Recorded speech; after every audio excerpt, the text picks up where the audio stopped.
Billy said, "Where do you want to sit?" I said, "I don't care." Hello, and welcome to Zaxria. We are back for another night at the Mouse Around Table. Thank you for tuning in, and if you are, make sure you're following so you get put in the giveaway once we reach 100 followers. We're pretty close, so once we reach that 100 mark, if you win the giveaway, you will get the most recent D&D book that is released. And so many have dropped recently that I'm not even sure which one it is. I think it's a Spelljammer one.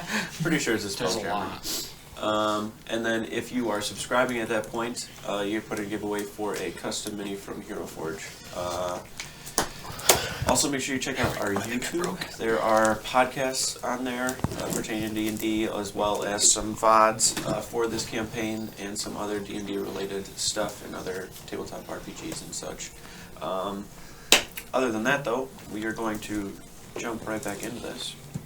So, last we had left off, you traveled to Phlegathos, the fourth layer of hell, in order to continue your current mission and the attack on the demonic culling that is coming to Zaxria. Essentially, an attack on all of Zaxria to kill all those who oppose Brelnax, and turn every inch of Zaxria into this kind of fiery hellscape. You have now, at this point, successfully destroyed and disabled 2 beacons. The one in Monaros, and most recently the one in Phlegathos, where you just left. But not without a price. After battling Rhaegon, the lava dragon referred to Brelnax's pet, you lost Skip in the battle.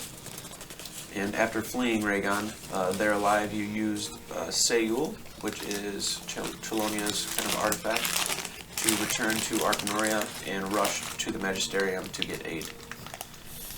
He informed you there was nothing that he could do, and Chelonia asked to use a private room in order to perform a ritual, because he believed he could bring Skip's soul back.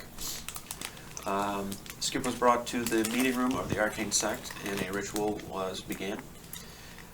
The first time Chelonia has ever attempted this himself. Throughout the ritual, everyone kind of offered their words and showed their love for Skip and expressed the need for him and what is to come. And then, unfortunately, the ritual was not enough, and Skip passed and died. Now, for the first time in front of your eyes. Some of you, I believe, stormed out and are no longer in here. Yes.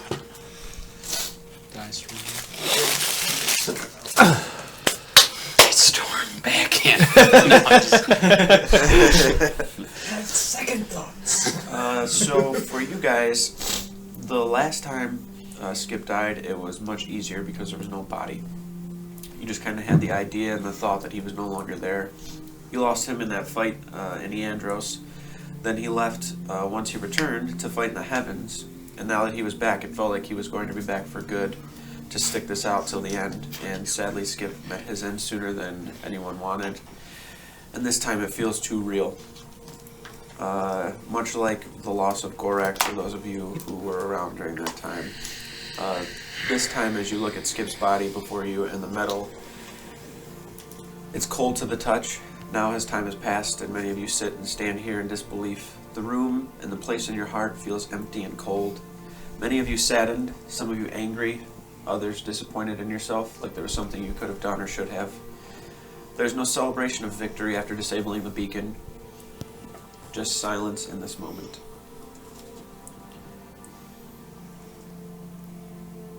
Zarvex and Moldrak, the two of you stormed out in separate times, but pretty much close to one another, and have pretty much just walked and paced around the outside.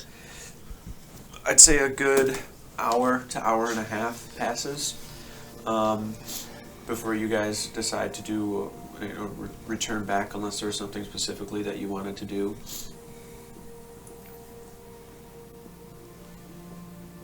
No? Not right now. Okay. After storming out for that bit of time, you make your way back to the group. You, Moldrak, realizing that as hard as this is, that there really is now no time to grieve. You guys know that there is stuff that you have to do, and time is really not on your side for the most part. So once you make your way inside, everybody is pretty much in the same position they were in when you left. You make your way over. Skip's body is still within the chamber on the ground. He has. On a bed, we put him on the ground. Well, he's on the bottom part of If the. we put him on a fuck? table, it would just go through the That's table. why I said the bed, man. But he Usual, is doing still shit in the like that. same position and place that he was. He has the shield on him as well as his holy symbol and the necklace of Azrael's mother, all kind of sitting around him. The candles at this point have already been blown out by Trelonia, and he hasn't really started to collect and pick up everything that's sitting around him. He's just kind of left it as is, and he himself seems to be a bit defeated. Now, as you guys are all sitting in the silence, you guys are kind of all looking at one another, still in disbelief. To do as you wish. Do we have any clue what time it is? Right now, it is We definitely. definitely came out the hells into a place where. Yeah, you're not really. Can we see the sun? Yeah, you can see the sky. You know when it's dark and when it's light. Right now, it is light outside. Me, as Moldrak is sad, but me, as Brandon, wants to draw nipples on Skip.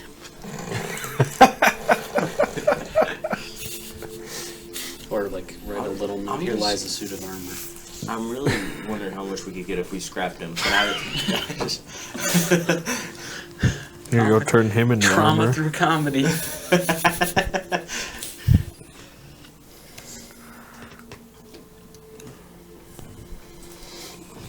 But like, what time are we talking? Like, do we just get back in the morning? It's like noon.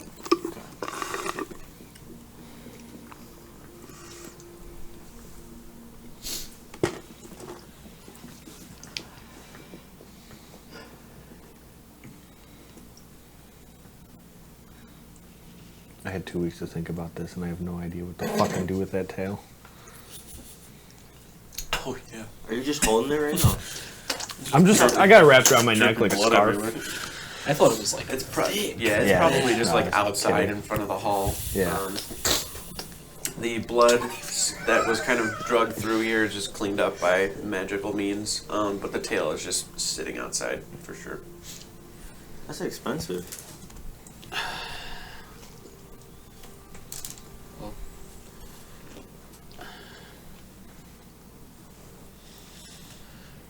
we have to keep going.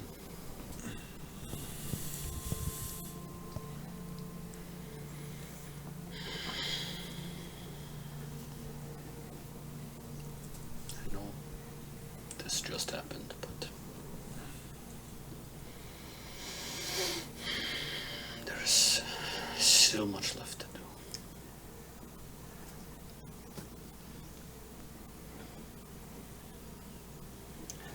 I don't even know what to do now. What is A like lot. the next thing we're gonna do?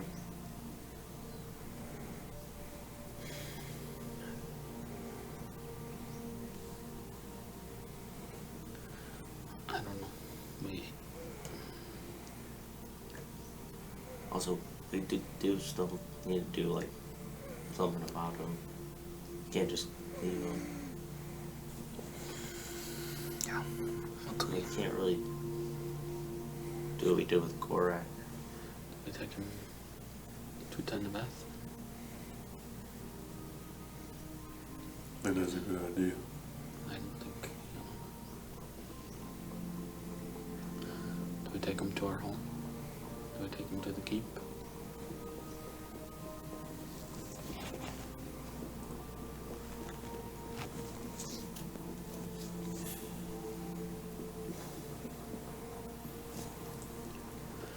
Well, We should probably just go to Tenerife and at least figure out things there with. aren't we in hot water there? People That's a are good point. actively against us. Yeah. Maybe we don't go there. We could. Or that could be where we start, is try to. There's no. Yeah, I mean, Oh, we gotta go we have to do something. Mount. The Yeah. place. How do we? The place where we put it together, the axe. How to get there? Mount Celestia. that place. Storm called Old Art said he'd take you there. So we have to go to Town of F for that too. Sick. Well, Everything lines up to us getting fucked up by people. Emotionally. not in the mood for Not that. killing those motherfuckers. Do we have anything that we need to take care of here? What should I do with this tail? Maybe we can sell it? Isn't dragon blood like really good for It's- good for like potions or not potions, enchantments and stuff like that? Yeah, but I think most of it is dripping onto the stone of the library right now. How big is it too? 20 feet long? It's like 20 feet long. There's at gotta be least. a lot of blood in the 20-foot long. You're probably right. Maybe Shrek is here. Or should we- Want it or something? People probably been stealing all the blood that Be we able to help us. brought in here. Yeah, that's true. He might be out. Well, He still has the Kraken blood that we gave him. oh, that's right. I forgot. We don't really want to think about it right now, but we do still need to go to like the other house. Can we go I somewhere don't know. nice first? I also, I don't like. Is it really like worth it though? Because I don't know. We're it's closing that portal. Like, how much of a difference is it gonna make? yeah. If we, I think we lose. And if the layers Like, get harder, it's the farther possible, we go yeah. down. If we lose somebody else, then it's gonna get even. We might be Yeah. like too weak to even deal with. We might be too weak Small. now to go Yeah. any further down without Skip. As you guys are sitting here, you see this kind of like purple slit in the like air open up, like a portal almost. And then stepping through, you see Tobias. Our private room. Once he steps in, he kind of looks around briefly. Punch him in his cock coldly. I came as soon as I heard. Magisterium sent word out to everyone in the sect. I'm sorry. Thank you. If there's anything I can do, just please let me know. Is there anything we need? Zavarax, while I'm here, I don't know if this is appropriate time, but you got word back from Damn. Azeron. It's kind of emotional. You got natural born. You just got a Bust down in his arm. Wonder who it's from.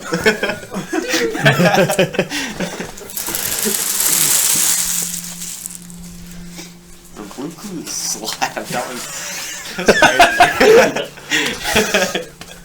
Right. Thank you, Tobias. Hopefully it's good news. I'll read this later. I'm a little worked up right now. I just Def- figured I'd get it to you So then before. we get, like, I a didn't see you break. again. Definitely won't take me 2 hours. We'll get like a political thing going instead of us dying. Can you just like, you don't have to read it, can you skim it? So you have to like, you can come to us. Yeah, see if this isn't all the homies are allowed to Ezron, you know. Yeah. That one You don't have to line. read the whole thing though. You know, just give it a, homies give it a are good. skim. Your friends can come. Yeah. You and the keepers. If it just says you don't have to tell us. We'll start crying if we can't go. Damn, these Dragonborn are racist. Crying in the club. I'm gonna go pick up that tail off the ground. Rex, do you want any piece of this tail? Or can I sell it?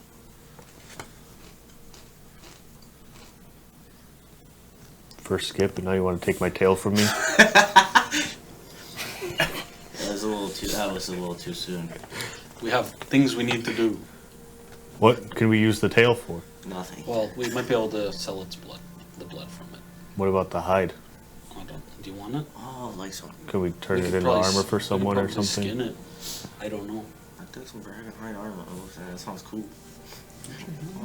Yeah, but like, I'll take it off. You know what it is. I'll try to skin it before I go and sell the blood.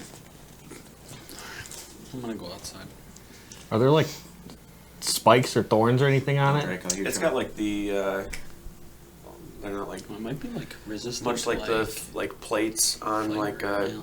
like a Stegosaurus has. Like there's like smaller ones that kind of go Oh, okay. down that, and then the tail itself has like almost Good survival. kind of like fin type feel. What's the Dragon's AC? 22? So if I get the armor and put it on, I get 22 AC. I have a right? +7 on survival, but I don't have I have plus. advantage. I have plus 10. I can try. Oh, okay. Unless you want to do it, Are there bones in the tail? I can give you advantage. You'd Or is imagine it that there are long some bone? pretty like deep down in there. Like unless you go Okay. to the further end where it starts to narrow out. But dragons are like chickens, so they're like breakable bones, right? I was just wondering. Can't give your dog a dragon bone. They always say that. I mean, if there's like dragon bones or something, those could be used for something too. You can't let Moldrak get a hold of the dragon bones, man. You can pray with me.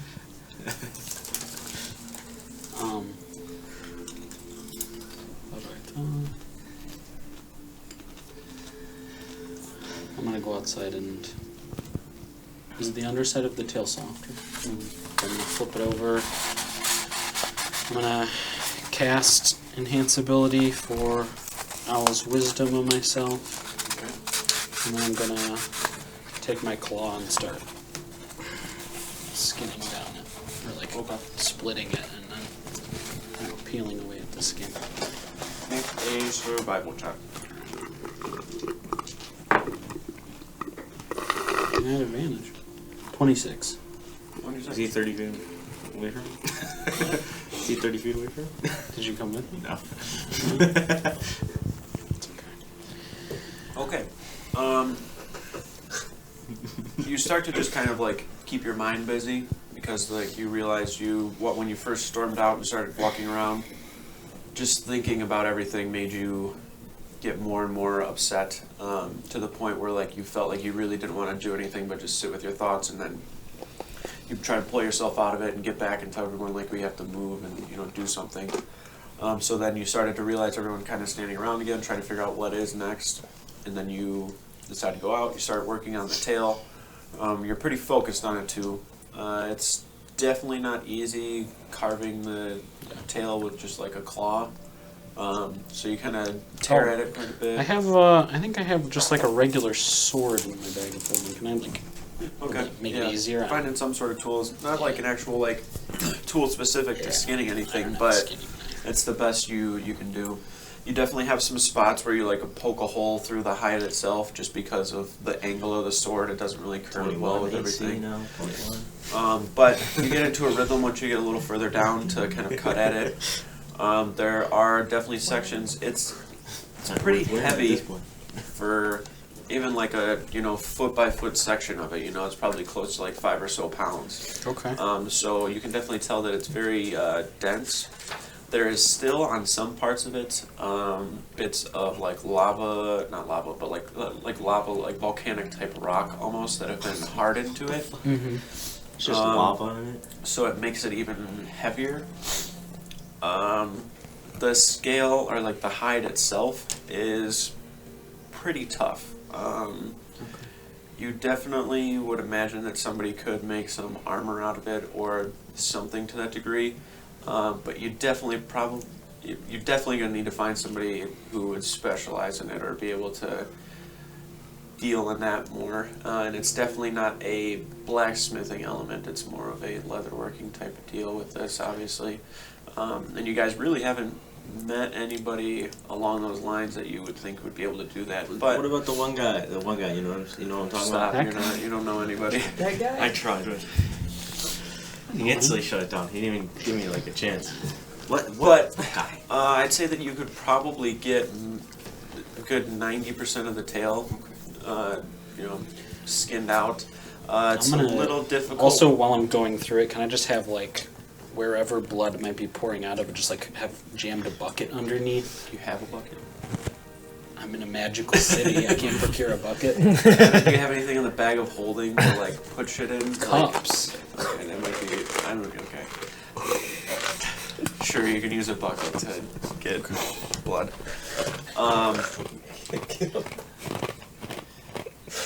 The hide itself, excuse me, like on the top part, where all of those like plates are, that are kind of coming off the top of the spikes or whatever. You're just having to like very crudely carve it away from there because of the way that it is kind of stuck and adhered to the fin and the skin underneath itself. Once you take it off though and you start to pull it down in a way, you realize that you have a lot of shit here in regards to materials.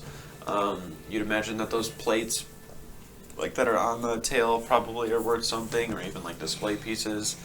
The After some time end of the tail, like where it starts to kind of fan out, it has like almost like these very skin-like appendages where it's almost like a mermaid tail in a way, but it's a lot more like crude and like dense. And it just seems, yeah, like they're kind of like fins, but they're more used for obviously like, you know, balance and such during flight. You'd imagine that those could either have a use or be sold or used as some sort of display piece as well. The amount of blood that is coming from the tail is not as much as you would like, especially because a good amount of it has already kind of flowed out. But you probably get like 5 gallons worth of blood. Then we brought our paint bucket. after And it's Moldrek- not a neat 5 gallons. It's Yeah, of like course. 2 buckets, and there's like 8 cups, and then you have like 2 or 3 bowls, maybe a couple of like potion vials that you just find rummaging around. So it's not like stored very, very well, and you don't know how long it'll last in the state that it's in. But you're in a pretty controlled environment, and like it's not going to start to coagulate super quick. But you mean you don't have like days to do something. You know, you have probably less than days. Okay. Is the bucket big enough that I can take all those extra things and pour it into the bucket? No, it's No? like, yeah, the Okay. bucket probably only holds like a gallon. So you probably filled up the bucket and are like, oh shit, there's still more blood, and you were just like grabbing shit out of the bag of holding to fill it up. Supposed to freeze blood when it's being stored. We could also just run it over right now. Yeah, that's true. I was gonna say after a while, Zarvax will have made his way out to see the progress Moldrek is making, Hold and then up the. I don't know how much material I have. The hide, you have probably, like I said, about 90% of the tail, and you've got it, I don't know, do you want it in like one big piece, or are you trying to cut it in like sections? I don't know if there's a check I can make. Could I tell, like, is this going to be like equivalent to like a heavy armor, like a light armor? I don't.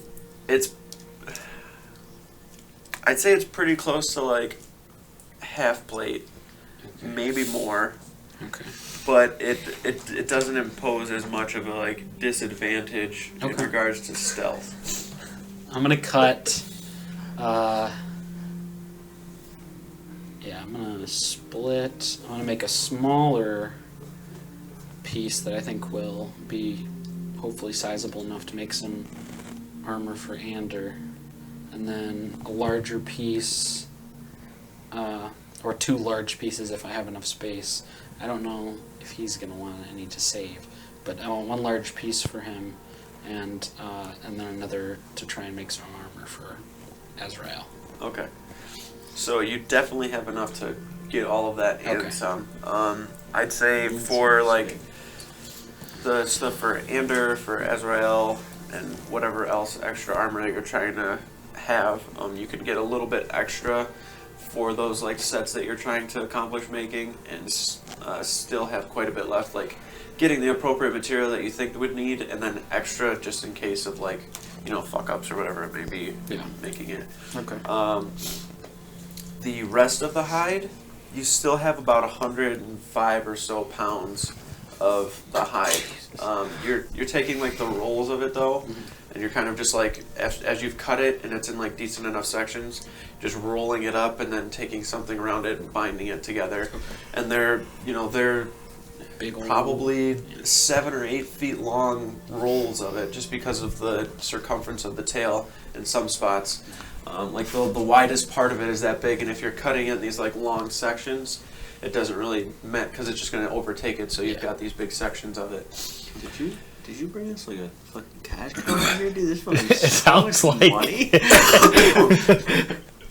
Yep. Oh, I thought I was going trying to choke. That mini doesn't do the actual size of like Raygon justice. Like he's None of the minis do any of the things justice. besides the Kraken. The Kraken was pretty close. I'm on my dragon. Our minis are like this, Yeah. so you don't. You have no clue. So like, So, Raygun, probably the size of your dragon.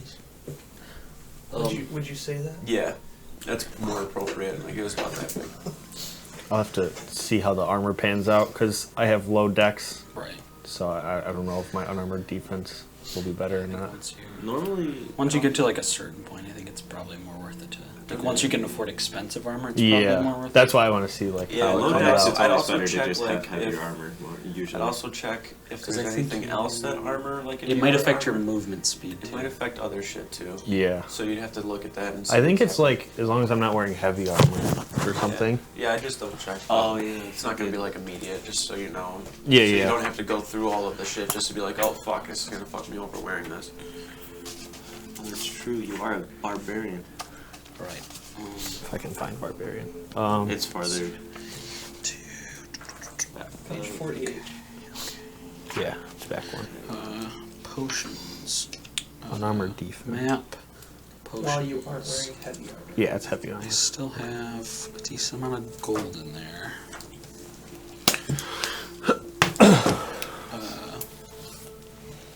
It's not. It wouldn't be heavy armor. Though. That's gonna, I still have the Kraken tooth in my bag. It wouldn't be heavy armor. Would it? You said it's lighter. It's like medium. Because with the unarmored defense and the What is- dragon hide trait that I took, my AC is 13 plus dex What plus is- con. What's That's half not- plate, by the way? It's not in the bag anymore. I feel like I'm like half. It's like the best medium armor I think that you could get. I feel like I'm wondering if I have half plate on right now. Diamond. You don't know what you have on? Skin tankard. I know I got an upgrade. I don't think you have half. I got an upgrade. Me and Moldrak did. Oh, yeah, I think we did. Yeah. Was it half plate? Yeah, Oh, probably. I think it was. Yeah. You should have. You found it? You left it in my book, dude. This guy. I know this is my book because this thing's fucked. Damn. Why would he leave it in the book? I will also say, you're pretty confident that if you make a full set of armor with it, that whoever wears it will have fire resistance. Resistance or immunity? Resistance. Oh, okay. That's still good to know. Half plate is 15 plus dex mod. I don't have. What the fuck am I wearing? Yeah, that would not be that's better. what it is. It's not With half the plate. max of I have use two. And you have disadvantage, correct? I have Yeah. studded leather on. On stealth checks? That's light armor. Yeah. It's also better than all of the armors because I have +6 dex. Yeah. I was looking at this. Yeah, you might be like a little bit more. I lose 1 dex, so I put on the half So plate. even if I had +2 on my dex, it would equal out Oh, that's a blacksmith store. on the same amount of my AC. But you don't. You already have fire resistance. Yeah.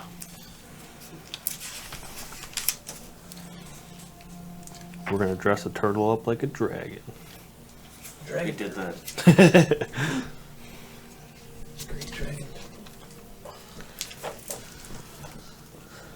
Smith's Alright, tools guys, are you guys don't have to fight over it. I'll only take it. 8 pounds. You have it. Okay. Probably light armor. Okay, so let's call it a third of the bag's weight in gold. Actually, probably not, because hide is medium armor. You wear that. 500 Too small. times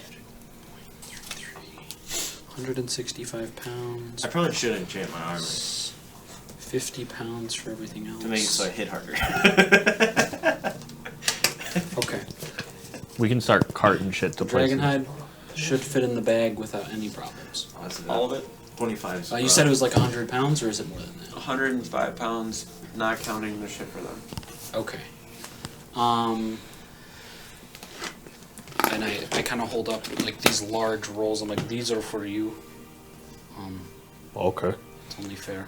Do we know where somebody can do something with those? No, there's no clue. You think if I just walk the street, somebody will be like, I can do something with that? I've never met a leather worker here, but it's possible. Maybe in the marketplace. Okay. I'll take them off.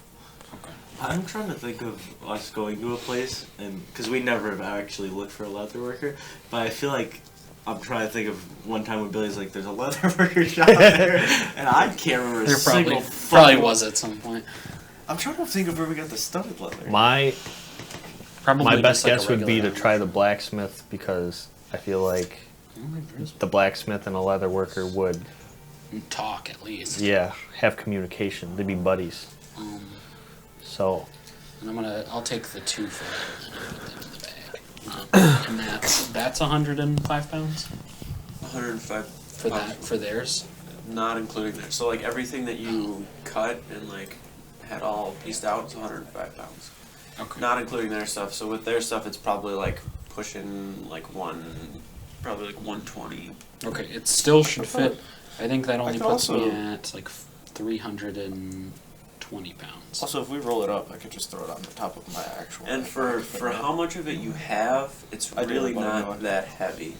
Okay. Because like you don't have you're pretty much just taking the exterior skin off essentially. So it's not super heavy, but it is. There's still some It's weight to it. strong. Yeah. Okay. Well, then I'll give the small roll to Ander to put on his bag to carry for now. Skip has anything to increase someone's AC Did he? Yes. He had a bunch of shit to by 1? Yeah. If we there's also +2s. Yeah. Him not anytime even- that Oh, you're- do you mean items or spells? Him not in combat. Some ability because I have my Oh. AC at 1 higher than it Yeah, should it's be. because you. He didn't even have to within, fight, and he was however, helpful, man. feet. And then We need to buy a also, totem. He has an ability. I think he gave it to Moldrack, one of his channel divinities. He can give you +2 AC. It's just 1 higher than it should be because Yeah, it would have been. It would have been. plus the his- one Wait. from the sleep boon I got or whatever. Yeah, I mean, 18. skip. I wrote down leather worker, but what was it for? On the 23rd of Targeth, we were in Arcanoria. Something about dragon raiders or riders. Something about a leather worker.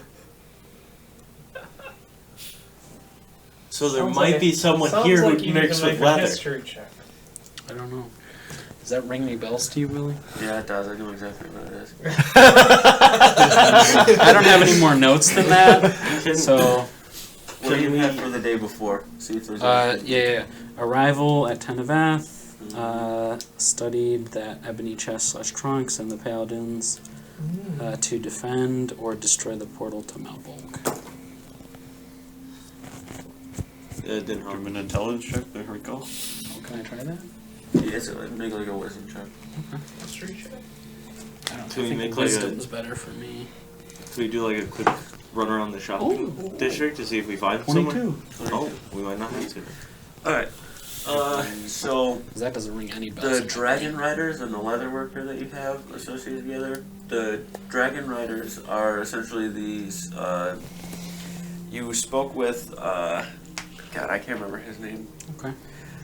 But essentially, Rygon, the That's master, like the Earth Master, and whatever, Oh, yeah. and knew of this pretty much group of individuals. There used to be dragons that would fly around all the time, but the Right. dragon riders would pretty much kill them, take their hide, and they themselves were pretty much decked out with dragon hide type So armor. the perfect people to talk to Um, about this.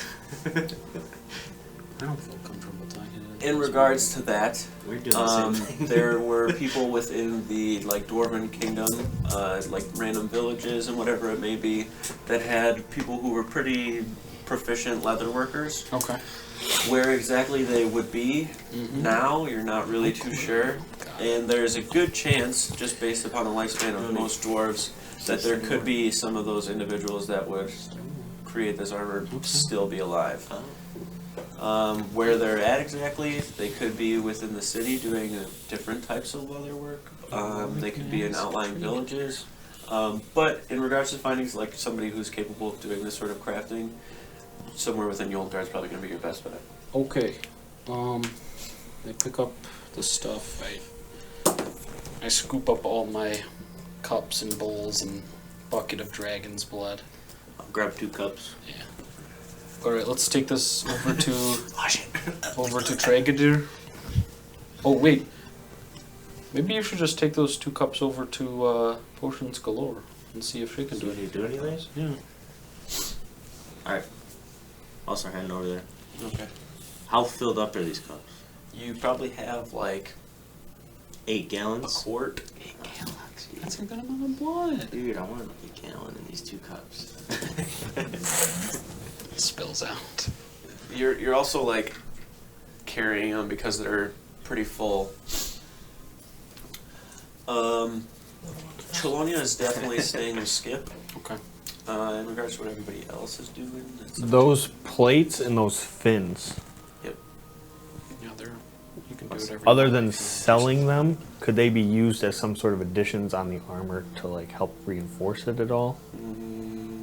Is there just... Also, do we just We leave like should. a ham in the road? Once we have the armor, maybe take those to Sandon and see if he can fashion you some like wings on your armor or something. That would be super cool.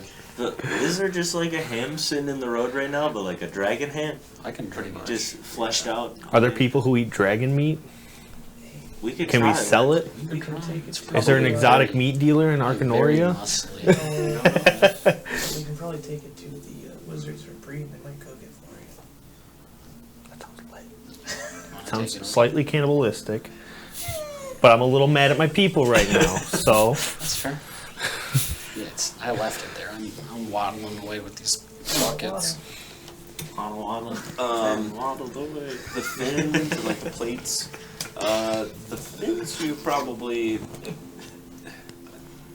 I don't really want to say it'll be successful, but like if you're gonna try to fly with something like that, would be the closest you could get to it. But there's really a lot that would go into What it about a outside of just glide? like sticking them Maybe on you something. You just like... The plates themselves, though, they're pretty fucking big. I mean, they're probably like a good 4 or so feet wide, and then they kind of come up and almost make like this diamond type shape in some okay. of them. They're Tight. they're really big, and they're not very flexible or like malleable at any degree. They'd probably be like cool on a wall or something, just because. Or A shield? maybe you could probably carve one out of it. can't use a We've shield. got a lot of materials. Two-handed weapons. Yeah, they Just seem become like you could strong enough to probably where you can find just someone hold to your sell great them. axe. Like I said, they don't really seem like they have good use for armor-wise, just because they're not really good Okay. to work with. I'm gonna go up to Chelonia and I'm gonna put my Punch him in rolls the just face. like next to him and I'll be like, watch these, and I'm just gonna walk away. Okay. Got it. He's sitting here with a dead body and Yeah. watch my shit, dude. I'm just leaving. Yeah, he's. It's not even... It's just a short arm. Yeah, it's not even like a dub. That's just a... It's metal at this I'm gonna point. go Are you with Voltrac to, are you devaluing the life that we just lost? Okay. Your line's a suit of armor. Everything I could afford. $20.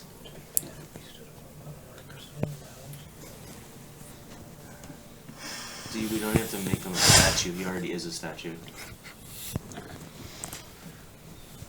So you have the part for me? Yeah, Okay, I'm going Mulder. Okay. you can carry it if you want. No, sure. I don't know how heavy it is. It's like... It's not carry it. super heavy. It's probably like 5 pounds. Where can I sell these plates, Moldrak? The marketplace, maybe. Just puts a sign on the ground. Dragon stuff for sale. I'll take the Hey, I wanna the buy that meat. from off. Okay. And I'll take it to the wizard's reprieve. Okay. That's what I'll do. I'm trying to sell it. There's for the most part, so like on the tail itself, you can see that they're like the way that it is, like the Very gamey. anatomy of it.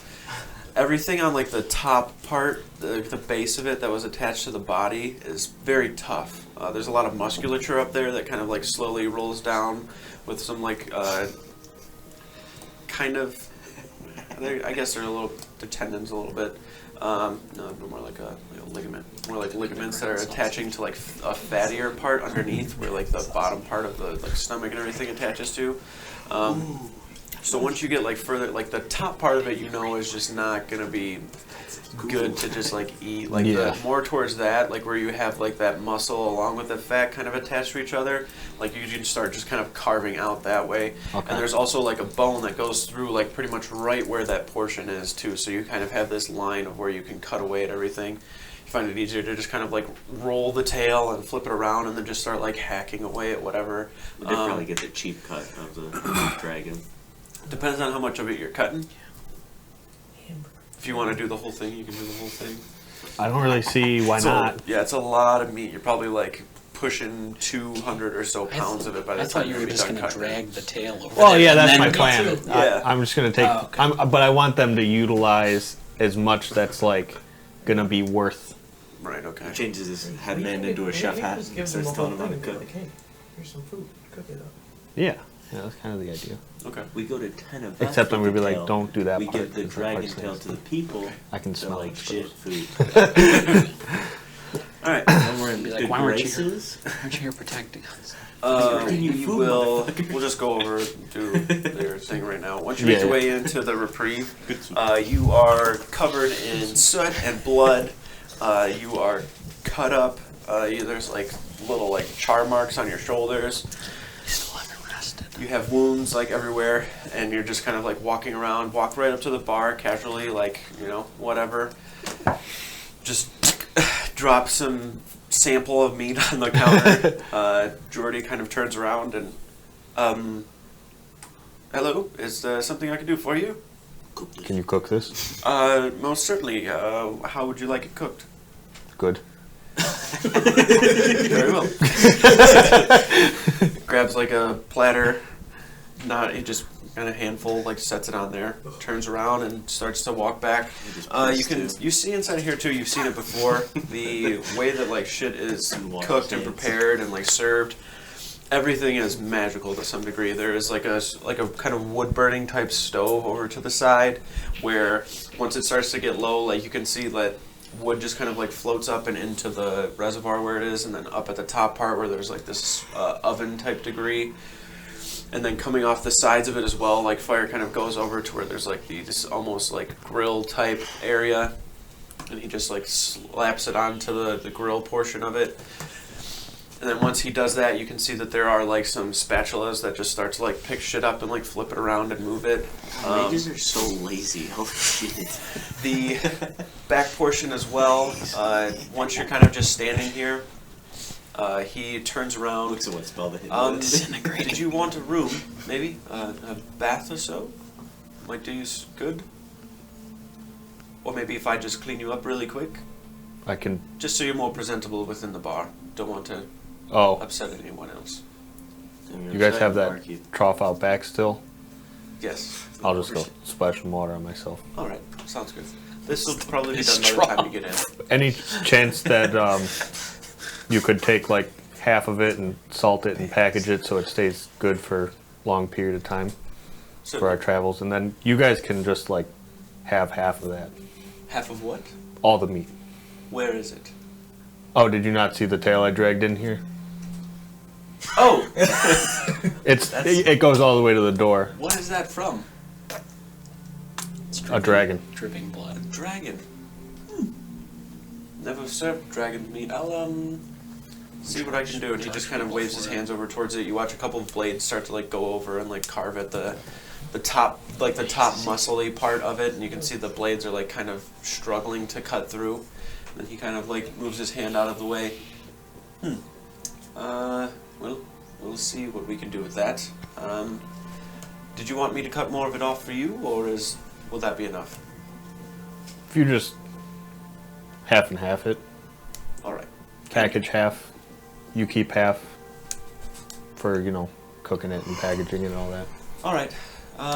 Well, by the time you get yourself cleaned up, I'll at least have this cooked. So. We'll go Excellent. from I'm gonna try it out, see if it's gonna be worth it. there. All right. I'm gonna just kind of make my way to the trough and start splashing water at myself. Yeah. Oh wait, is it? I thought there was a water trough that was just like a bucket. Okay. Fuck! I was like, what? You looked real clean that one time. So like, Rinse in his mouth. this must Man, be the doing water something. here is so weird. Water on Sorry, Halfplate, it sound like doesn't have piss. bubbles. Like you're clean, you just smell. Okay. make your way out back, start cleaning yourself off. Once you make your way back inside, you can see that the like cuts of meat that you kind of had, they're very like crude. They weren't like very fine like fillets or anything. Like they're just like these cuts of whatever you could get. Also pretty large, so they're very equivalent to like how you would serve like brisket or something. Okay. It's just kind of like set up like that, but instead of it being like smoked and everything, it just seemed to have been like grilled, flipped around, and then he probably threw it in like the oven area for a minute for it to kind of cook through. You can see that it's more like on the rare side of things, but he puts it like up on a platter. It's probably like, 3 or 4 pieces about this big that you kind of brought in there. The one that you brought in and he just like started to cook was like the kind of larger piece. Sets it up on the platter, and then when you first walked in, he just kind of gestured you to go sit down somewhere. Sent over the platter to you, and then sent over like a cup of ale as well, and then like a pitcher of water. You just kind of like sit down and you're like, oh yeah, and then once it kind of plops down in front of you, you instantly can smell it. It's a lot. It's very much like steak, but it has like this very, very, very savory, almost salty kind of scent to it. You can still also kind of still smell that kind of, I don't want to say salt, more of like that volcanic kind of rocky scent. Yeah. Like it's super smoky and like smog type. Almost, it doesn't smell good. It's not like a smoked barbecue. For you probably actually enjoy it, but like it just has like that, like almost like fire, like bonfire smell to it, not like a barbecue smoke. Once you just like start to carve into it though, it seems to be just like falling apart in some pieces. Like it's just really tender and good. You take one of the pieces and just kind of like after you've ripped it off or whatever it may be, some parts of it, like half of it, you just like kind of cut down towards in slices, but you just kind of reach in and grab and you're able to peel it and pull it off. And then once you take a bite, it's just like very buttery and like it's very, very savory. And this is just like the tail end of it, so you'd imagine that it's actually really fucking good. And once you eat it, you're like, this is the best thing I've ever eaten in my life. We're getting the good stuff. It is, So this is like the Wagyu of meats? Yeah. Oh, It baby. is really good. Understand why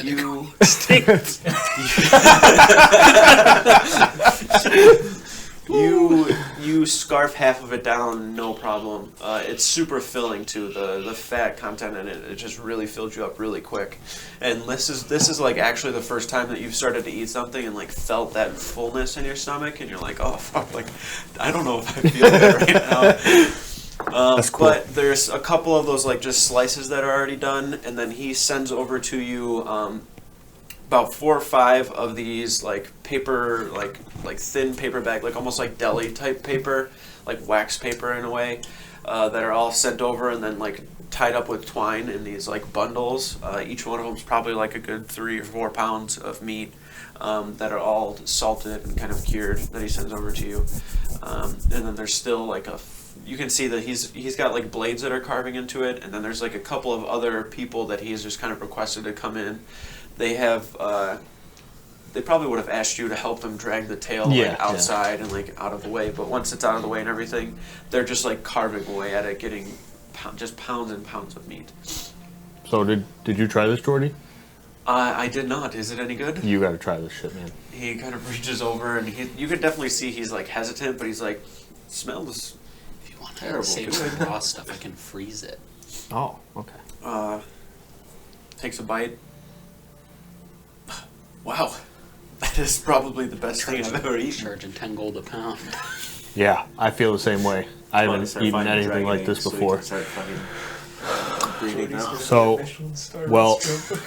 do you feel that for preparing the food and kind of cutting up the meat, that half of this tail would be a worthy payment?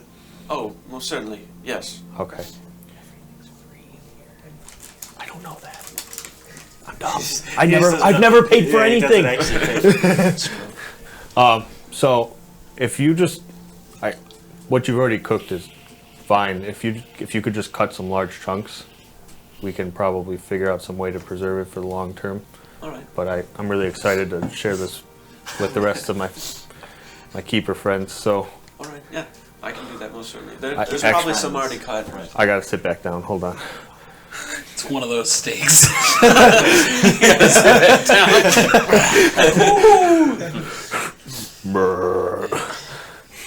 Is there something else you need? Anything else I can get for you? Some of that meat's already cut up, so we're kind of just stacking it at the end of the bar right now. It's kind of closed off down there, so whatever you want to take on your way out, just grab. Okay. How big are these bundles? Like, They're probably like about yay big. There's Okay. like 4 or 5 of them. They're like 3 or so pounds. I'll take all those and I'll take a couple chunks of raw meat and then I'll be back later for the rest of it. All right. Thanks. I'm gonna head back to where Chelonia is. All right. I can't remember the name of it. The Hall of Gillian. Because that Hall of little Gillian, fucking yeah. was like somebody pushing somebody. Chelonia vegan. All right. As for you guys, Ander, we'll go for you. You're gonna be the one to hit the potion color shop first. You guys kind of all start walking in that general direction together, and then Ander splits off and starts to walk up towards the door. Gets up to the door and then like looks back at you guys like he's got his hands full, like he can't get the door open. Somebody just walk over, open it up for you, let you in. Thank you. Once you get inside, you can see that there are a couple of people in here. They just seem to be like browsing more than anything. Gita sees you when you walk in. Hey, Ander, you here to work? Probably not today. Alright. But I do have these for you. I don't know if you can do blood? anything. Yeah. Dragon's blood. Oh. We can do a lot with that.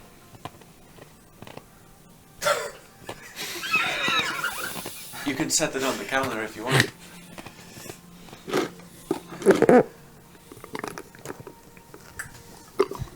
And maybe we'll put it in a better container. Yeah, he really filled those as high as possible.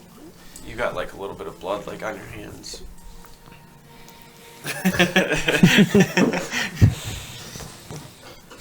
Like, what could you do with it? All sorts of things. Potions of fire breathing. Depending on the dragon. I've already walked around the counter and I'm taking people's orders. Probably also, like I said, depending on the dragon, resistance type potions. Stronger ones, much stronger than normal types. It should be a fire dragon. Depending on the age of the dragon and the potency of the blood, it could be an immunity type potion as well. Just depends. How do you tell how old a dragon is? With the blood, it just kind of is going to be based upon the potion once it's finished. You'll be able to test it. In regards to like looking at it though, like I'm not a dragon expert. I just dabble in the ingredients. Yeah. Yeah, I don't. All the dragons I've seen are like, I don't know. I couldn't tell you how old they are. We did fight one that was like was supposed to be really old, like an ancient dragon. I don't know if they were actually ancient, but like they've been around for so long that they were like a really old dragon. That was in the Feywild when we were there one time. Right. He was like angry because his like owner died or something like that, I think. Okay. Yeah. We don't have his blood though. This is a different one. We went to the hells. I can't remember which layer it is, like 4 or 5 or something. I don't know, somewhere down there. And then we just like ran into this guy's. I think it's like his pet or something. And he's the pet. His pet's a dragon, and we. The pet's like a dragon, and we like had to like fight him to turn off the beacons, because that's what we're doing right now. We're like turning off all the beacons so then they can't come here. And There's a guy standing across the counter. I'll just take these. Sets it down. sorry. Pick him up. Yeah.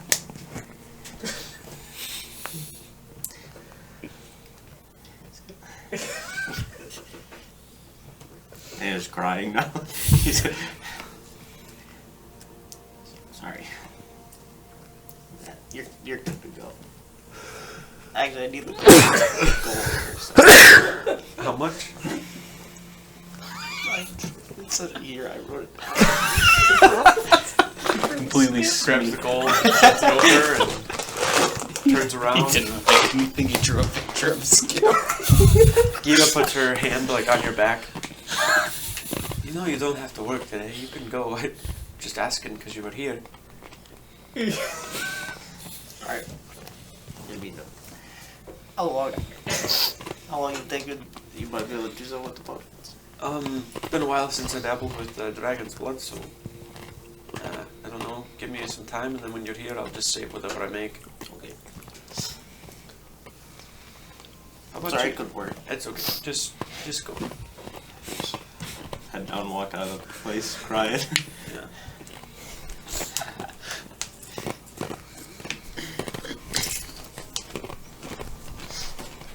All right. After that, there will be 3 of you making your way towards the market. Yeah. Or Dragadier, sorry. Close by.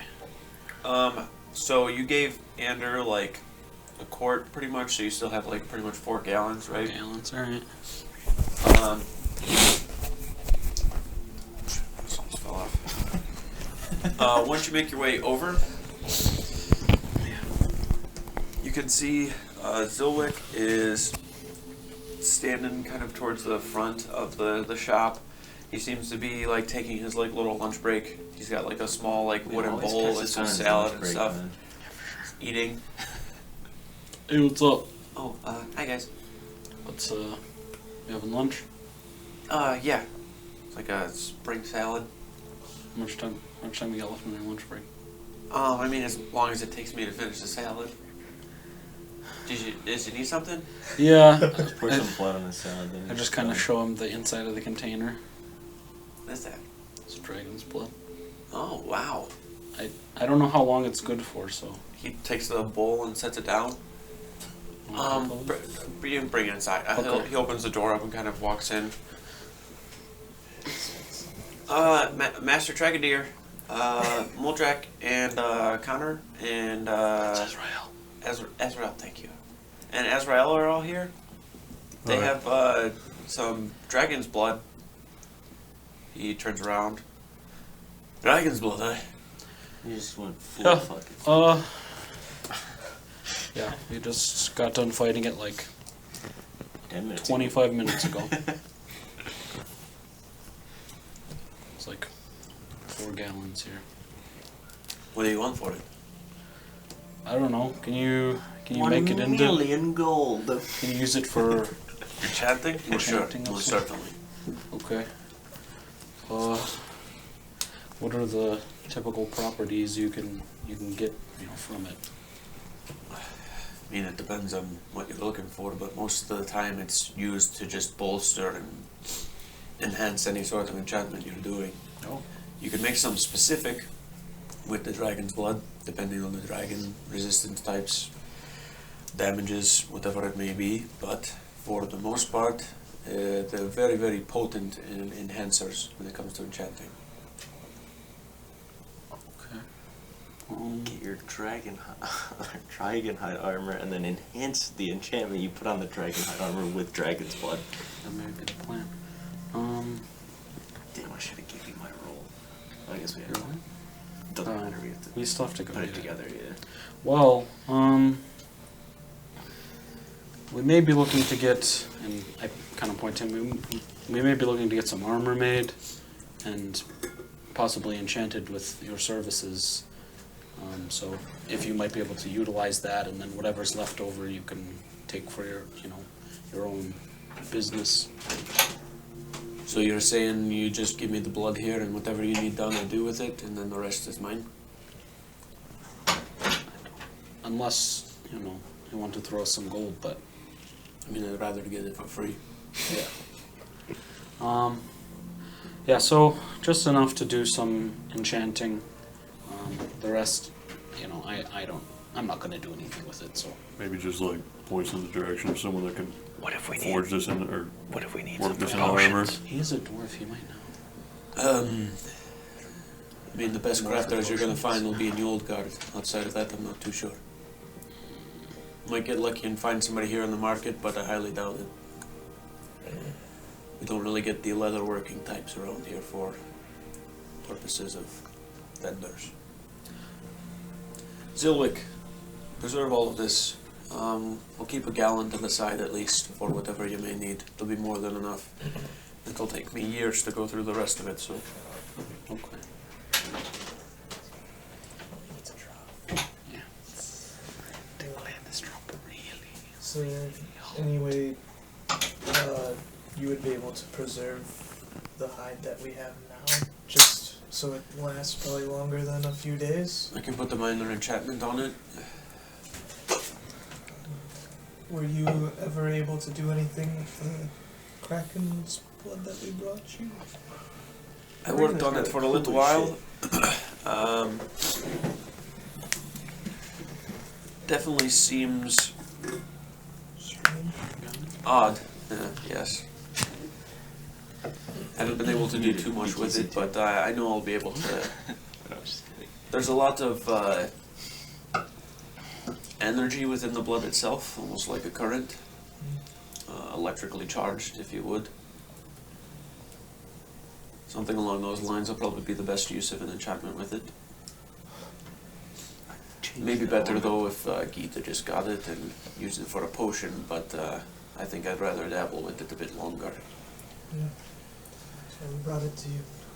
Use it as you wish. Anything else? I've got no other business here. Alright, Zilwick will preserve everything. He'll put the enchantments on the hide that you have and should be alright. Alright, after that, I don't need to go to, what, Tendaveth and the old car. No. I have disenchanted a den of Eth instead What do you For mean? what? for my holy connection and stuff I have now. That might be a good idea, I don't know. Well, he's putting an enchantment on it just so it doesn't go bad. Yeah, right. That's what the one now is. Oh, gotcha. Alright. Yeah, it's more like a spell, I guess. What we putting it on? Just like preserve the leather. So it doesn't go bad as... Yeah. Tell me my leather's gonna go bad? It's not like cured.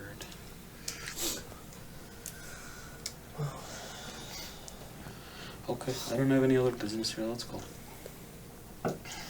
Zilwick does the magic on the hide before you leave, and then you can see him starting to sort the the blood into large kind of fucking like beakers. Excuse me. He does a lot of it just with kind of telekinetic based magic and moving it up, and then you can see him start a fire and start to kind of bubble some of the blood to probably begin dabbling and messing with it. Probably only like a cup of it, nothing too crazy. You guys make your way out and I start probably to would have head been walking towards them. Yeah, and then kind of meet up with Andar along the way. So, Do you guys? We should have asked that dragon his age. why? I'm being told that, like, depending on how old they are, it might give you like fire immunity for a little bit with the potions. She said it's like resistance based. I mean, if he's like a Lord of the Hells, I guess he's probably at least the oldest dragon we've met.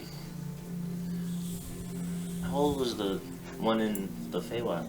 I don't know. He was supposed to be old, right? Thought he Do was you at remember, least. Connor? It's like several hundred years almost, wasn't it? I thought he was Maybe even thousands. one of the first, right? Mm. I don't remember, to be honest. Yeah, but she was saying that the blood will probably be used to make like immunities or resistance to it. And if they're like old enough, it'll just give you immunity. I don't know how long, obviously. Sorry, where were you heading? Sounds. I was going back to the hall Okay. to try to figure out Sounds good for what just to do to have potions. How with are we doing on rest potions, of by the way? stuff.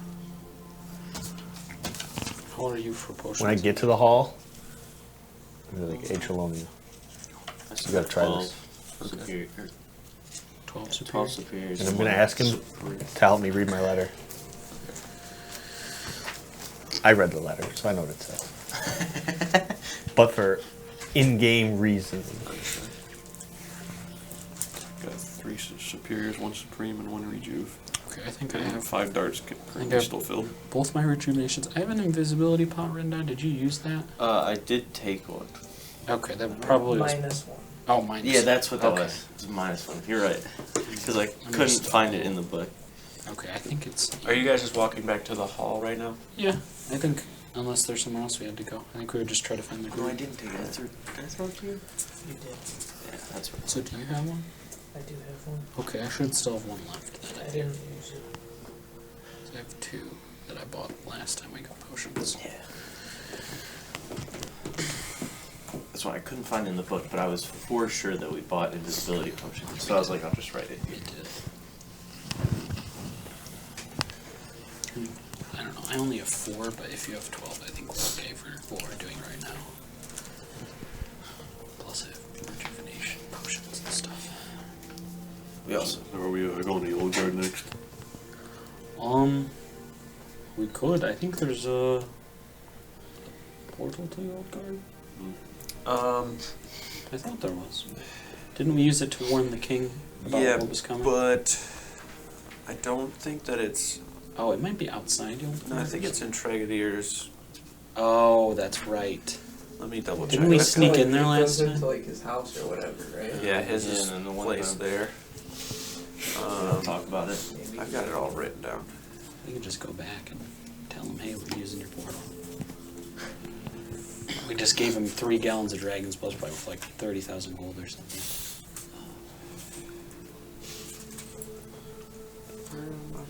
Yeah, be careful. He'll forget that. Then he'll start getting stingy. Would it maybe?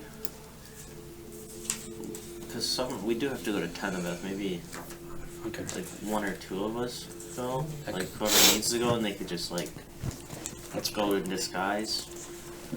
To Teneveth, you're saying? Yeah. Yeah, that's it's probably better to not travel. Because as a- Zarbrax definitely needs to go. We should probably go to. Well, I don't know. Do you think it's important that we're there for you to go get your axe forged? Oh, okay. I think it's gonna be like a me thing. All right. Well then. Does anybody else need to do anything in Tenebeth? Anything you want? Probably the armor. Probably. Are you gonna go there like once it's made? Yeah. Okay. Like So I you'll- probably need to go to the old guard, have it made for And me, then and then I also need to go to Tenebeth. Oh, that fucking. I'm just gonna make you take mine. Yeah, there's a portal in Tregadier's shop Okay. to Yoldgard. There's a portal to Southwood, wanna get Tenebeth, into Messiah, armor too? Lyceum, Land of Giants, and Nightmare. Yes. Okay. There's probably still, even after you make your armor, there's probably still going to be some leftovers. Okay. And then, because we can get the armor enchanted, right? Yep. So. It's just the material. It's not Okay. magical.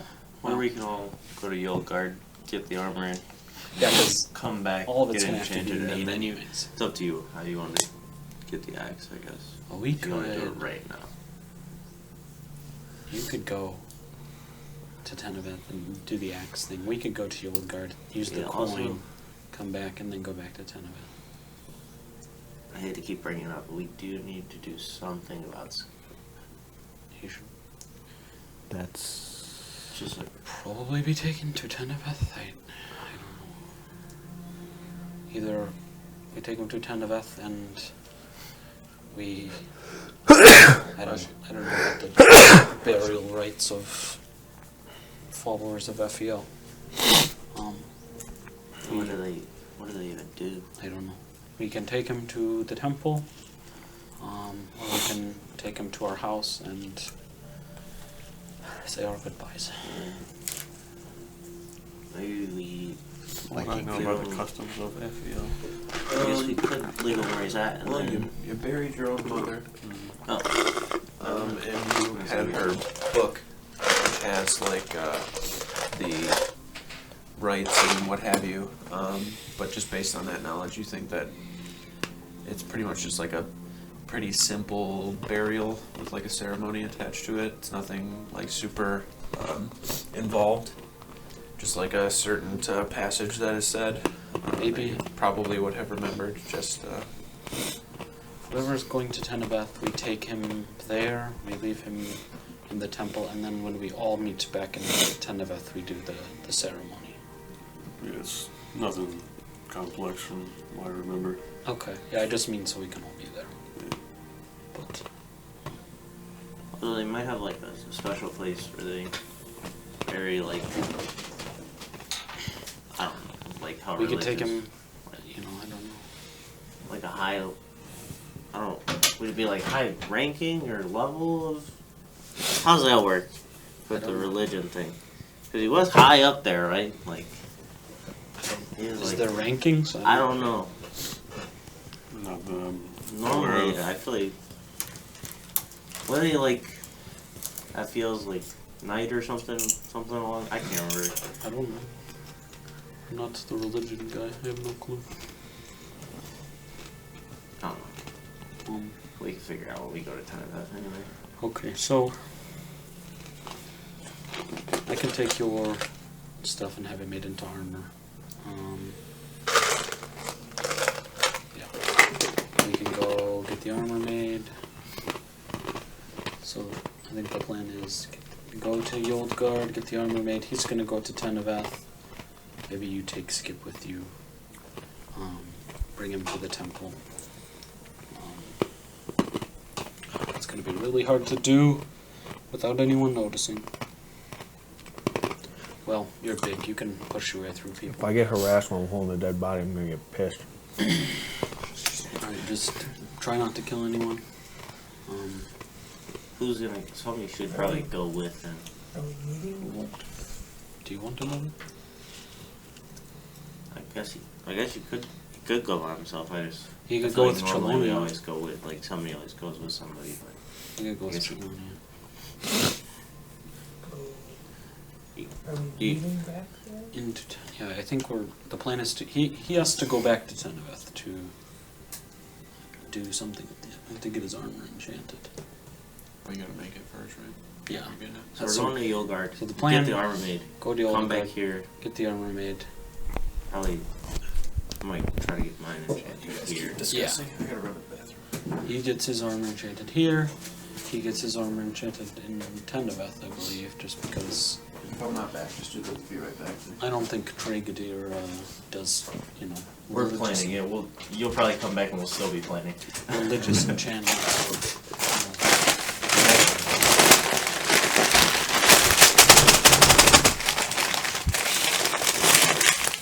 Rip the stream, dude. You know he didn't be right back. 5 yet. seconds of I pain. didn't even mute Billy.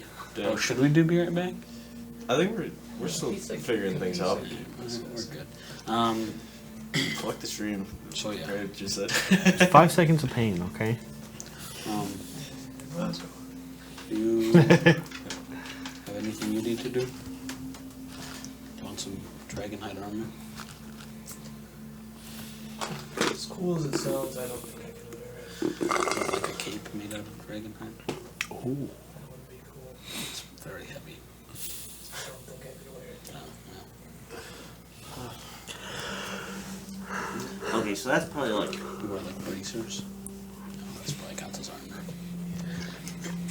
That's like, what, like 2 days? Do we want to do all that and then figure out our next plan? Yeah. Or should we figure it out now? No, I think we just kind of do what we need to do and see what happens. Yeah, I'd like to. There's just one more thing I want to craft, but it's pretty low on the priority. So if Okay. there's time left, I'll go back to the house. Yeah. You could also, if Teneveth isn't too crazy, you could do it there. If it's not Yeah, too- you might be able to, if it's died down a little bit, you might be able to get to. They have the supplies, I guess. Yeah, that's true. But I don't know. Sandin might be able to help We you. have to go to Mount Celestia as well. He's going to do that. Yeah, that was the plan while we were getting our armor. By himself? We don't know what's going on up there. His master is also going with him, I believe. Is that right? Yes. Okay. Because, Yeah, that's I true. mean, They may be if you- fighting up there. yeah, if you remember when Skip came back the first time, Yeah. they were fighting. I don't. Can you help me out with that? I don't remember that because I wasn't here. Oh, it was pretty. It was just when Skip came back, he was just telling us that they were fighting. Yeah. And- Oh. Yeah, that's all it was. What were they fighting? Demons. There's a big war up there already. Oh, nice. Just hasn't We don't know the extent of that. fully bled through That tar. was like in Elysium and stuff. That wasn't. Yeah. Yeah. I think that's the same. They're Maybe- the same thing. Maybe which one it does go with him, and then if things are bad, he can just use his staff. Right. That's a good. Yeah. That way you guys can get out safely in the event you. Yeah. Good plan. Okay. Are we set on the plan then? Are we all just hanging out in the hall? Currently. I think so. Okay. Or in that like private room or whatever. You guys want to try this meat? Is that dragon meat? It's dragon meat. God, I'm starving. Where are you offering I'll take your meat anyway. Try it and you'll understand. Once you go dragging, you never go back. As he takes a bite of the meat, got him.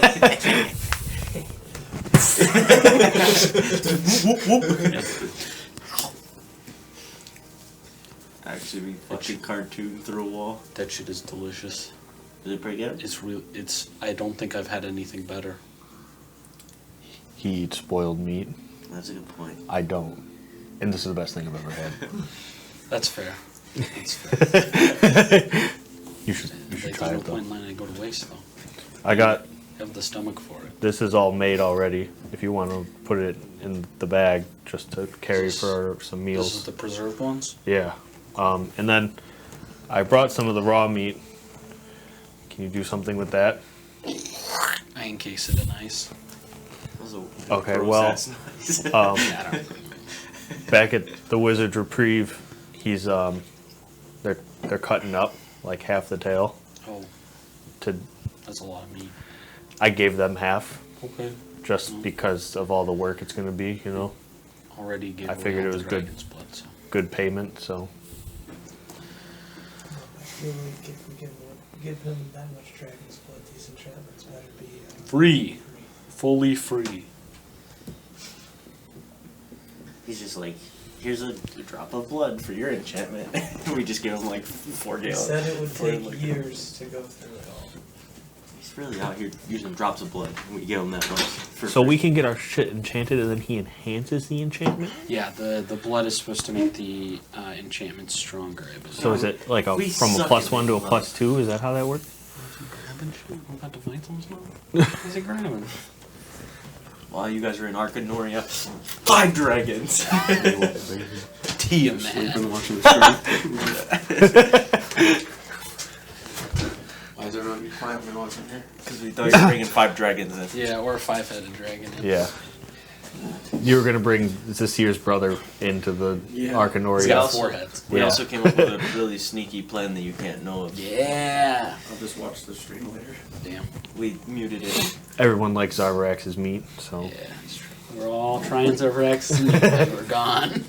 Yeah, On stream. whipped his meat out right on the I shouldn't stream. Watch the stream.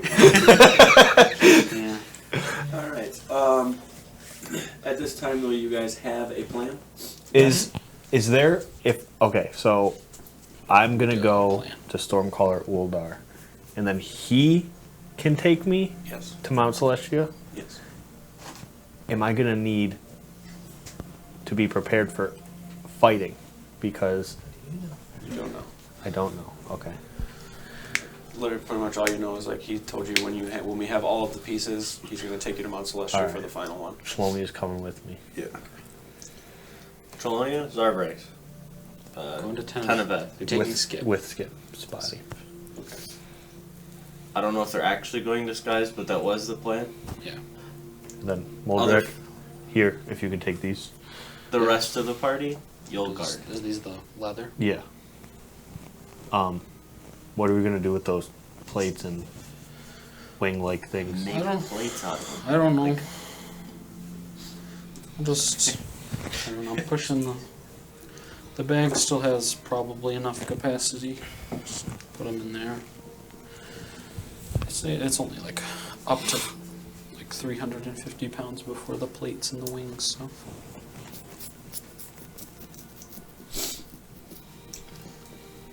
You guys leave him now? We're going to the old guard. Okay. the 4 of you. Me and Shalonia can skip 10 of 10 them. of it. Okay. Anything else you want to do before you start to Can I stop by, run over to Xanon's shop and see if he's off vacation yet? Still On vacation? What Billy. the fuck, man? Xanon's dead. You fucker. What the fuck? Don't you say Hey, that? mirror his ass right now. Oh, you should do your thing. You do it later. Do I have the mirror? I Who's have got the the mirror. You should. Did you give it back to me? Oh, did I give it back to you? I think so. I might have given it back to you. All I know is I mirrored Then I and gave then it give to it. I know I mirrored and then give it back to whoever had it. Okay. Maybe you gave it back to him. I don't know. I took it You out. were the last person to use it. Yeah, but I give it back to whoever who had it before that. Right. I hand it to you. You guys can just decide who the fuck has it. It doesn't matter. We're dude, come on, man. I have God. I have a mirror. Billy's like, no, that one doesn't make sense. I'm gonna. I can't. It's Roman, right? I always forget his name. I'm gonna look at Roman again.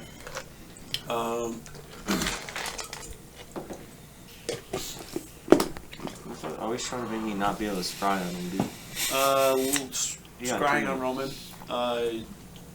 Pretty much, like, basically, I don't want to waste too much time with it. He's just at sea by himself. You can see that he looks kind of just not really beat up, but he's just not as, like, put together and clean as he normally looks. You can definitely see that he's got, like, some windburn on his face. He looks to be pretty much dressed down to, like, just a tunic and, like, pants, and he's sunburnt as hell. The boat that he has is kind of good condition, but you can see that he looks tired, pretty thirsty, like kind of dehydrated. I put the decanter up to the mirror. Starts pouring on his head. But don't really know where he is. You just know that he is on the ocean from when you last saw him. Can I see the stars? No. It's gonna locate his ass. If you do that at night, you might be able to see if we can do that for Connor, or like have Connor like look and see if we can figure out where he is. You didn't think we were gonna do that. Now you're trying to figure out his I know location. exactly where he is. Where's he at? I know exactly where he is. Wait till tomorrow. You better figure it out He's by exactly tomorrow in the 16 game. knots. Tell me where he's at. I won't tell him. That's alright. It keeps doing Who's that. doing that? Just unplug that. Ooh. So dark. So dark. I can't even see anything anymore. We're heading out. On the road again. Can't wait to get on the road again. So, you guys all meet up over there. Zarbrax is holding Skip. Just kind of has to, like, put his elbow or something against the stone to take him through the portal, but no issues. Make your way through. You and Chelonia end up beneath the city where the portal takes you to. You can hear kind of commotion above. Fuck the keepers! Stupid fucking And you start to make your way in. ever see one, I'll kill him. Especially a dragon one. And a metal one and a turtle looking one. We'll come back to you and do your portion because yours is gonna be pretty involved. For you guys, Die. you make your way to Yoga. Actually, we all went to 10 of that's You guys go to Trigadier's shop though and make your way through his study to make your way to his other study. I'll dap him up. My boy. Once you make your way through, That's our handshake. I should have this on.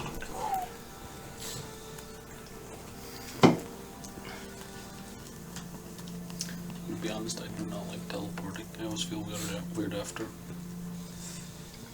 Yeah. Like, yeah, like your stomach is up into your throat. Think someone You know, like a weird like feeling jump if you as it teleport too many happens. times, something bad might happen. No, that's probably not. Just like a gut feeling. No. We should test it out. Yeah, just back and forth, back and forth, back and forth, back and forth. I've never really heard of anything happening where you get teleported anywhere else. That's good. There's no way we teleport from one place and end up in a different one. What if it's a mimic portal? What did you just say? That's the fucking most horrific shit You're just jumping into its stomach. That's terrible. And it Wow. teleports you. I'm just gonna write that down. Yeah, I was gonna say that. That's actually wow. That's wow. Trying to work for Wizards of the Coast? Yeah, I'll get you a job. Just interview with them and just go mimic portal. I feel like you're fucking hiring, dude. Like, holy shit, can you do that? Fixed it. How does that work? Does it work? Is it world breaking? We'll make Yes. All right. Once you guys make your way through, you get to a door. Obviously, same one that you guys made your way through last time. You are in the noble district of. I thought you were like Scotland. I was like, Shitty ass. didn't realize you had that much animosity with the authority. I'm not a fan of the old guard, so I'm not exactly, you know. I'm cool with not being there, but it's not like that, I swear.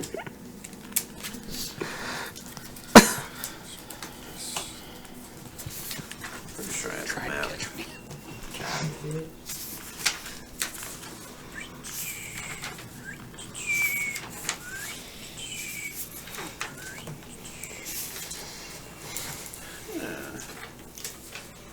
Oh, that's because it's in.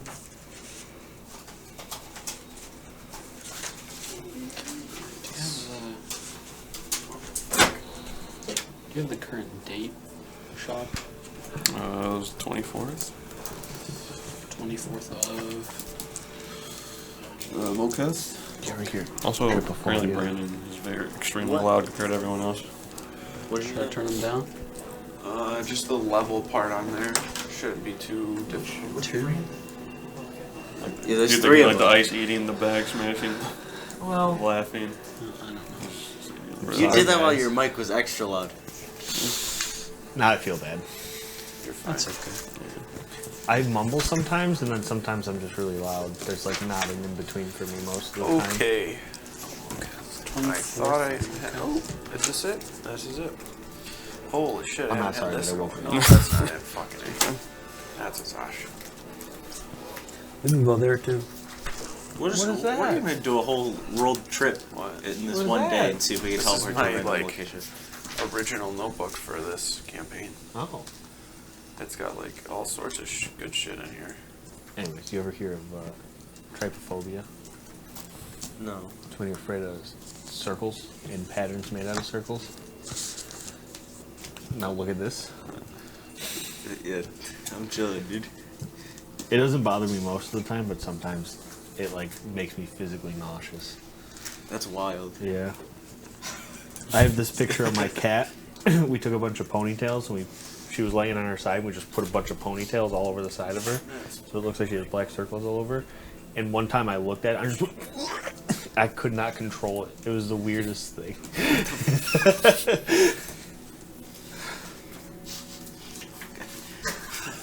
Story time. Story time.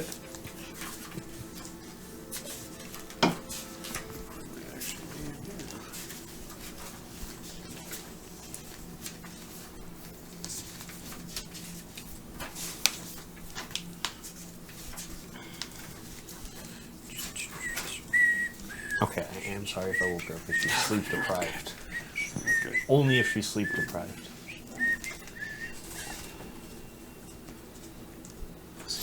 Alright. Once you guys make your way in, like I said, you are in the noble district of Yolbyard. The way that it is set up is there's pretty much just like this very, very large road that winds down before it meets the lower level.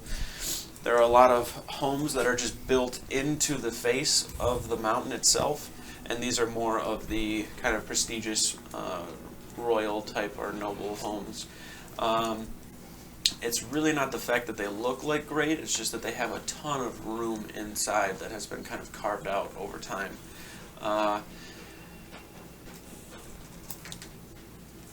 Once you make your way out of Tregadiers and down, it's pretty easy to navigate. There's really just one straight shot that makes you travel downward to get to the kind of exit point of the Noble District.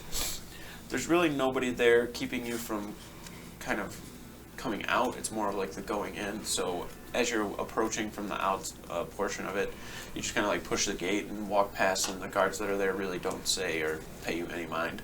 It's okay, because we were going to kill them. They spoke.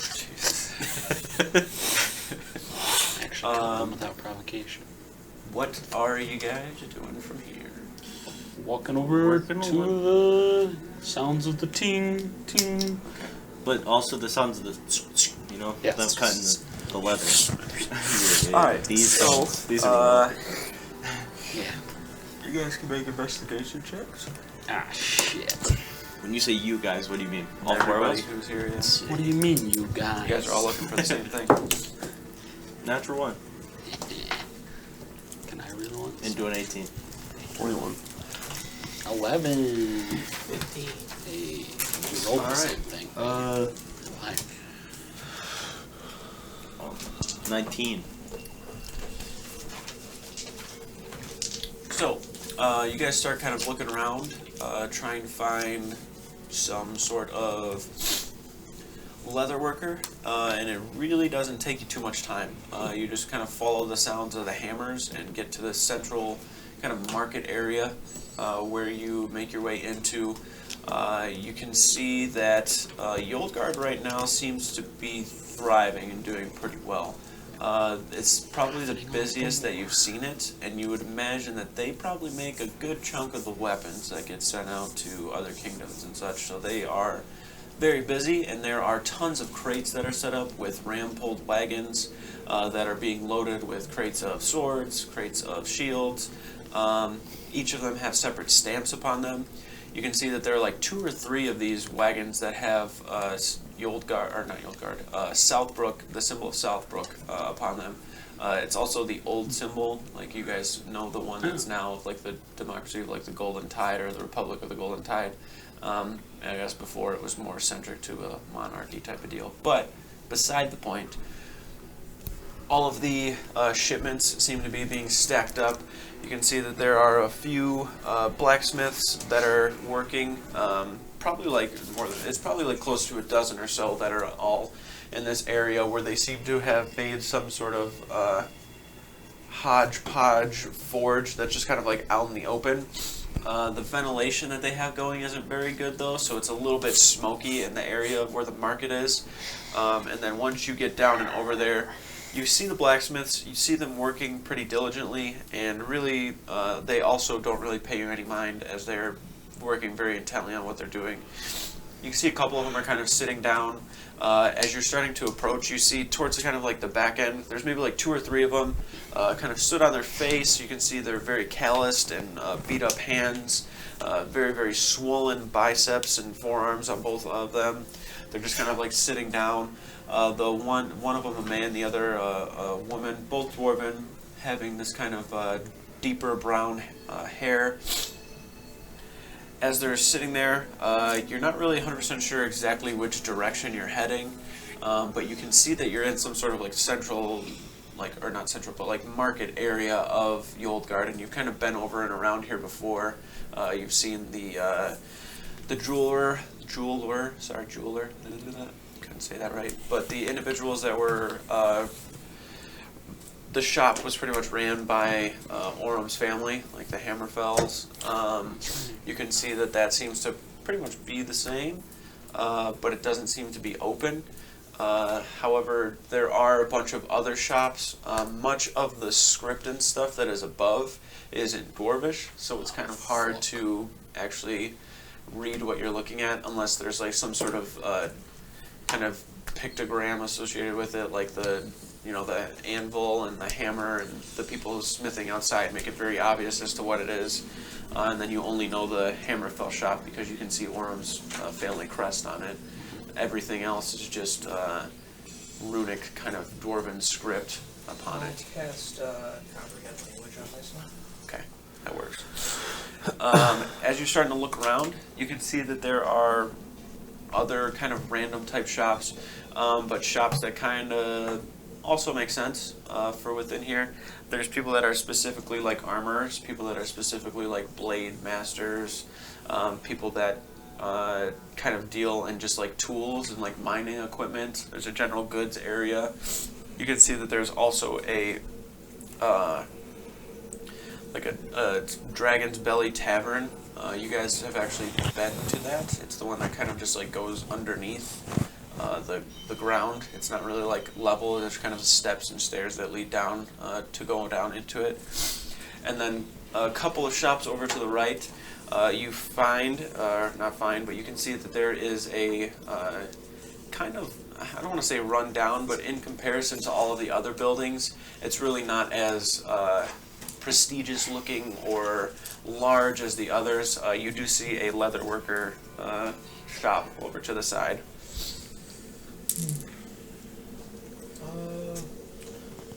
There's a shop right over that way. Okay. Is there a general store? You saw one, yeah. Yeah, it's going to be back a little bit. Okay. I want to stop there after I gave Craig a deer my only bucket. So. Okay. May as well get one of Dwarven make while we're here. That probably holds 2 gallons. I'm looking for a 5 gallon. 5 gallon bucket. Maybe a barrel. Let's go. This one? Yeah. Looks kind of run down. Maybe, Think business is not too hot? I mean, they do mostly do metal stuff, it looks like, but maybe they don't want business. well, they're gonna get it. Are we like close to it? Yeah. What does it sound like in there? Quiet. Oh my god, the door's open. You knock. Open the door up. You can see that there is Hello, everybody in here. There is a man within the shop itself. You can see the interior is kind of dim, even in comparison to the outside. There is a single kind of chandelier hanging from the ceiling that has a couple of oil lanterns on it. So it's pretty much just this metal bar coming down, and then there's a cross that has oil lanterns at each end of it, and they're all kind of just kind of dimly lit, giving light to the interior. You can see towards the back, like I said, there is a dwarven man sitting inside of here. The beard is long and scraggly. It doesn't seem to be kept by any degree. There's no kind of tie and braid with kind of bands around it that signify certain things within dwarven culture. He has kind of wild right now. his hair on top is balding, very balding, and then from the sides it's kind of coming down quite a bit. So it's his hair is kind of all scraggly and melds together from the sides of his head into his beard and sideburns and everything. The mustache hairs kind of overpass his lip quite a bit, to where when he's moving his mouth, you can see just his mouth behind this veil of mustache hairs, essentially. He definitely appears to be older. You can see that he has one of his eyes seems to have this kind of very gnarly scar, like a burn scar across it, kind of up on the top part, and then it kind of goes over to the top part of his head as well, where you can see there's no hair growing in that portion. So it's just kind of this scar that's on the side of his face, his ear going up over his eye, where you can see there's actually some sort of leather patch that's covering it. As you open the door and walk in, you can see that there are hides of whatever, creatures or variety of hung up on the walls. There's some sort of tanning rack. There are jars and jars of what you can see is some sort of white salt-like substance. Very, very thick grains of it as well. It's not very finely, it's very coarse. The individual once you are like making your way in, you see that you're like catching them standing up. So from like when you were knocking, like they're still trying to get themselves up, and you can kind of just hear. Hello, anybody in here? Yeah. Okay.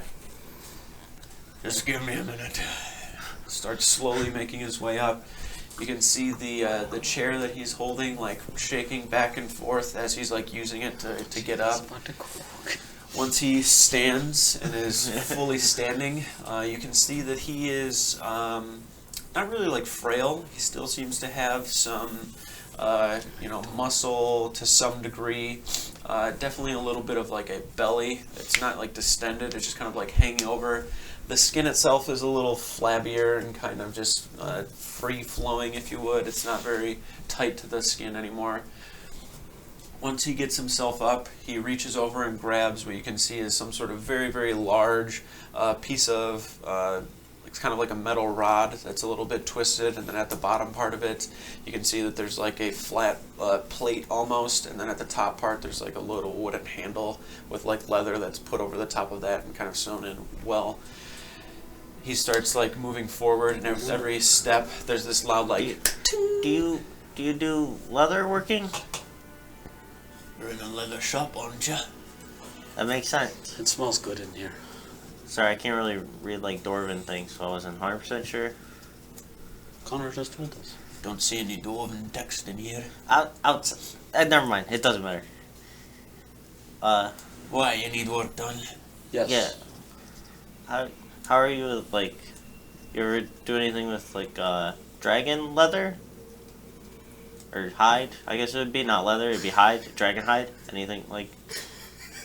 Who's asking? Us, we're the keepers? Was actually, I've heard those. That's... I have, and I don't... Not all of them, but almost all of them. Don't do any sort of work like that around here. Okay. So you do it in other places? Not what I'm saying. Oh, sorry. Look, if this be some sort of an interrogation... What? Oh, no, I grabbed the leather on the back of my back. Wait, I have, like... It's like I have this. giant. For you, it's like... You see the kind of sunken, kind of just disgruntled look on his face light up a little bit as he looks over towards the dragon hide. Yeah, Aye, that's beautiful. we were in one of the hells, one of the planes, and we fought a dragon. You're just gonna tell everybody everything that we do. He like reaches his hand out as it's shaking to You don't like have to reach explain. over and touch the hide. He seemed like I needed to explain to him, though. He looked like he was like we were narcs or something. Are you a narc? While you guys I'm close. While you guys are got talking back and forth, nothing and to he's worry standing about if here, you're not. he gets closer and close enough to the point where he can like reach and puts his hand on the hide. We would probably just let him sit down. We gotta bring this to a table. Never thought I'd feel dragon's hide again. Beat off. Sorry. Come on, child. Kick him out. He's in timeout. 5 minutes in the bag. It's like crazy how much I have to like think of what I say before I say it because moments like this happen. It's crazy how often I'm just thinking, can I make a beat off joke here? Start taking bag holding timeouts, Xander. Okay. Reaching out, putting his hand up towards the hide as he's feeling it. Moldrak, you, with your astute perception, can see on his left forearm there is this tattoo of like it's pretty much like a kind of curling dragon with a blade like going through it, and then there's like kind of like these, it kind of looks like blood splatters in every spot where the blade's going through the dragon. So he's reaching out and kind of placing his hand on the hide. Said you got this from the hells, then, huh?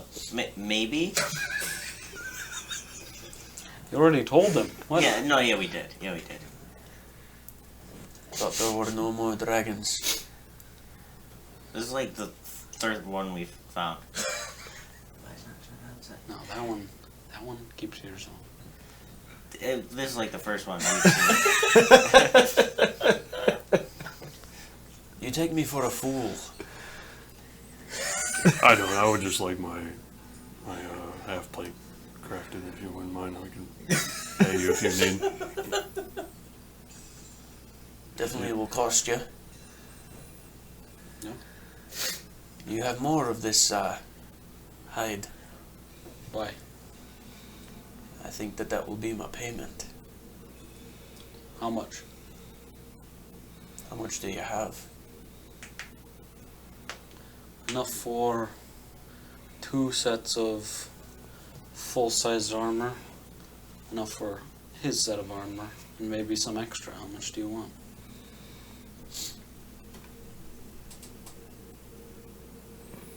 Enough to make a blanket. Dude, dragon blanket does sound kind of nice. He's a dwarf. It's fine. It's a small blanket. Dude, I kind of don't want armor anymore. I kind of want to. Okay. You think you got enough for that? We've got a deal.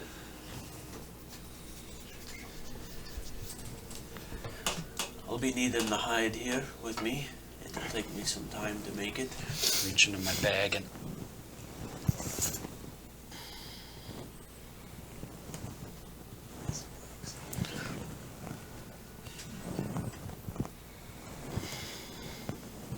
We are a little bit of a time crunch. Could you, perhaps, I could offer some assistance if you need any, or? I work alone. And at my own pace. About to get nasty in this shop.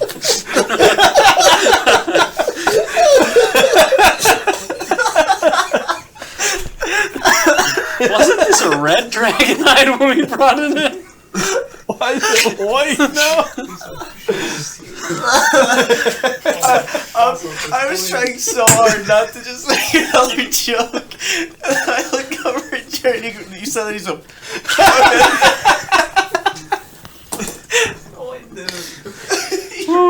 Holy shit.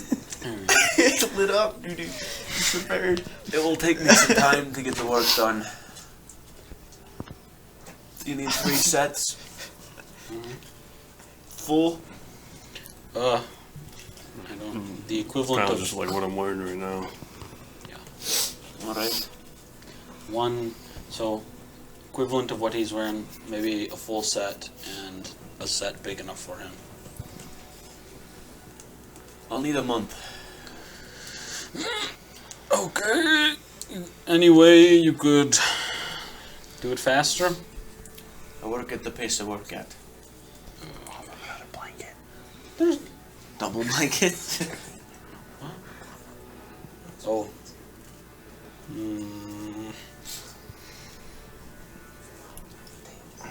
Could you work faster if there was more in it for you? If I work faster, the quality of the work won't be the same. I really didn't think about the having to craft the part. Alright. Well, Everything's just made for us most of the time. a month. 1 month. Alright, well, what can we do, guys? How much time left until big day? We got at least a year. Connor knows the exact day. I think it's within a year now, is that Oh, right? I thought Yeah, that. that's somewhere. Solar I thought we had a eclipse. year and a little bit. I thought, but I don't know. 34th of the Yondeleth. And it's currently Moketh. I don't know the calendar. Me neither. 24th, That was 24th something of else. 24th of Moketh is right now.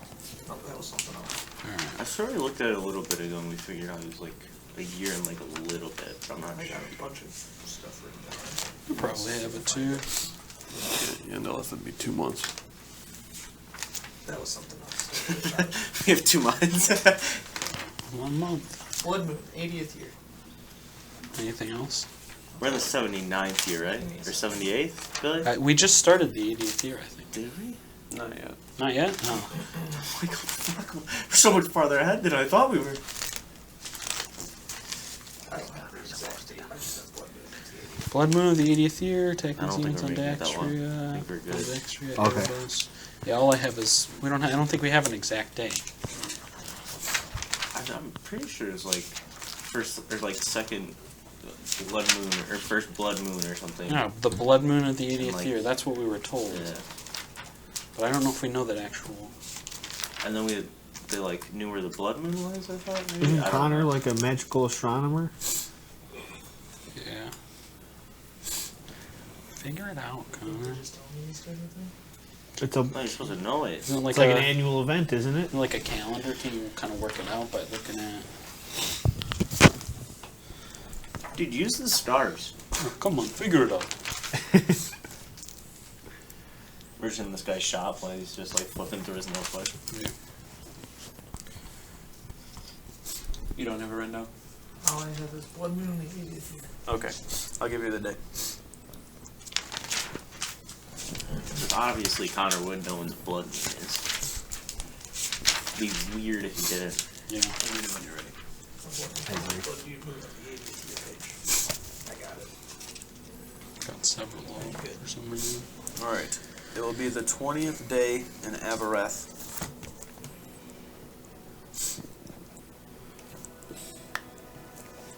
And then currently right now you guys are in Moketh. What year? It should be 79. That's what I thought. Alright, I remember so we Moketh the 79. have So you've until got Avareth 20th. Avareth 20th. How long is Next that? year, right? The 20th of Avareth? How many months is that? so I don't even have that yeah, I still have printed to out. Oh. I only go up to Gondola. yeah, that's the last month of the year. How many months out from that are we? 4. Well, a little under 4. And then at Avareth least is 4 the months. third month in the year. 7 months. Guess we got time. Well, I guess it'd be 3 months until Gondola. We got time, but we really This don't month's have almost time. done. Well, stuff is also progressing faster. Yeah. Like, is there something we could do that doesn't involve having to go fight something? So we could wait for this armor and shit? Probably. I mean, I think you it, know. I don't know. I needed time to craft something. Yeah, it's like hopefully a week, maybe. I don't know. Level I just want to. There's. Do we want to walk and talk towards the portal? I guess because we can't really. We're not staying here for a month. No. We've given him what he needs. I assume we're outside. I don't know. We should probably, go to Danabeth.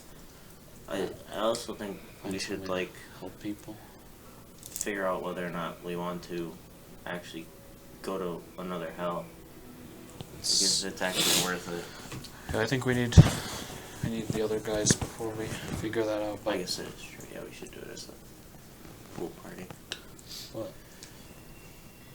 Shall we head back to Arcanoria and then to Danabeth? Works for me. We might even catch them before they Give go. that guy in there a piece of that meat. Okay. I'm gonna. What about this? I think. He stays. Do you guys know about the Dragon Riders? They used to kill them. They hunted them down. I think he's one of those people. Dragon Rider? Yes. Never heard anything like that. Okay, I don't. He rubs me the wrong way. I don't like him very much.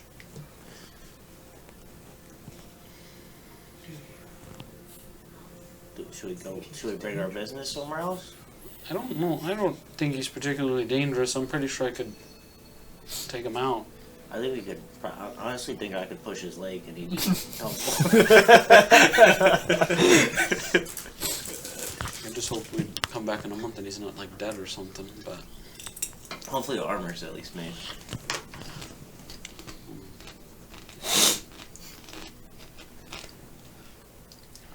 I just don't want to give him. Bless you. Do you have good relations Bless you. with the nobility here? Excuse me. That guy? No. You Do guys. I? Yeah. I mean, I've spoken to them. I warned them about an apocalyptic event. Maybe just Also, let we're- them know what's going on, maybe, with this guy. And Oh, yeah. Maybe they can either help him or speed it up. yeah. I can try. I don't think we need to speak to the king or anything, but we can probably speak to his advisor. Something Rumenheim, I believe. Oh, he might. He Let's- might run for Alvi it. though. Rumenheim, Yeah, he his might. advisor. He He might seems want. he might run for it. He seems suspicious. He was worried about Andrew being an arc. He really didn't want to tell me until. I think he might be a crazy old Can I just listen at the door of the shop to see if I can hear what's going on inside? Too much going on with I this just fucking guy. spit up my chest. What's going on in there? This is turning You into can hear the Sounds like fan this. yeah. fiction. Make a perception check for me. Almost fucking. Oh yeah. Yes, Dragging yes. that head. 25.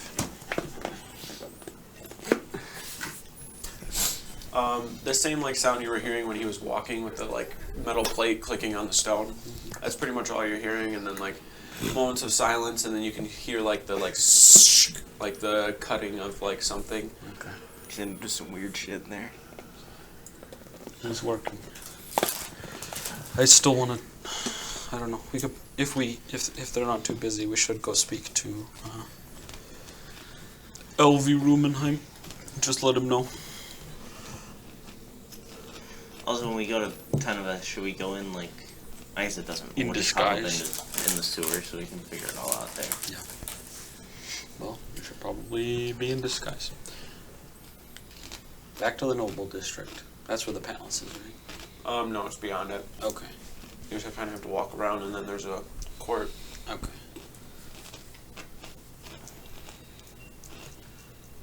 All right. Once you make your way over there, the guards that are standing watch, you can definitely tell that they're like looking at you like, I feel like I know these people. I thought I had like a thing, like a writ that let me go and talk to the people there, but You had one when you guys, that was way before. I let you guys into the Noble District okay. originally when you were with Yeah. Orem. Alright, well, Oh, yeah, but problem getting in the fancy tank. Noble District. But once you start walking up, the guards are kind of looking. They don't seem as like stoic. They're kind of like looking at you like you're familiar in a way, and they're like looking at you like they're pretty sure they know who you are, but they're just kind of like, greetings, hello, Moldrak. Moldrak, keeper, yeah. Yep, that's correct. All right, what can I do for you? Is I think Alvi is the right name. Alvi Rumenheim, are they? Aye, Elvy's here. Okay. He's in the chambers right now, speaking with our king here. But he should be walking out here any moment now. He said he would be quick. If you want to wait here for him, you're more than welcome to. Okay. You guys want to try some dragon steak? Dragon steak. Sure. Can I reach and It's the best food I've ever had. grab it? Wow.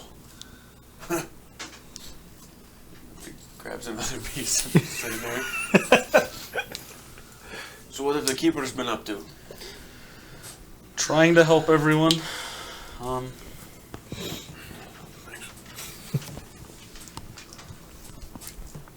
That's fine. I got several more plates full.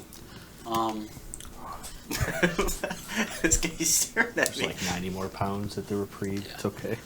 Just, trying to help as many people as we can. Other guard walks over too. Grabs like 3 pieces. Has there been any commotion in the city? Have you guys dealt with any Nothing here. bad ongoings? Gratefully, nothing here. We're pretty fortified. I know that there have been some things at night flying around outside in the mountains that have been picking people up here and there. At least stories. Not sure if they're true, but it's been happening. We've been pretty grateful here, based on what everything else is going on around the world. No trouble with the Durgar since the battle? No, not at all. Good.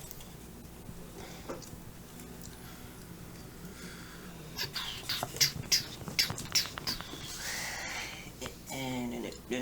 You say he's coming out soon, though? We're 100% sure he's in there.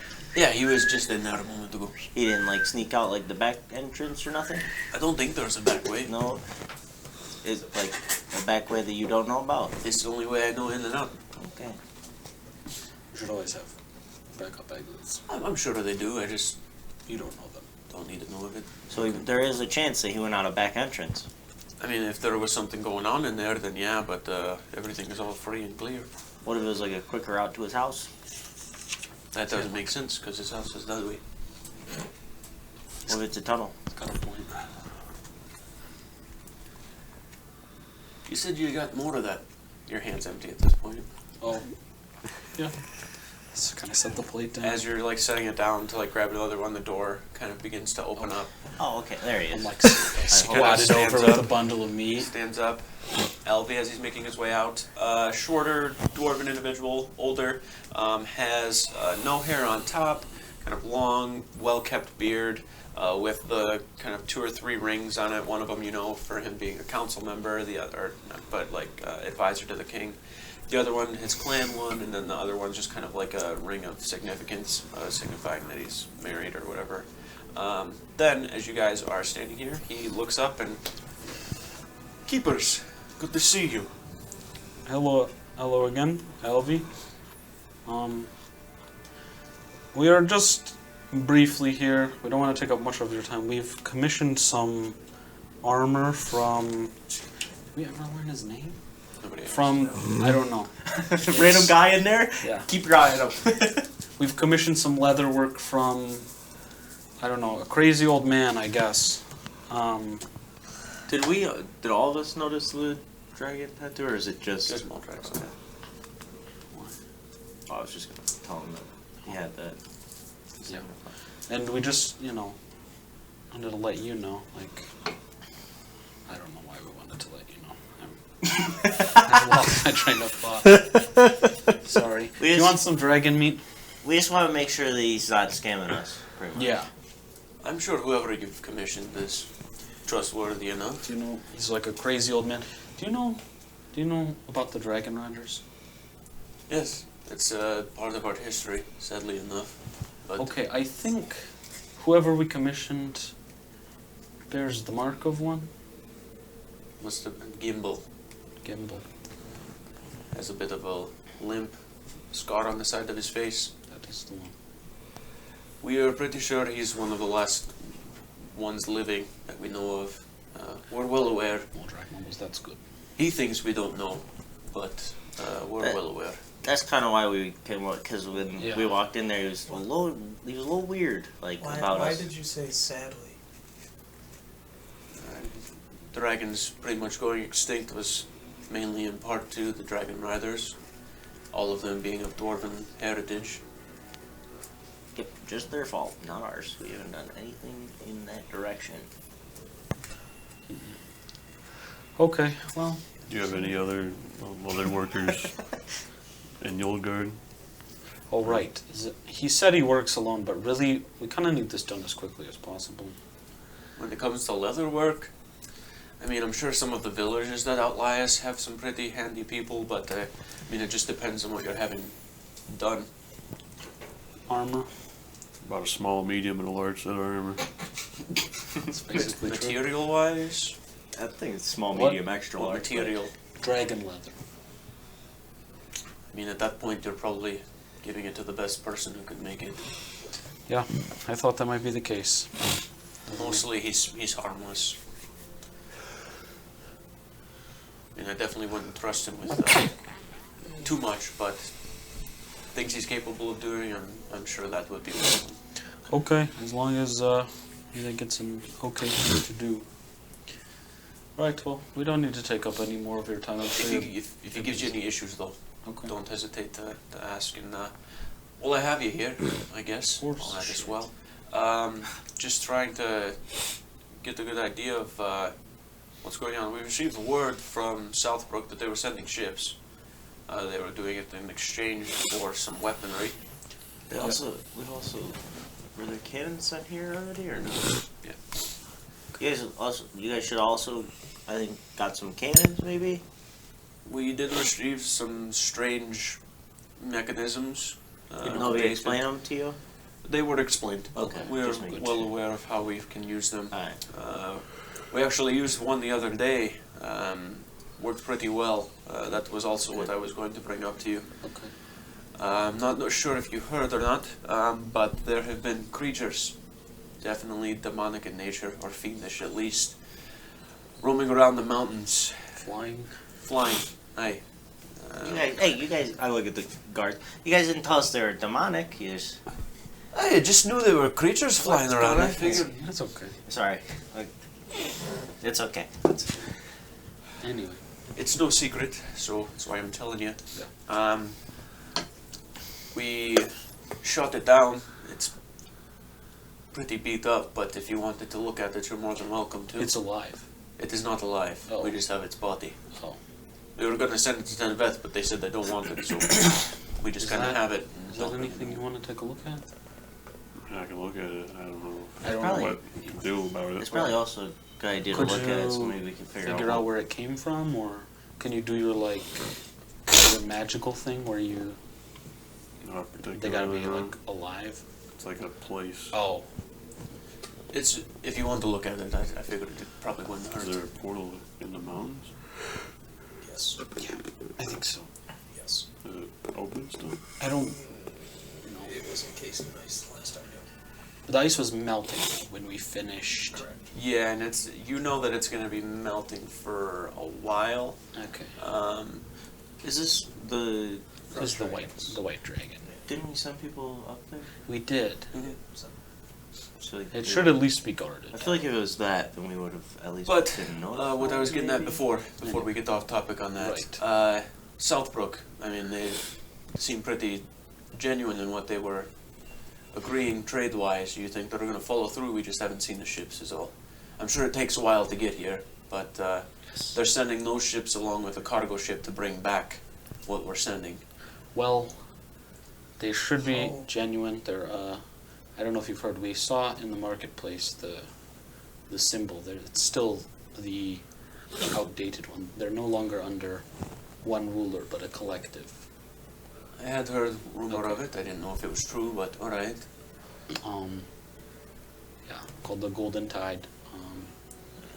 But they should be trustworthy, and hopefully they'll have less run-ins with pirates and such, if any at all. All right. I think they are trustworthy in it, though they've been, I think, helping everyone out. Is that right, Colin? yeah, they've The letter been, we received, yeah. They've been, last I checked, they were sending things to all the different kingdoms. Some ships or some whatever they could really spare. Soldiers.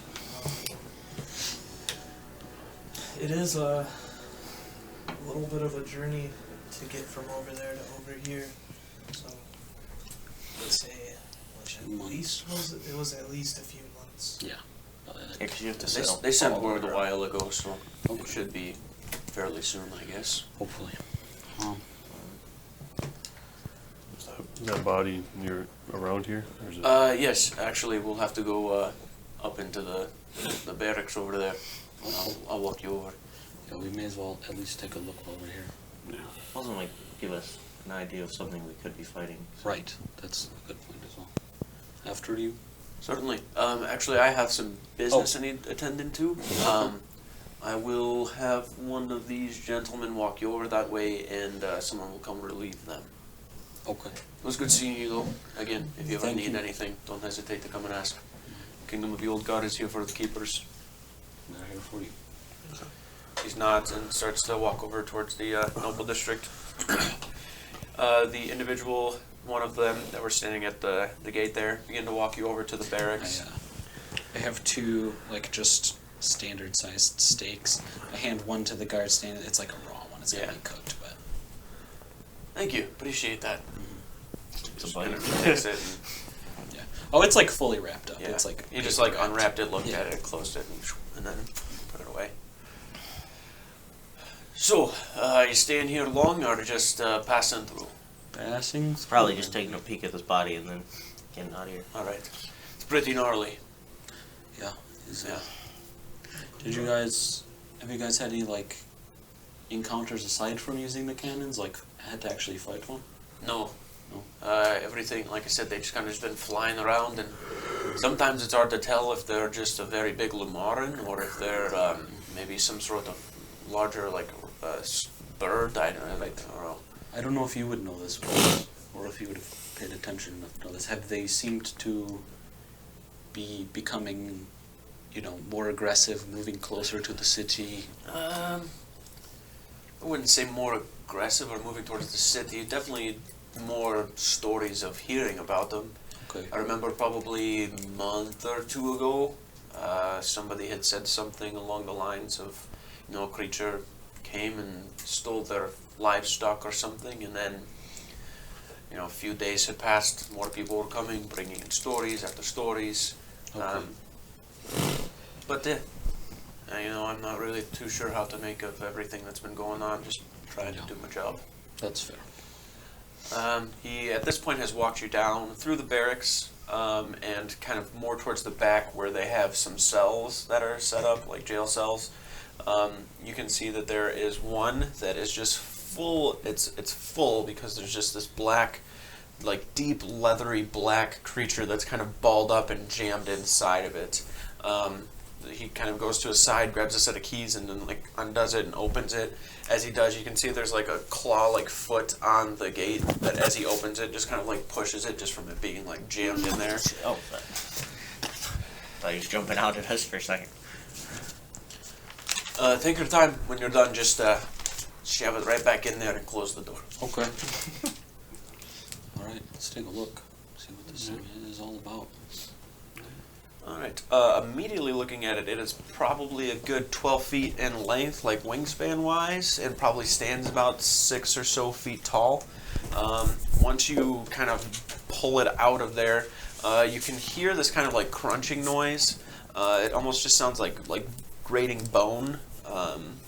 Once you start to like pull it out and then flip it over, you can see exactly what it is. Like the chest is just caved in from where you'd imagine a cannonball just like slammed right into the center of it.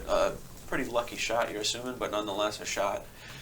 The creature you were looking at right now is very bat-like. It has very, very long, black, leathery kind of wings. The jaw is like square but down and distended. You can see these two fangs here and then two fangs at the top. The eyes are very, very deep and sunken in. At this point, you can see the eyeballs are kind of like grayed over, and then you can see that they have very, very pointy ears here, and then there are no arms. It's just kind of like the wings and then the claw-like feet that are there. The front part, everything is just kind of like this leathery, much like a bat would be, like very, very leathery aside from the chest area. Has a little bit of more of a kind of chitinous kind of appearance to it, just like the chest area, and then like down it almost looks like a very muscular individual, but it's more of like a chitinous kind of hide that's on top of it. Other than that, nothing really of note on it. Do you know what kind of creature this is, Azrael? You can make a history check. 20. 20? You've done a little bit of research, obviously, with demons and such. Some of them, specifically are native to certain layers of hell and kind of where they come from. And this knowledge has kind of just been passed on through your family for generations, just in purposes of being able to discern difficulties of creatures and like how strong and powerful they really are. This creature is known as a Vorgel, and it comes from the layer of Stygia, which I believe is the 5th layer. Other than that, you're not really too sure like the specifics of the creature. You just know the name of it and where it kind of comes from. I haven't really seen one of these. I know of it. It's, they would call it like a Vorgel. It's from the 5th layer. I've never fought one though. Is there one of these in the training grounds? No. I'm gonna go over, lift up the head. Does it have like horns? Mm-mm. Just lift it up by the ears. Yeah.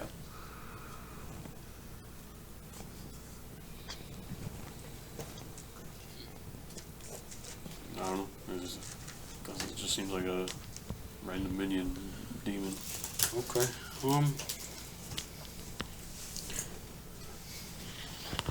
Is the portal that was on the ice mountain to Stygia?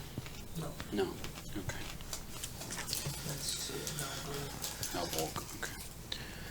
All right. Well, I don't know. Stygia's portal was rumored to be south. They brought the bats too. They brought tools and the bats, dude. Right. Well, do you think we can gain anything else from this creature? Okay. You don't really know. Alright, let's get out of this cell and I jam it back in. Yeah, just kind of like a.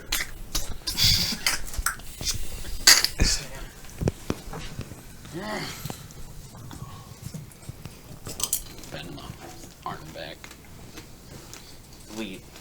If we did go to it, or go back to the house, is the fifth one the one that we'd be going to next? I don't know. We could try to do Zaxria. Is also true. Where are you guys heading from here? I think there's back. Oh, I guess we don't have to go all the way back. We can just do it here. No. I don't think we can go back through. No, you can't. Cool.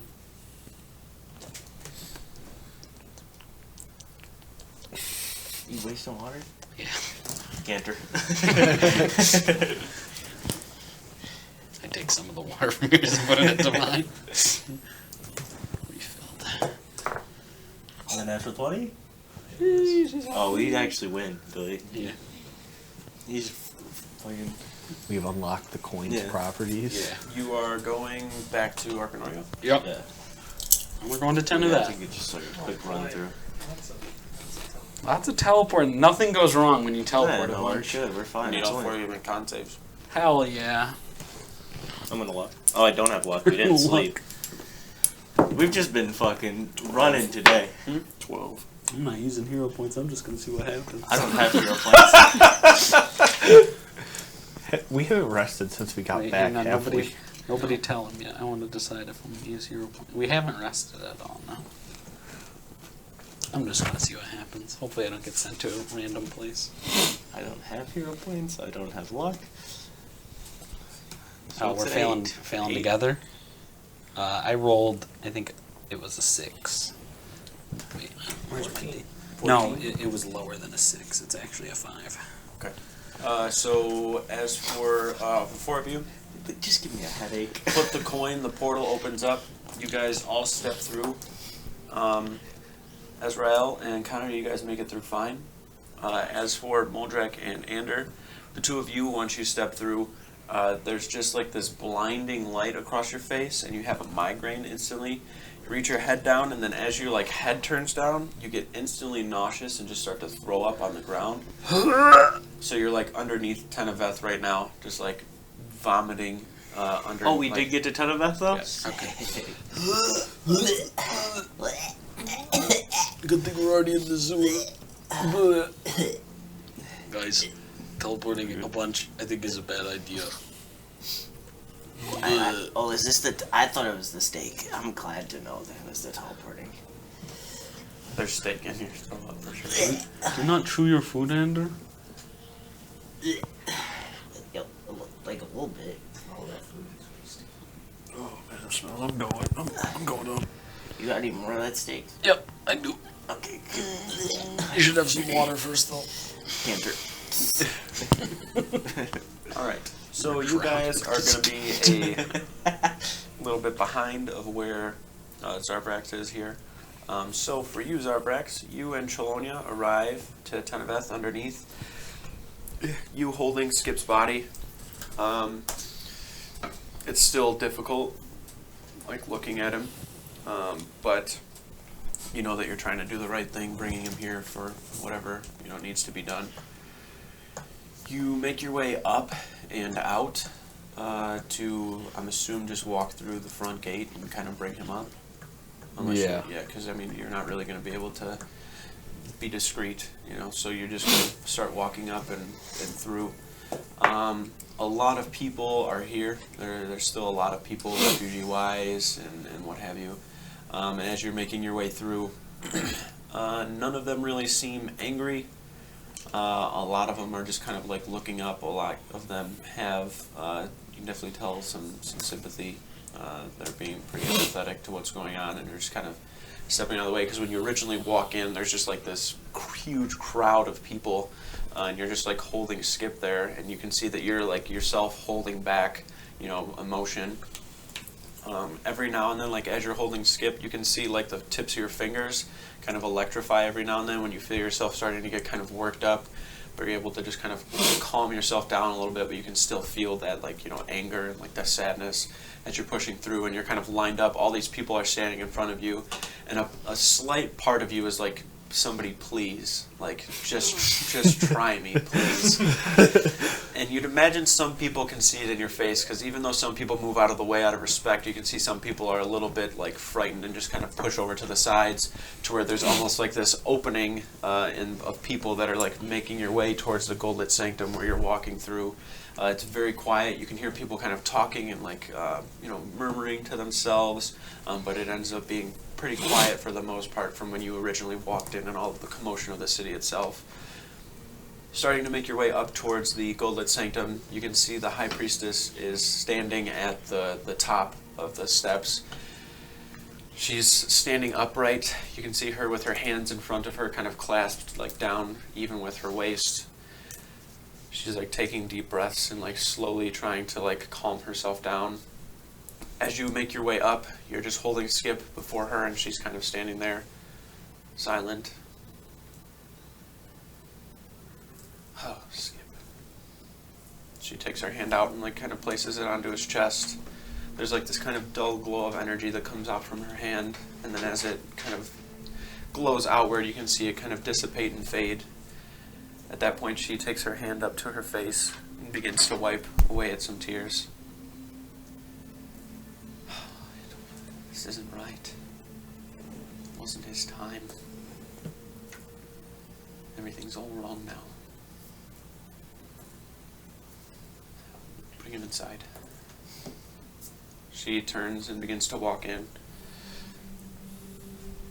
As she's going to walk in, she turns around, because you can see that she's like visibly upset.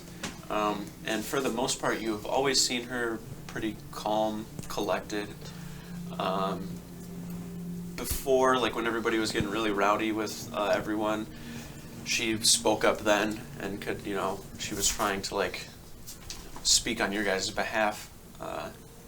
She turns around, makes her way to the steps where you can see a lot of people have gathered and are kind of looking out towards her at this point. Each of you should be ashamed of yourselves. Skip, a keeper, died, protecting all of you. Not because he had to, because he wanted to. He was good in every way. And the last thing each of you said to him was that it was his fault that your families died. It was his fault that the attack on your village or your city came. And I assure you that that is not the case. Skip was always somebody to do more than he ever had to for others, not just himself. Everything he did was not for power or for glory. It was just because it was right. So I ask you to think long and hard your opinion on the keepers. Many of you probably wished that the keepers felt the same way you did after you lost your daughters, your sons, husbands, wives. Well, I can assure you they're feeling it right now. They too have lost a member of their family. All of Zaxria has lost a member of its family.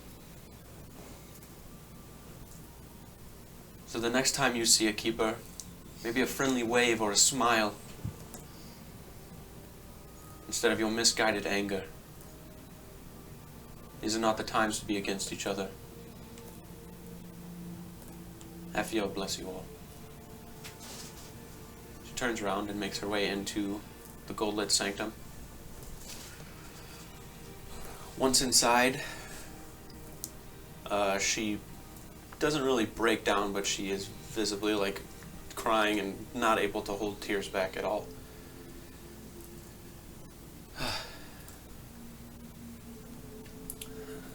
Will you start to prepare some things for Skip? We'll bury him here beneath the sanctum, if that's all right with you.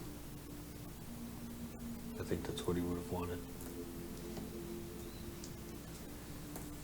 It'll take us some time to prepare everything. Maybe a day.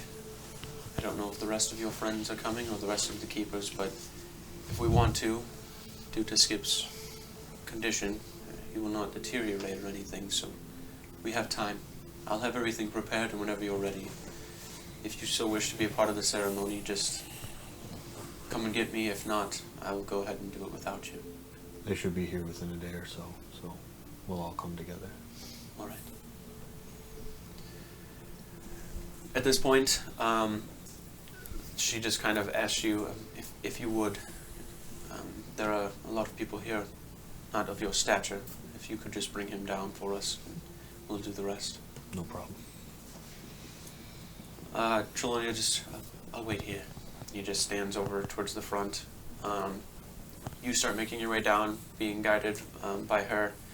As she's walking down, you eventually get to the point where you set Skip down. She walks out with you. She definitely takes a moment in there, probably like a good 5 or so minutes. You can hear her talking, the kind of sobbing in her voice as well, before she collects herself and then makes her way out to where you're standing.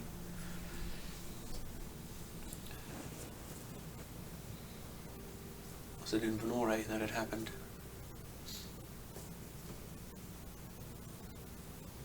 No.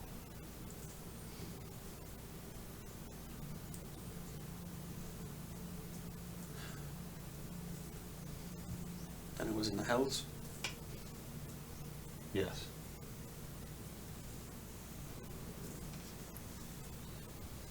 Were you able to close the beacon?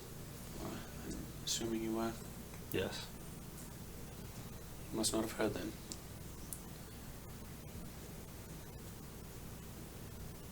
Venore was hit very hard. Probably the largest attack we've seen thus far. Not catastrophic to any degree, but a lot of lives were lost. I received a distress signal essentially from the paladins and priests that were guarding the portal that you entered. It appeared that you got there and not in time, but close enough. Thousands and thousands of demons poured out of that portal. From what I heard, the portal eventually closed, and thankfully so. There were more and more just pouring out, unrelenting. Pretty much the entire northern part of Venore is burnt. All of the villages there, the trees, everything is gone.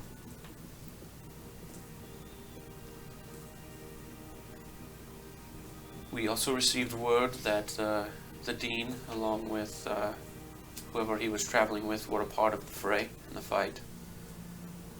We don't really know of casualties or who made it out alive, but we at least won that battle. But I fear it doesn't fare us well for the coming war. Especially after the loss of Skip, I'm finding it very hard to have hope. I'd be lying if I said that we were worried too.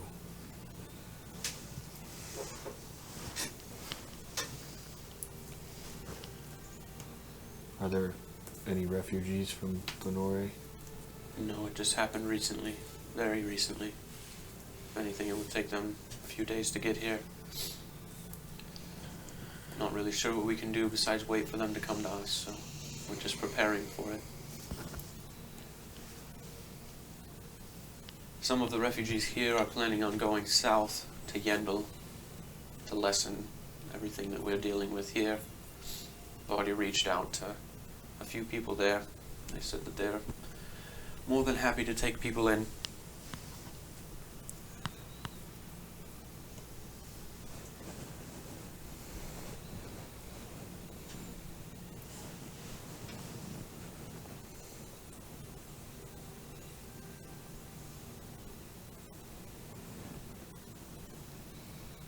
I wish there was more we could do to help. You're doing more than enough.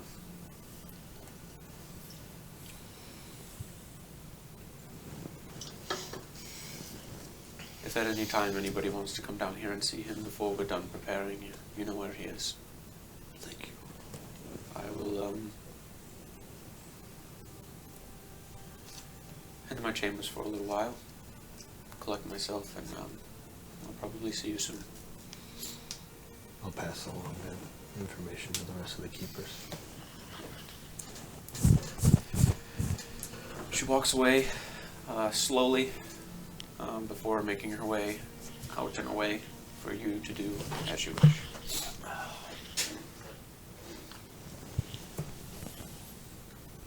I'm just gonna head up back towards Trelawney is. I'm gonna just pause for a minute, just kind of look at him, and anybody with even the worst of perception could see that Zarbrax is just like mentally and physically torn apart. Takes a deep breath. You know, we've got things to do. I'm just gonna walk out.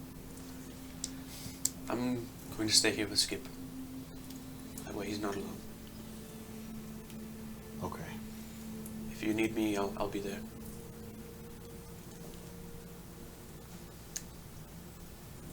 Okay. And he just like asks for directions, and you're like, yep, just down the stairs, and then yep, left and a right. You make your way out, and you can see a lot of people are like kneeling at the steps. Many of them like have their heads bowed. It's a little bit later in the day at this point when you get here, probably like 2 or 3. This time of year, it's probably dark around 5, so it's kind of getting to that point. A lot of people are holding candles and just kind of like standing there in silence. Are you making your way over to the temple? Yeah. Yeah, okay. As you start kind of making your way through, a lot of people that you recognize seeing before shouting out at you guys, pretty much all of the like fuck the keepers and you know it was your guys' fault, like all of that, like they were just shouting it out at you, and you remember seeing their faces, but you also remember what they probably had gone through, and there's kind of just this moment where you're passing everybody, and some of them are kind of reaching out and just giving like a slight tap. You can hear like apologies, sorry for your loss. Like people are just being kind to you as you're passing through, and it's just a complete opposite of what it was before. And you see that there's just now been this understanding as you're passing through. Everybody just kind of makes way for you to get to wherever you need to be, and once you get up towards the steps, you are standing right in front of the temple. Yeah, before I go in, I'm kind of gonna just kneel down, like one knee down, a fist on the ground, just kind of look down at the ground and just kind of remind myself that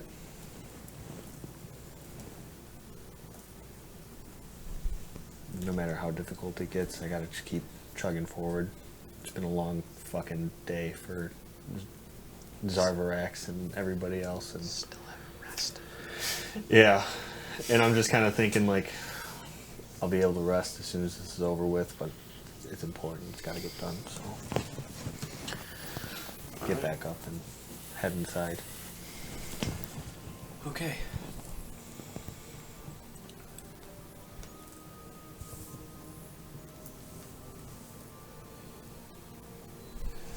Entering the Temple of Keranos, you can see that there are many familiar faces roaming about within here.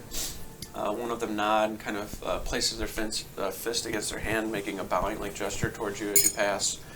Once you get into that kind of central chamber, you do not see Stormcaller Uldar in this kind of central chamber of the temple where you've seen him so many times before. But you can see around the kind of lightning bolt shrine that's in the center, like that wall there that has the kind of glass lightning bolt that's kind of arcing with electricity all the time. Kind of around that, there is this dull glow of blue kind of crackling from behind it. You walk around it and begin to see the steps that lead down to the area where Stormcaller Uldar brought you before, to where you could see the depictions that are etched on the stonework of all of the kind of history or story of Keranos, essentially, where you originally saw like the axe in the the Battle of the Eradication.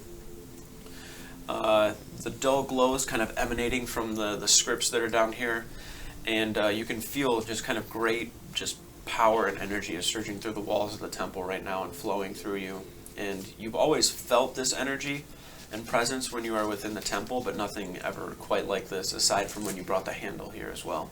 Almost like it's just this huge connection between you and it and the temple, and everything just kind of melding together. As you continue down to the lower level and walk further in, you can see kneeling in front of a depiction of Keranos wielding lightning. The Stormcaller is meditating. You can see he has a dull roar of thunder around him, and you can hear it, as well as a slight crackle of lightning circling around his head like a halo. Your footfalls on the stone are loud enough for him to take notice. From in front of him, he takes his hands out to his sides and then has this sudden kind of deliberate motion where he flips them upward, and the thunder and lightning disappears. He turns at this point to face you. His bald head, the tattoos kind of down the side, his muscular frame, all he has on right now is just kind of like this kind of grayish blue vest and then kind of longer, almost like baggy pants. Stormborn. He just gives a nod.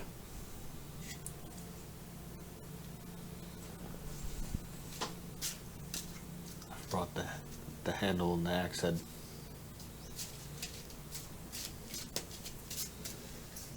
He stands in silence, kind of waiting.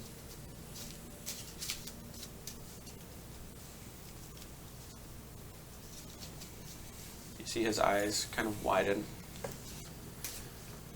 full of glee, like a child. He's smiling. He looks to you in disbelief.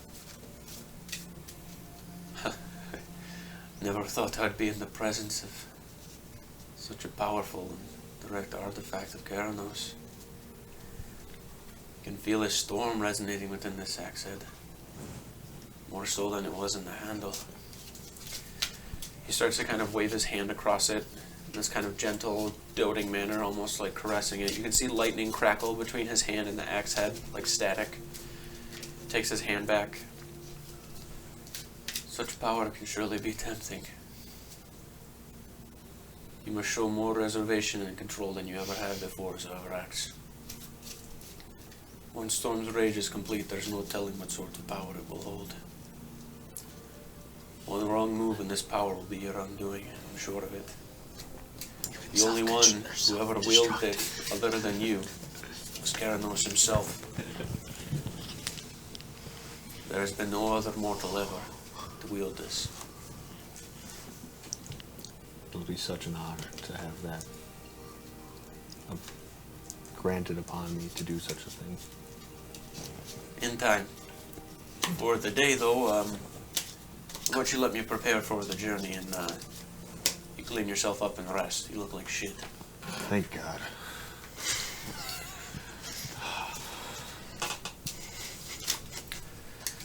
There are some things I need to grab. It'll be just you and I going. Okay. Yeah, I could use some time to rest, so that works out pretty well. Well, you know where the chambers are. Make yourself at home, of course. Thank you. When you wake up and you're ready, just come find me in the temple and we'll go. Okay. Well, since I'm about to go on a long journey, maybe celebrate a little bit beforehand. You want to try some dragon meat? Maybe later, I just ate. Really good. You're missing out. I believe you.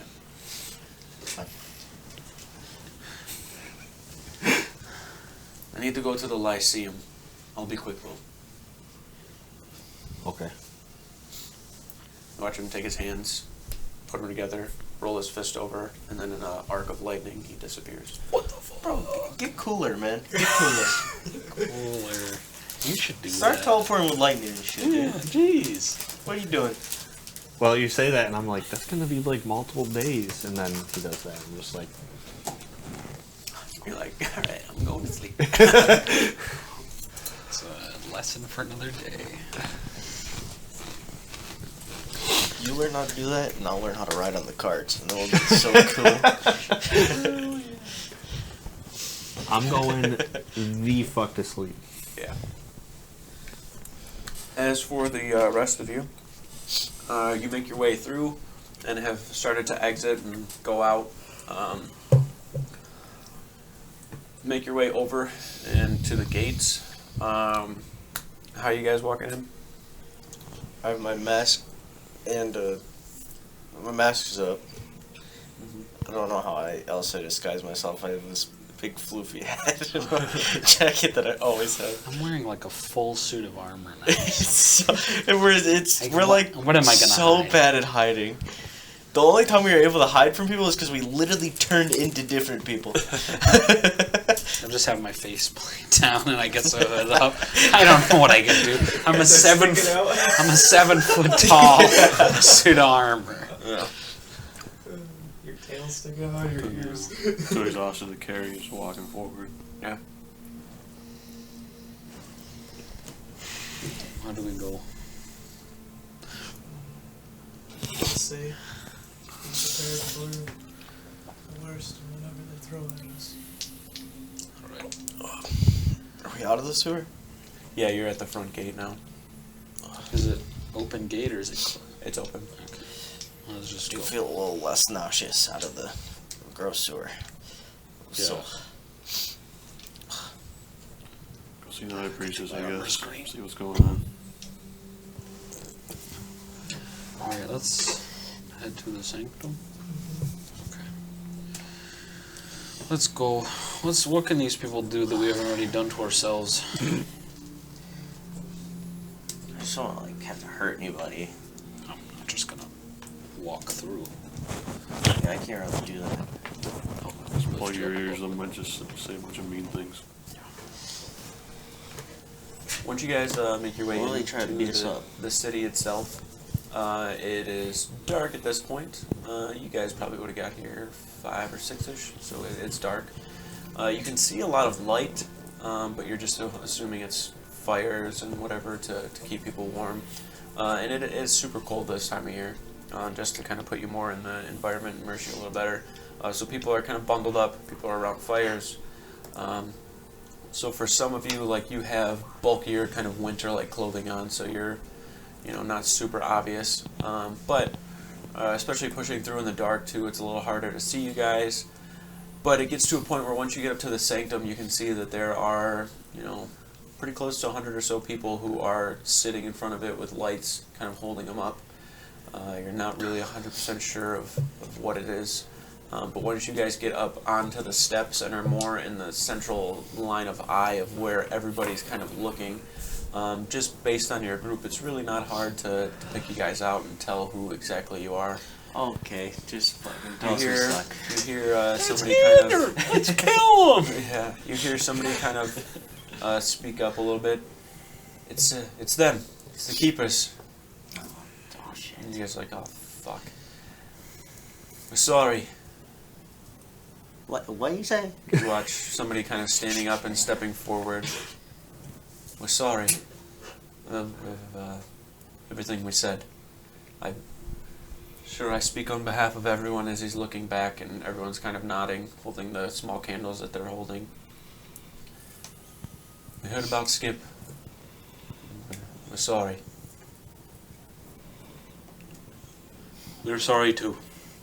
We wish we could do more for each and every one of you. We'll fight till the end for every last person on Zaxria. Everybody just nods. One person starts with a thank you, and then everybody else just kind of keeps chiming in.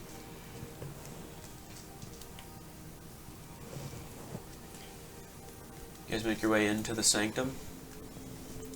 You can see the high priestess is inside of the sanctum, sitting around. You can see that she's talking to a few people. Bring those down. Those should be the last thing of the ceremony. She turns and looks over to the rest of you guys.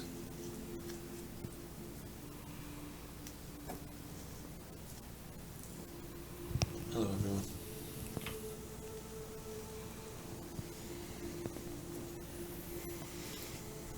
Have you seen Zaxria since you've been here, or did you just get here? We just got here. You just arrived.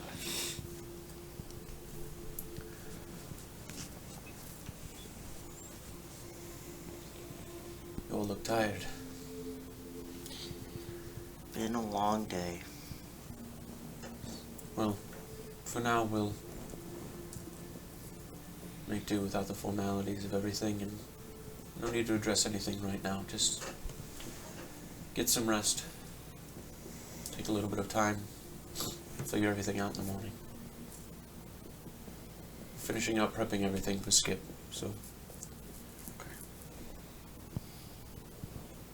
I believe Zavrax is at his temple, so maybe in the morning someone can grab him and we'll just go through with the ceremony, and after that we can speak if need be. Hopefully he's not gone. Okay. Yeah. Well, we can check in the morning. Whatever you wish. If you want, I can have some cots brought down to where Skip is, or you can rest in here or out there in a tent. Chelonia's down there right now with him.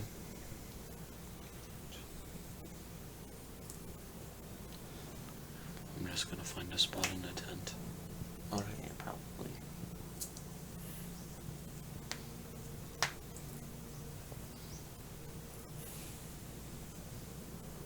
Oh, we'll talk in the morning, I guess. Head out.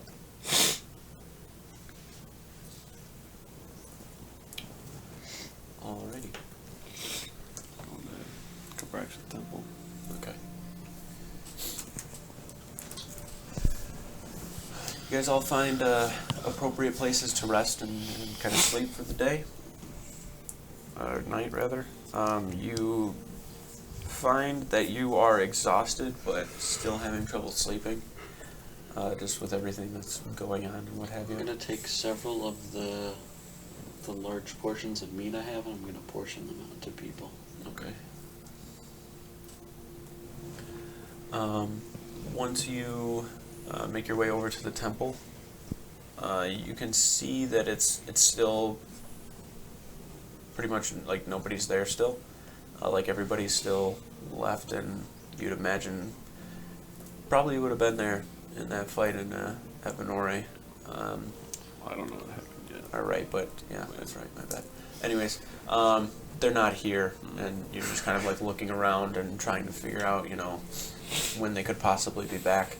You do see, however, that there is a kind of younger man walking around who seems to be like tending to the temple itself, kind of sweeping. You can see that there's like a couple of candles lit down the center, a long table. Other than that, nobody's here. I should walk in and pull a seat up to front of my desk. Should like just sit there, just think about things and doze off. All right. The night goes through. When you make your check, just do it with advantage because of where you're sleeping for the night. You guys, once you start waking up in the morning, you feel pretty sore. a lot of your adrenaline and you kind of like constantly moving has ceased, and you're stiff in some spots. Your nose, you can feel there's like soot inside of it, and for those of you that took a fire resistance potion, I don't know if anybody did though. I think everybody had a ring or something, or natural resistance. You had to buy an extra. We had to wait for an extra ring. So you wouldn't really be feeling it, but your body just kind of feels just beat up. Really, you feel like you can still smell that smoke from the lair, the volcano, and everything. Once you wake up, many of you are taking water to your face, cleaning yourself up as best you can.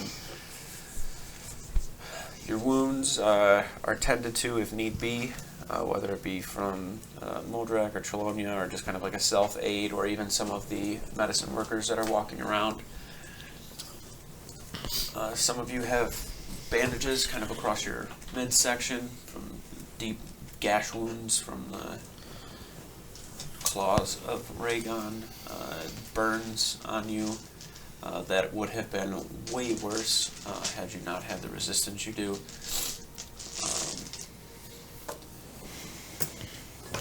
It's definitely really hard on you guys too, because you prepared very well for what you were going after. But if anything, kind of opened your eyes to the fact that We suck. it's definitely not easy, and it's eye-opening for how difficult things are going to be, even beyond this. That the most difficult part of it hasn't even approached you yet. Got 10. 10? Okay, you're good.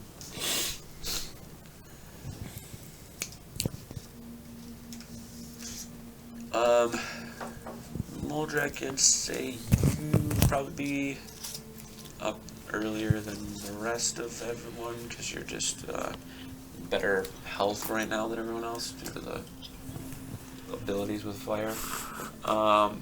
Your mind, though, is not. I mean, you're probably pretty close to one of the worst off from everyone.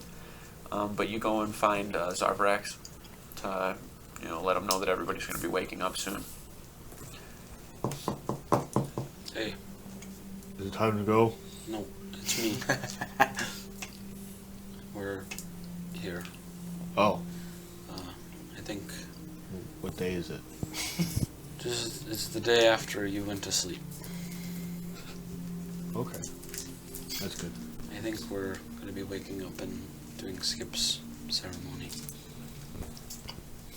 here shortly. Do you have time before you go? I think so. Okay. Stormcaller Ulthar didn't wake me up, so if I'm still here, I probably have a little bit of time. Okay. Unless he catches me on the way out, then I don't know. Well, let's get to that. Cross that bridge when we get there.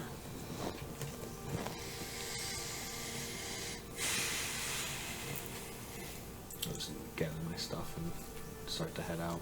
Okay. Dragon jerky. Once the two of you make your way back to the tents, everybody in there is kind of like slowly rolling around and getting up. You realize after you kind of went and got Zarbrax, like looking around at everybody that's like slowly waking up. Not everybody's like up yet. Connor and Andrew are taking a little bit. You know that Chelonia is still just kind of with Skip. Hasn't really left his side. And you realize that Azrael is not here. So you just kind of imagine that he's at his temple, so you can go over to there and get him. Try to go find it, yeah. I don't think I've been there before. Yeah. But kind of looking around, you end up finding the appropriate like symbol, of Cabraxith. You make your way in, and he's still kind of sitting in the chair, head forward, slumped. Grabs your shoulder, kind of shakes you a little bit. Azrael? I feel the same way. Time. Shortly, letting Connor and Andrew rest a little bit longer, but they're ready to go. Alright, I'll be there in a minute. Okay. No rush. Head back towards the Golden Sanctum. Okay. See anyone in here? No.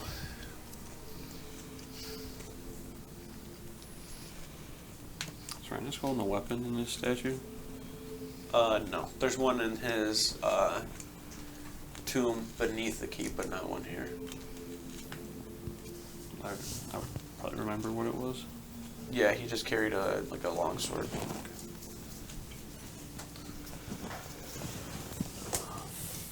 Yeah, just gonna take a moment again before heading out.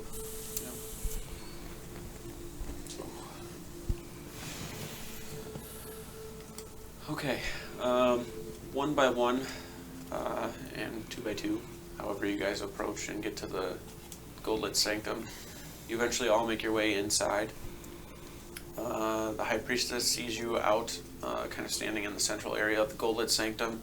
The sun just now kind of coming up and cresting into here, giving enough light to reflect off of the golden script on the walls.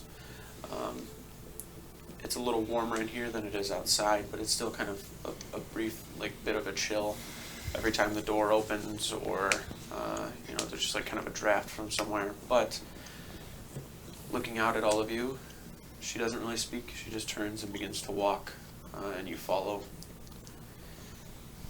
It's quiet. You can hear everyone's footfalls and steps. The wind kind of every now and then creeping up against the back of your neck as you begin to make your way towards the steps. You can see standing outside of the room, sitting at the top of the steps with his legs kind of together, hands in front of him, Chelonia. As you approach, just kind of looks over, seems to have been awake for a little while now. But as you guys get closer, he just kind of stands up over to the side, letting you guys all just one by one file in. Once you get down beneath the Gold-lit Sanctum, you can see that there is this just kind of artificial or magical light that is right above this stone kind of slab that Skip is rested upon. The shield is just resting up against the side of the slab, and then you can see in one hand he's holding this holy symbol of his deity Ephiel, and then in the other hand Azrael's mother's necklace that also has the symbol of Ephiel. As he's standing there, or not laying there, rather, with his hands as is, his head kind of back, you can see that there is, no life there at all, and it just kind of hits you as you walk in. Once everybody starts to file in, you can see that there are candles that are set up at the base of the kind of slab here, as well as a couple that are up and around Skip himself. You can see over to the side, this is kind of like the entryway into the vault that is beneath Tenveth. You can see that there are, over on the sides, a couple of tombs, kind of coffins and such that are pushed into the walls, where it's kind of been recessed out. And you can see that there is one spot that is open currently, and then sitting next to where Skip is, on the other side of the slab, there is a wooden kind of, well, not wood, just wood. It's kind of like this stone slab at the base of it, and then there's some brickwork as well as some wood. It's a pretty well done kind of coffin next to where, on the opposite side of the slab, where after the ceremony is complete, to be placed in it and lifted up and put into the hole in the wall. You can see underneath the hole that there is somebody that was working there. You can see that there's small masonry tools on the ground where somebody was carving into the bottom, almost nameplate.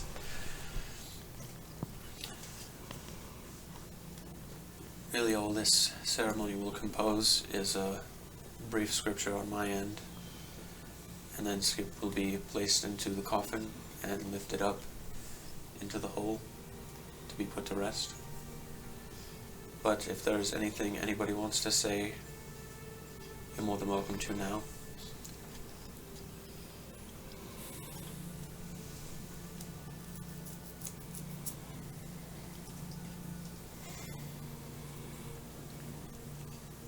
Girl's head's just down. There's like half a dozen tears on his cheeks.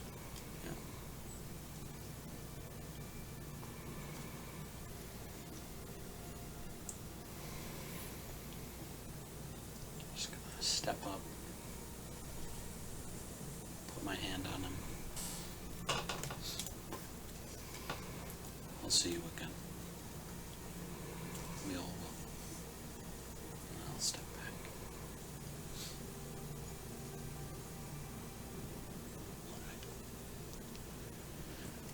You can see 2 or 3 priests on the side of the room begin to walk up and light the candles kind of at the base of Skip and around Skip.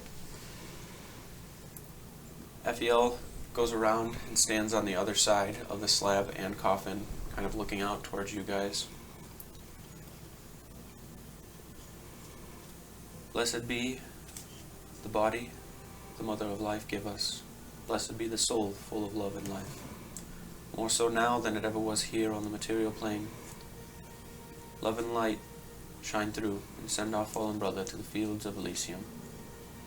He may rest in peace and be with our mother, Ephiel. Ephiel bless us. Ephiel bless Skip. She gestures towards you and Zarvarax to place him into the coffin. 2 of you lift him up and place him inside. Then you reach over and grab the lid, set it on him. Once it's set onto him, you can see that there's really no like things to fasten or secure down. It just seats inside. If everyone would like to, just grab the side and lift it up.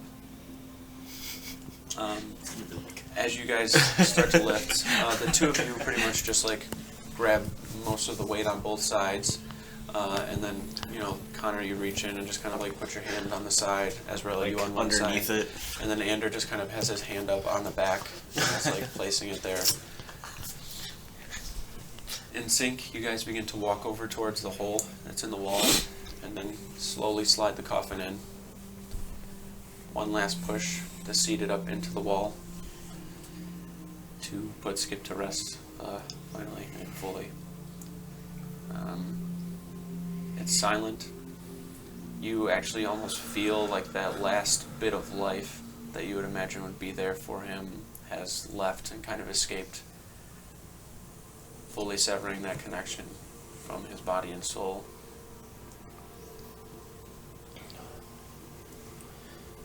Ephiel walks over and, or not Ephiel, High Priestess Kylaria walks over and places her hand on the end of the coffin.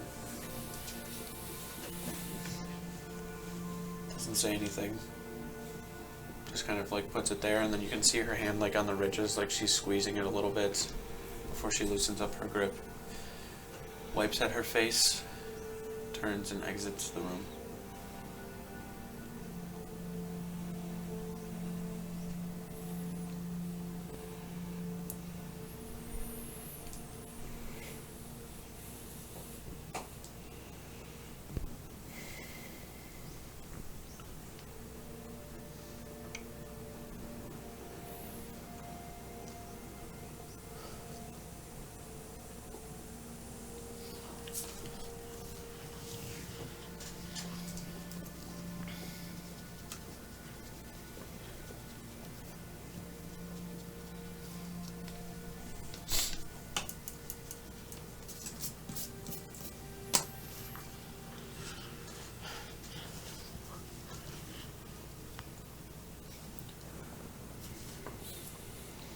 Tear rolls off his face and hits the ground.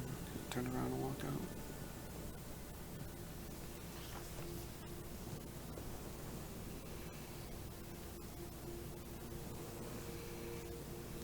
I'll follow after Ezreal.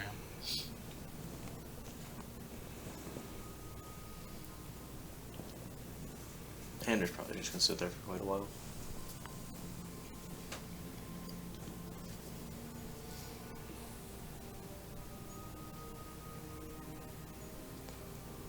Connor's gonna walk out and give Xander like a squeeze on his shoulder.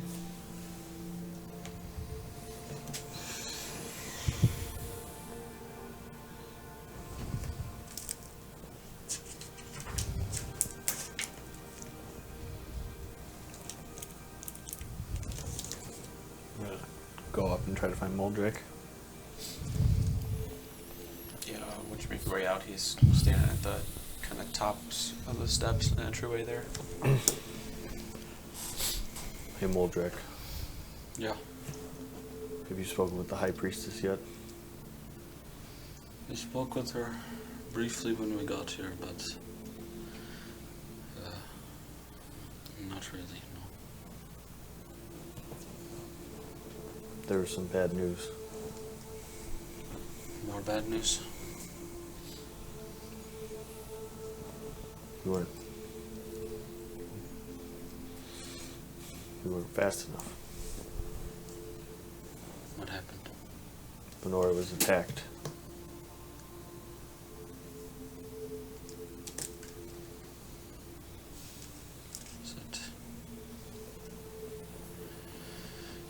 Is there anything left? It sounded like they were successful in fending them off, and us closing the portal probably made the difference, but it still angers me. It feels like every step forward we take is 5 steps back. Even so, we have to keep walking.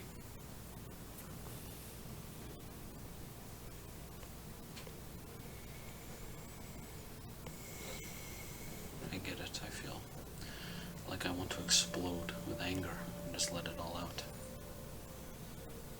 You can see like lightning crackling around me a little bit. Really staticky in the air. Yesterday might have been the worst day of my life.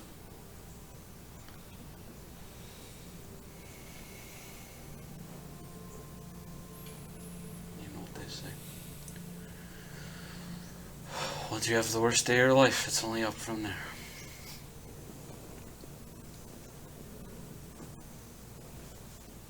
Are you gonna be alright to go to Mount Celestia? I think so. I haven't bursted out in rage yet. I was worried yesterday, carrying Skip in here, that if somebody just looked at me wrong, I was gonna explode, but it was weird. Everyone's attitude changed. Yeah, we noticed. It's terrible that it takes so much pain and suffering for people to realize that we're just trying to help them. Yeah. I should get going though. I don't want to keep Stonecaller Uldar waiting if he's ready. Do you have any more potions? I've got these. I have 1 superior, 1 rejuvenation, a greater rejuvenation, and the haste potion. Need another superior. Okay. Thank you. I don't know if you'll have to. Hopefully, you won't have to be doing any fighting, but last time we heard about. Well, when this happened with Skip last time, we heard there was already fighting going on up there, and that was long ago. So it may have only gotten worse. Well, maybe we'll just be in and out. I Maybe real hope so. quick. But regardless, Stormcaller Uldar said it was just going to be me and him, so I understand. I don't know if you want to let everybody else know what the High Priestess told me or not. It's kind of a tough time. It was just weighing on me and I needed to get it off my chest. Thank you for telling me. And good luck. Thank you. I'm gonna reach out as he's for a hug and hug Zar as he's about to leave.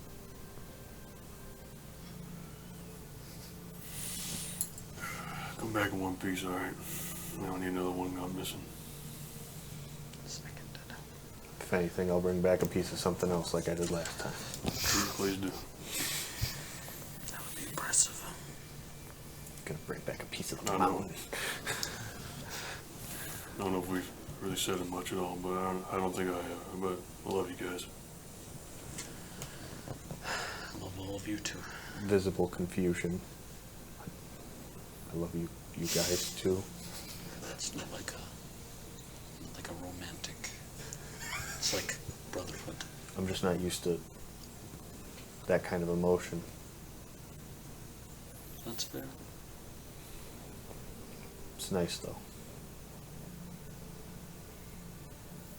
Yeah, we need some happiness. Can't be all be bad. We could use a little bit more.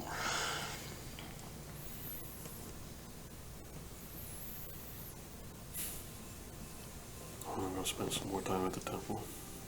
If we're ready to leave, just let me know.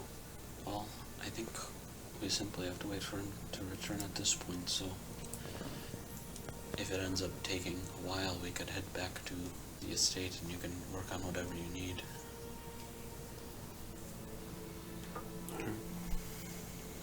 Not quite sure how long I'll be, but Okay. can't imagine it'll be too long. Yeah. I'm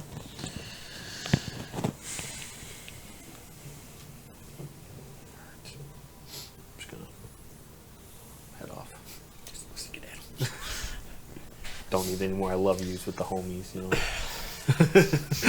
All right. You still in there with Skip? You make your way out. Probably make my way to Sid. Okay. All right. As you're making your way to the temple, other than going and seeing Sandon, going to the temple, kind of waiting out, anything you guys are doing? I'm gonna find a quiet spot Okay. and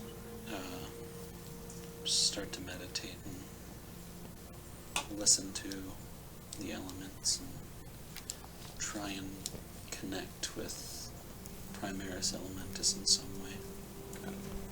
I was gonna stop by Calaria first. Okay. Yeah, she's just kind of out standing in front of the, like in a central area. Before I did that, I would have told. Well, you were standing there. Yeah, right? I think I would have Connor- told. Yeah, Andrew probably would have been the only one who needs to know.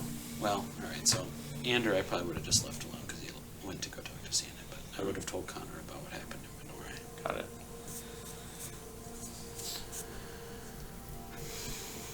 The High Priestess is just standing in the central part there. Well, yeah, Smokelas was kind of in a hurry, but you said you were aware of the training grounds beneath Temple of Cabraxis. I am. Do you know of anyone else that can access it? I know that many of the priests there, or battle priestess, outside of followers of Cabraxis and those that live within the temple, I'm not too sure. They're all still gone, as far as I'm aware. I have not heard word of them returning either.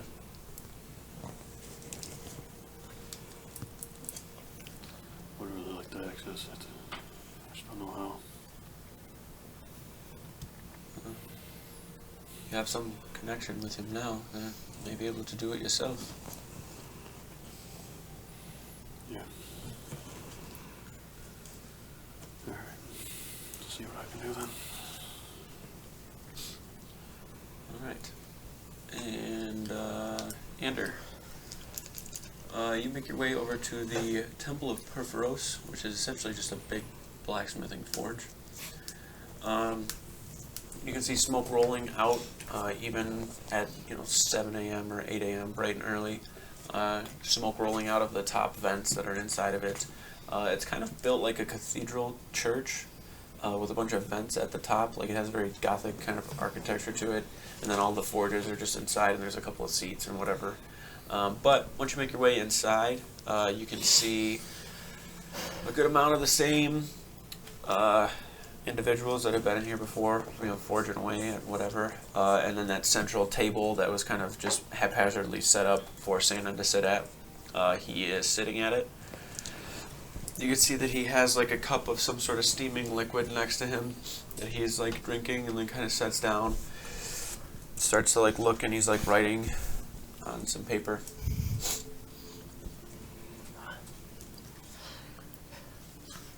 What you doing here? He turns around. Oh, Ander.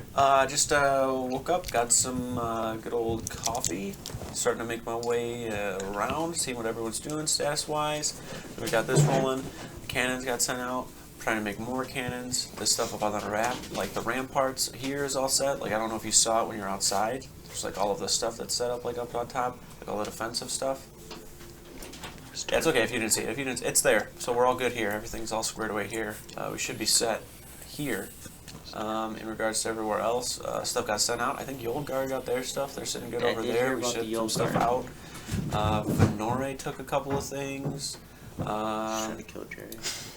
Trying to make some more stuff. I can't really think of exactly what I'm gonna make next, but I came up with a couple of things. Nothing too crazy, like world breaking, you know, like where if I set it and made it or whatever it would be that it, you know, one side, you know what I mean? But before, like we talked about making all the guns, we were like, we can't give all of the guns to one person because then at that point, whoever has the guns probably will be the most powerful, and then they could just like overthrow everybody else and take all of their resources. So we were not going to do that. So I'm trying to think of something like a happy medium where it's like, we'll turn the tide of battle, but we won't destroy the infrastructure of how the world is ran right now. Yep, exactly how You we understand talked what about I'm it. saying? You know Yeah. exactly what you're saying, and it makes And sense.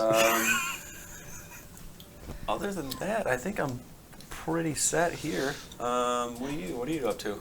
Anything good? Nothing good. Last time we talked, you were going to the Hells, the 4th layer, right? Phlegethos? That's what you said? The one at 4th, 5th, Fourth layer? 6th, Yeah. 7th. I'm not Right. sure. Uh-huh. Yeah, that was rough. Hot. What was it like? It was really hot. Hot. Yeah, but it's not hot here. It's cold right now. You know? It is a little cold. It's like a It cold is cold season. right now.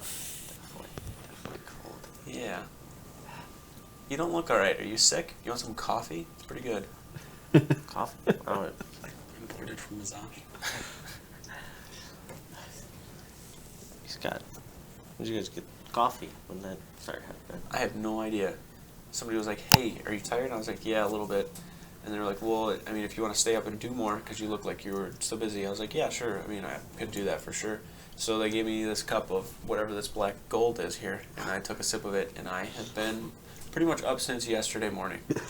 You haven't slept at all? I slept for like an hour. It was like a power nap. You know, like when you sleep for a little bit, and you're like, oh, man. I don't know, you know.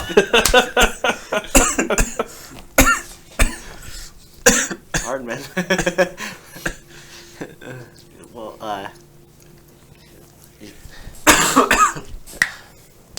definitely need to get some sleep. There's no way, like, even with that, I don't know, like, maybe there's medicine in it or something, but Yeah, but I mean, there's it's like definitely 8 in the no, morning right now, so if I went to sleep now, I'd definitely fuck up the way that I'm sleeping. You know what I mean? Like, I'd wake up at like 9 o'clock at night. I've been laughing this whole time. You could, like, I don't know, like, maybe sleep at tonight, though, but, like, get, like, a full night's rest. Right, like 16 hours or something? Exactly you. You say, like, 16 hours? Something close to that. I mean, if you're up for 24 plus hours, right? Like, you need to compensate for the amount of sleep that you lost. So, like, It 2 does make days of sense. It rest, does 8 make hours sense. each day, 16 hours. It makes sense. It makes sense. Maybe. That doesn't, yeah. Everything good? You need something? Just came to see how you're doing. Yeah, I heard about Skip, man. I'm sorry. Yeah, it's rough.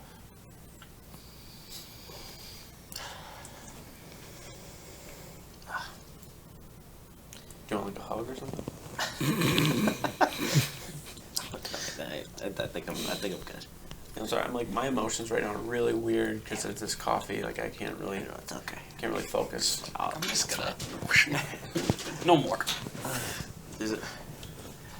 We did go to Yogard earlier, and they said they Okay. used the cannon. Oh, It nice. seemed like it worked pretty well. Like wasted it or like tested no, it? there Or was, they were being attacked, from what I heard. They shot like a bat-looking thing. like a demon? Yeah, it was like So a shit bat worked, looking huh? thing. Yeah. Nice. That makes me feel better about everything. I don't To be honest, I think I got a little lucky though. I Whatever. don't know. I think if they have enough. I might just getting lucky might be easier there. Yeah, I kind of intended to make them more for stuff that's not flying, shit that's like walking on the ground, so it's just like as they're, you know. Makes sense. Makes sense. Right.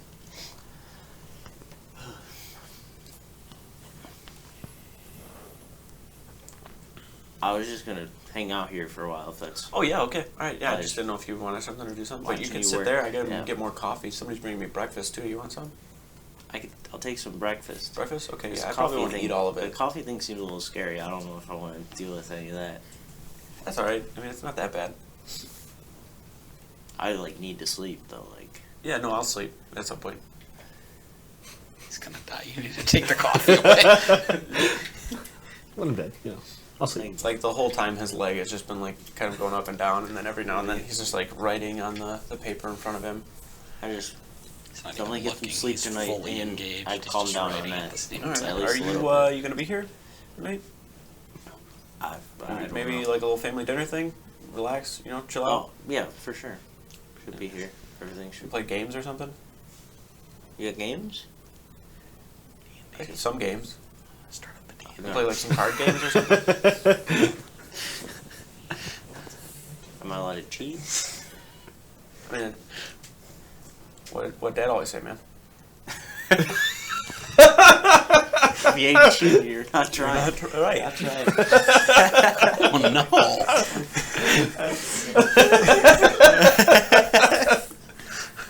Was he a pirate? That's actually so good. All right, and with that, you and Ander are you and Sandon are hanging out. I'm now saying it. The same person. Hooked up on coffee. Woo! I can go for 12 more hours.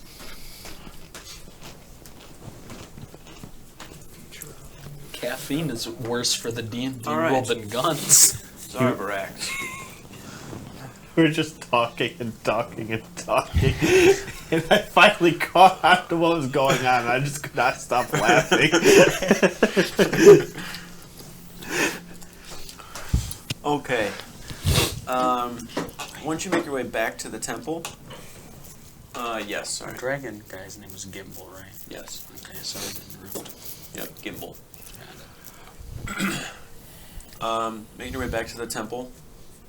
You were gone for like a good hour or so, if that. Once you make your way in, though, Stormcaller Uldar is within the temple there. You can see that he has, just for the sake of everything being like continuity for me, the axe would have been kind of left there in the care of the temple and everything. So he essentially has what you can see are two, I guess, containers or cases. They're not like perfectly to size where it like just fits in there, but one of them has the axe head, one of them has the handle, and then they kind of are placed together with some rope on them to like just be like carried over the back or something. So those are all done up, and then you can see that he has a backpack that contains 2 or 3 pretty old-looking, thick pieces of paper, and then one large kind of scroll piece of paper that he throws on his back like a backpack, along with the cases over his shoulder on the rope or whatever it may be. And it seems like he's just trying to like gather it all up to one area, where you can see that he has brought it along with whatever else you may have had here that you kind of like forgot to grab, whether it was like your bag or your axe or whatever. He's kind of piled everything up in one spot, so when you got back, and then at that point he turns around and sees you. There you are. I looked for you in the morning, but I figured you had some stuff to do. Yes, tried to get back here as soon as I could. I didn't know about your friend till this morning. I'm sorry about that. It's unfortunate, but we all have a time. His came too soon, but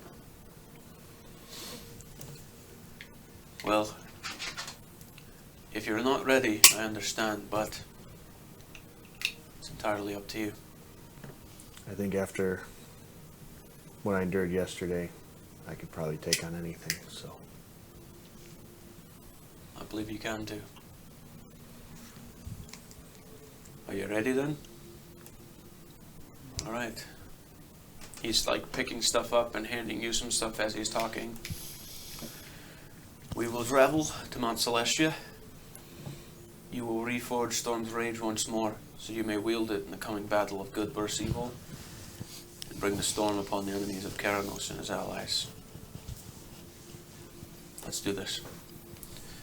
After you have everything all gathered up, he walks over to the lightning bolt shrine in the center of the room, takes his hand forward and kind of places it up against it, and then you watch this kind of concussive wave, like thunder, blast up against it. You hear this like he backs up a little bit, and then you can see this kind of brief little ripple that goes down the center of the shrine.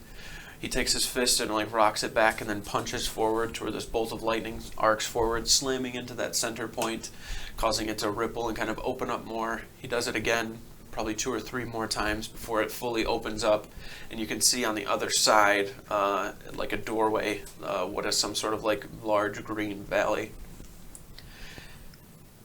He turns around to face you.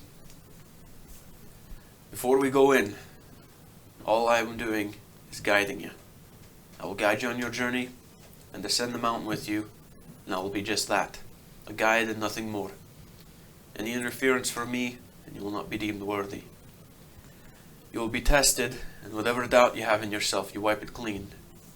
You'd not be standing here before me now if you were not the rightful wielder of this artifact, Sobrax. You understand?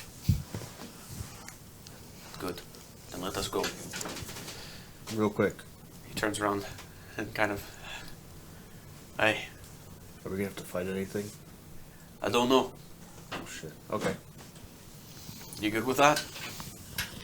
Always have been before. I thought so. He turns around and makes his way through the. Yeah, it's just. You got it? You figure it out? Easy. Those aren't meant to. I went like this, pushed it up just a tad, and it started falling. Alright. And then you make your way through the portal.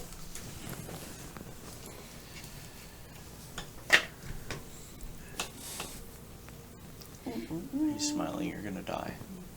No, I'm just really excited for this because I've been waiting to do it for a very long time. To kill you. I'm gonna fall off the mountain. Dead. Splat. Very important. You can take the left path or the right path. You always take the right path. Left is right. One of these grapes. I'm gonna get trapped the here, blue or the red one. and then you guys are gonna get in a fight, and then I'm gonna come back like Thor in Infinity War. Hell.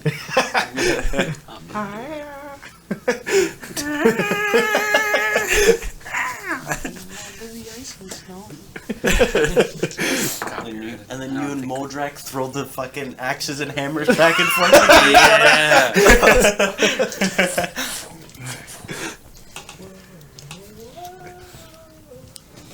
Wait, does that make me Hawkeye? It's kind of cool, but like, I wish I could be something else. Sure hope that doesn't make me Iron Man. Alrighty. No, I could Kind of do got the fire More from like me. Doctor Strange. Your journey begins in a valley. You are just beneath a mountain, and you can see the surrounding area is full of these kind of green rolling hills. Once you make your way through, you can see that the mountain before you kind of crests upward to where the top of it disappears in a large kind of gray cloud. It looks like a storm cloud, but it's not menacing. You can see lightning and thunder kind of crackling at the top of it. Along with this mountain that is here, you can see that there are, over to the side, what appear to be large kind of castle-like citadels that are kind of on the outer edges of the kind of field of view that you have. Many of them are made of like very, very strong steel and like bright metals, like silverish metals. The surrounding area itself, you kind of looking over to the left, you see just like instantly, and you can hear them, like the footsteps and like trampling of like a herd of these just enormous, like almost like ox-like creatures. They have like horns that are like flat like this that go back, and then they kind of curve back this way. They're probably like a good 8-9 feet tall, and like just probably just as long, and they're just like trampling, running along. They just seem to be some sort of creature that's native to this plane or world, whatever you'd like to call it. You can see the mountain in the distance where kind of the thunder's crackling. He looks over at you. You feel him kind of nudge your side. Pretty sure you figured it out, but that's where we're headed. So I just gotta climb the mountain. I'll be there every step of the way. Just let's start heading that way. Nice. All right. All right. Once you start making your way, let's stop. Give me the toilet paper.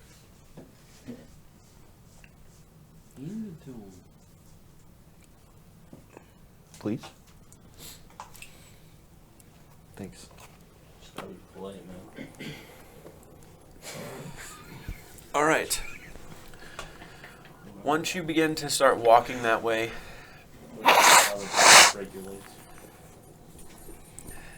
Keranos certainly knows why you're already here. He will have already started laying out and placing tests for you along the way. Everything we encounter along the way, till we get to the top at the Sky Forge, you will handle on your own. However small or big it may seem, you are solely responsible. He pats at his back where the papers are. You guys are kind of walking and talking, leading up to the mountain here. You get to a point where you start to get more on stone as opposed to the grass rolling hills. It's probably like 3 or so hours of walking. The papers here within this pack are very, very old and ancient. They've been kept within the Temple of Keranos along with its followers for many years. In regards to Storm's Rage, it's a bit hazy, but over the years it has been interpreted and deciphered to be the knowledge that we have today. The tests that you will encounter are unknown.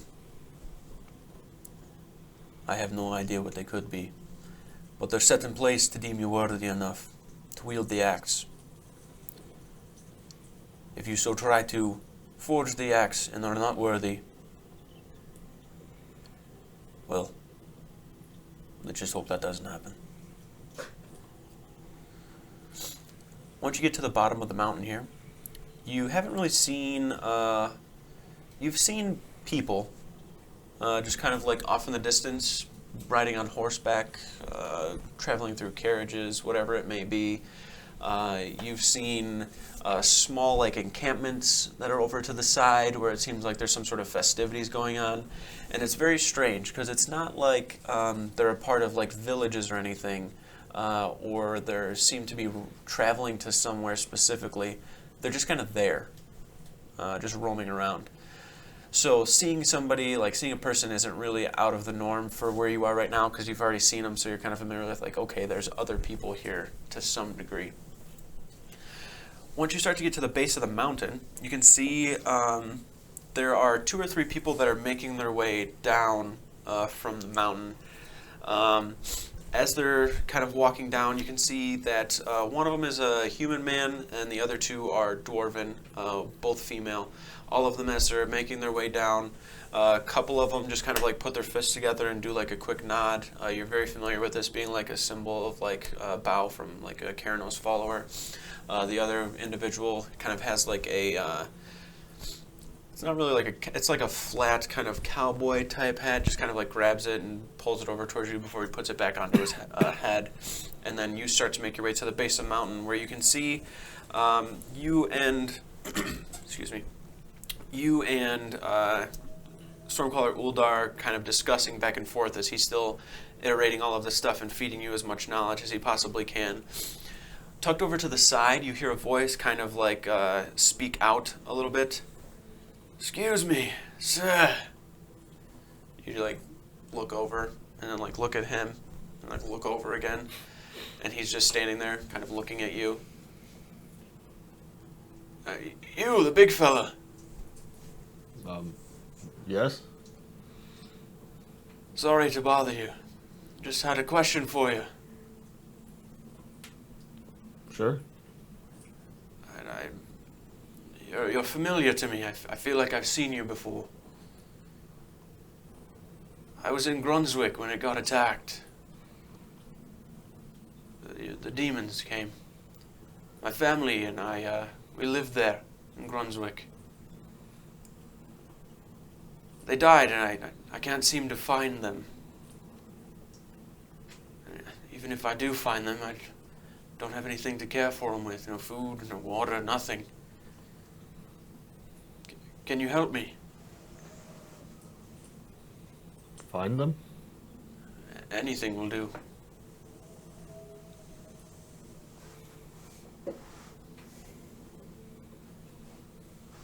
Am I still on like the normal plane, or am I in a different plane? You are definitely in a different plane. Mount Celestia is like the heaven for Okay. Keranos' followers, along with a couple of other deities.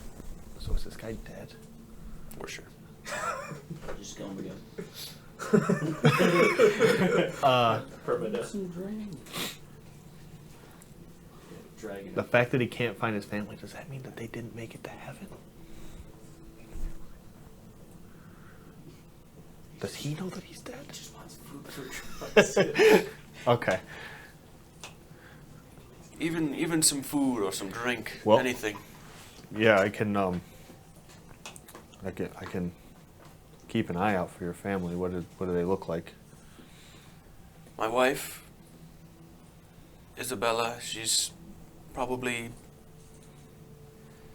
5-something foot tall, 5'4" maybe. She's small, brown hair, always holds it up in a ponytail.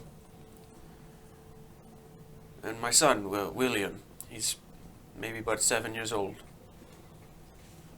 Brown hair, just like his mother. He's got my eyes, though. Well, I'm headed up the mountain.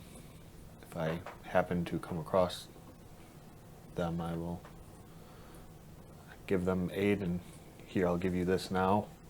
Give them some food and water, like the water skin that I have. Okay. If you find them, you can use this to take care of them. Thank you, sir. Thank you. He uncorks it and kind of takes a quick sip and then closes it. What exactly food-wise do you give him? I'll give him a decent piece of the dragon meat. Okay. Wow, you're just feeding random people good as fuck. They don't even know it. After that, you begin to walk and ascend the mountain. Stormcaller Uldar doesn't say anything about the interaction that you had. He's just kind of there. Every now and then, any sort of questions you have, like directed to him, he's able to pretty much answer. So if there's anything that you think of that you want asked, he could probably give you the answer. But you can tell that his role is merely just like knowledge-based. It doesn't really seem to be anything other than that. Like he can't really do much for you. He can, but he's choosing not to, just to make sure that everything goes appropriately. You travel and ascend the mountain for what feels like a while. The grade of it starts to get pretty steep to where you're like almost feeling like you're reaching up and like grabbing it to climb at some spots, but there's still a path that is kind of carved there, so you're staying on that. You get to a point after you climb this certain portion of the mountain itself. I'm not going to make you roll athletics check because you're pretty confident you'll be able to do well enough. But it's not like ridiculously steep to where you're going to need like something crazy high on a roll to be able to get up there. But once you ascend and travel up this grade, you get to a point where it kind of just flattens out and like plateaus, and then you can see in front of that there is this probably like 100 or so foot tall wall that extends all the way across to where like the mountain sides are kind of coming down, as well as this wall kind of directly in front. And immediately, like looking at the wall, you can't see anything on it. But the wall itself, the only thing that seems strange from where you are is how perfectly smooth it is. It doesn't have any sort of blemishes or anything jutting out of the side of it. It definitely seems to be placed here for a reason. And you can see the wall kind of going straight across, and like I said, the side of the mountain kind of coming down at the edges of it, so this like wall is directly in front of the path. Like I said, probably 100 or so more feet tall, and then 200 or so feet wide in the clearing that it's in right now.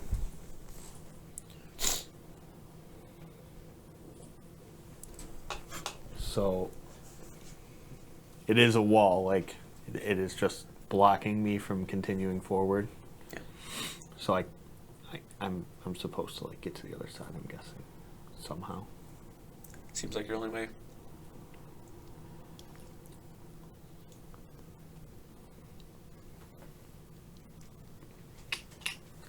I don't know if I can, but can I try to thunder jump past it? You can try. Oh shit.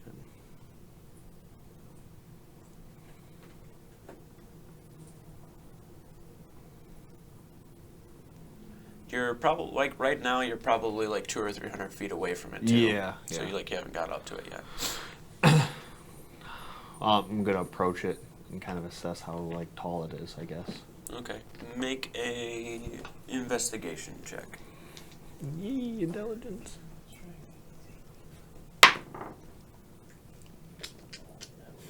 9. 9.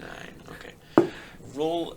I'm actually gonna have you roll again, just because Uldar's there. So you're like doing it with advantage for this purpose, for him like guiding you. Fuck. Pay attention. You have 3 dice. You're right. Okay, that's a little better. Well, that's 11. Okay. He's looking for 10. The wall itself, like I said, is extremely smooth. So like anything on it that would be different, you'd be able to pick out pretty well. And you can see you're kind of like walking along the edge of it, like looking up at it. And when you get up to it, like, and you actually look up, you're like, fuck, that's probably more than like 200 feet. And then you're like looking at it, it's probably twice as long as it is tall. So you know that this is just enormous. Like you just feel like you're so tiny in front of this, like just looking down and around. And Stormcaller Uldar is kind of just walking beside you, ready to guide you where he can, but not fully assist you. Once you're kind of walking along the edge, though, you notice you get to probably about the midpoint of the wall itself, and can see there's script probably about this big, like that's going across the wall itself. At a certain point that you get to, it's about eye level, but you can see that the same script is kind of going up at certain or different eye levels. So it's the same thing reading, just for higher up, based on whoever would be standing in front of it. They're in these like runic kind of script, to where like it's not a language that you understand, but as you like look at it more and more, bless you. Bless you. Thank you. You're good. What the fuck he's explaining? As you look at it more and more, like I said though, it's almost like you ever watch like Percy Jackson and like the letters kind of like shake and start to shift where like you can read it. Yeah. That's kind of what it's doing for you. Like you can see it shifting to where it's becoming legible for you to read. Go ahead and make a religion check. You do with advantage. Ooh, okay. Well, religion is intelligence, but I got a 19, so 17. 17? Okay.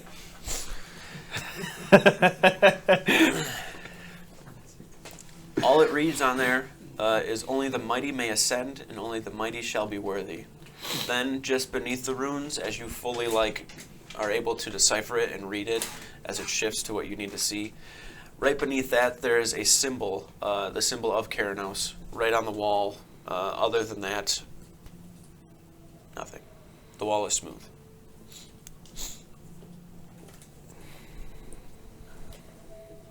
If I touch the wall, does anything happen? You feel like a little bit of like a hum of energy, if anything, but more towards like where the symbol is, not the script. Can I enter rage and try to focus the storm into the symbol? Okay, you try. I'm gonna like kind of take a deep breath and then just let out a large yell and enter rage, and then just clench my fists and just kind of like almost like I'm palming, like you palm someone across their face or something like that, but against the wall, and then I'm just gonna focus the lightning into the symbol. Okay. Go ahead and roll a.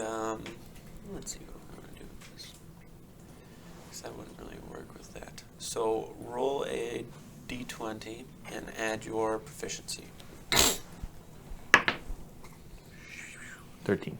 13. Okay. Take your hand back. You just let out this huge yell and roar, and as you do, you can feel the power just kind of like surging up your arm and then up your other arm. And you just channel it all into one and slam your hand up against where the symbol is. As you do that and you hit it, the amount of like lightning that kind of hits there, you watch the lightning bolt like symbol. It's not like glass, but it's kind of like this see-through material. It's a little bit opaque, so it's not like completely transparent. But as you slam against it, you watch it kind of almost like fill up and then drop back down. Do it again. All right, go ahead and roll again. 24. 24. With that, after doing the first one, you hit and slam up against it, and you can see it kind of like charge up a little bit, and after it does that, it starts to like dull down. You wait for it to like fully kind of dull down again, and then you reach back and slam your hand once more. This time as you slam, you're like screaming the whole way through, and you can feel the lightning just arcing up your body to where your arm's pretty much encapsulated in it. It's just kind of like wrapped around, and then once you slam it up against that part of the wall, all of it just channels right into it, and you watch it like fill up all the way, and then there's this huge like just perfectly straight line down the middle of the symbol up the wall all the way that just does this like slight opening, and you watch this dust kind of like push off of the wall itself, and then it slowly starts to like slide, and it's like this really loud grinding noise as it's opening up. After it opens up, the path seems to be there once more. I look at Uldar with a smirk on my face. I did that.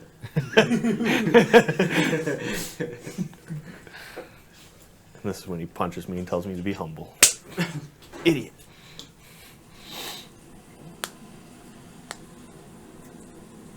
You start to ascend the mountain more and more, and the higher up you get, the closer you get to the storm that is atop it.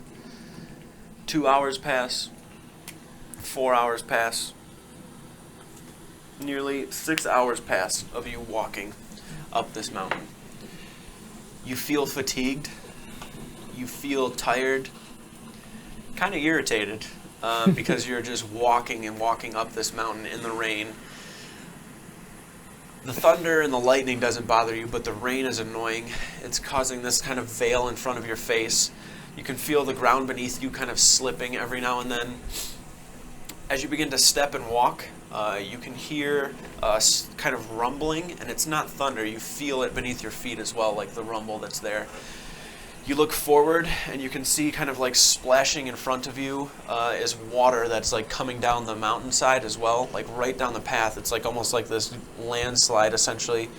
It's not like super tall, but it's tall enough to make you like, oh fuck. Like as it's rolling down, it's kind of like splashing upward. It's probably like 2 or so feet tall and deep as it's like splashing down. Stormcaller Uldar takes his hands and just kind of like pushes him to his side, and then jumps upward. And as he jumps upward, you see this like kind of almost this force that's beneath like where his feet are. he comes right back down to the ground, but you can see that his feet are almost like electrically charged with like energy, essentially, and he's just kind of like sitting there, waiting. He's kind of, it's happening super fast too, so he just like does that quickly, drops down, and is kind of just waiting to see what you can do. He doesn't know if this is a part of a test or anything. He just knows that he can't interfere with you at all, and he's just ready to save himself if he has to. So wait, this water's rushing towards me? Yeah, it's like down the, so like the mountain that you're looking at, like the path itself is up, and you see this water is like splashing and coming down the path in your direction. Okay. It's not like a ton where it's gonna like hit you and kill you and just like wipe you out, but you definitely don't want to be like standing in it to any degree. Like the way that it's coming down will definitely cause you to either roll down the mountain or, you know, get knocked off the side. It's good for How- you. Swim faster. Get the fuck up. How far would I have to get beyond where it's gonna like come from? So where it's coming from, you're like walking, so imagine like just like a path going up and then there's like a turn. Okay. The water is like pouring down from that turn, so pretty much blocking like the path ahead of you, if that's what you were getting at. Like Yeah. you're not going to be able to like go past it, like jump beyond it, if that makes sense, because jumping beyond it would be the edge of the mountain. It's like Oh. a constant flow. Yeah. Jump off the mountain. Shit. Gut instinct, what are you doing? It's coming quick. I'm gonna rage, and I'm gonna try to just bolster myself and use the fact that I have like these innate abilities to swim and breathe in water and handle water, and just kind of just take it head on, but fight against it at the same time. If that makes any sense. Okay. Like get really like just enter the rage, try to use the storm to help me stay bolstered, and just either feel once I get to the point where the resistance occurs, feel if I can go through it or if I just can withstand it. Okay.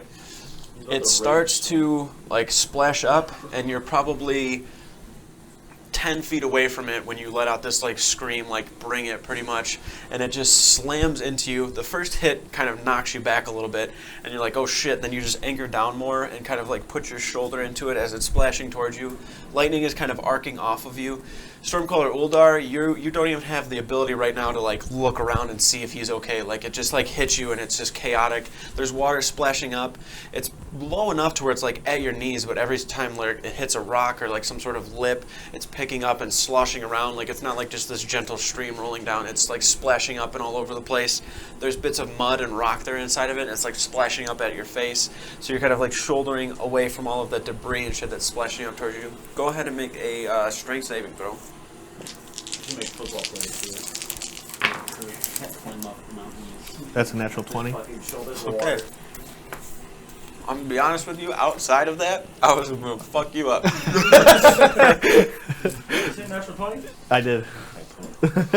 The water as it comes splashing down, that first hit, like I said, drops you back, and then you're like anchoring down to get more adjusted and situated.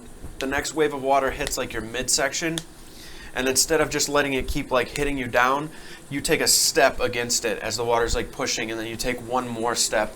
Each step that you're taking is followed with a scream every single time. You're not just like gingerly walking through here. You're screaming, and you feel like you're like fighting just the strongest current you've ever faced in your life. It's not to a point where like you can get into it and like swim because of how low it is. It's like just at that point though where it can just knock you off of your feet at any given moment. And you feel your foot kind of slip even just a little bit on the bottom, and it almost like goes to pull your leg back, and it causes you to like slam your shoulder down towards your leg to anchor yourself, and you're just constantly like one foot after the other adjusting to each step. And you do this for probably a good 20 or so minutes, just walking into this, constantly pushing against it. You can feel the strain on your legs, your arms clenching up constantly. You can feel your muscles are like aching, and your neck is kind of stiff from doing it. But you've constantly been just pushing through, screaming the whole time. Lightning is like arcing off of you with every step. So you take like this step. Sometimes there's this boom of thunder around where your step goes and kind of pushes the water away. The water itself is like electrified every now and then from your screaming and the lightning going through it. It gets to a point where the rain has not like subsided, but the buildup of wherever it came from has passed, and the water kind of washes away at your feet. the rain's still going, the thunder's still going, the water has disappeared, and you've kind of like pushed yourself through it. You kind of look around and see your surroundings as best you can. As you look up and over, you can see Stormcaller Uldar, legs kind of crossed, is just sitting on a ridge that's on the top of the mountain, just kind of like looking down. After he sees that it's passed, you kind of look up at him and then just continue to ascend the mountain. At that point, he drops down behind you and begins to walk and follow you up. That's why you're worthy and he isn't. He wasn't willing to commit to the water. Yes. Once you take the turn, Probably an easier way than what I just did. once you take the turn, the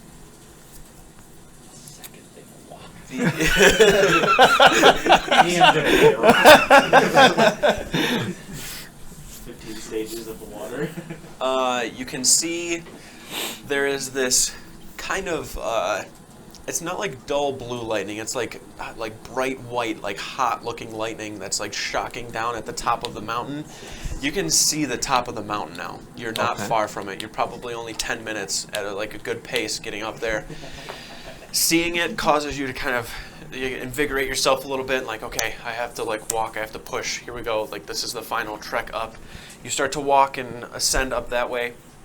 The lightning that's kind of crackling down, once you get up here, you can see that there are, the way that this is laid out is a bit strange. The rain is still coming down, the thunder is still going, but the lightning that's here seems to kind of stay a little bit, and then it just fades off and disappears. And the way that it stays, you can see that there are 3 different, almost like pillars, almost like Tesla coils in a way, but they're not a very modern look to them. It's just this steel kind of lightning bolt design on all 3 of them at the top, and then they're on some sort of a base that has a hinge on it, so they can kind of move this way. We'll get to that in a second, but the conduits that are kind of sitting here, when the lightning hits down, it's kind of bouncing off of that, hits off of the other one, hits off that one, and it just kind of sits there for a little while before it just kind of fizzles out. It doesn't happen constantly, but it happens quite a bit because of the storm that's up here and the lightning kind of coming down and hitting the metal, causing it to arc and kind of bounce around. At this point, you can see in front of you is just the craziest forge you've ever seen in your life. It's pretty much just an anvil that's sitting on top, and the anvil itself is probably a good 15-20 feet long. It's probably a good 6 or so feet high. There's some steps leading up to it.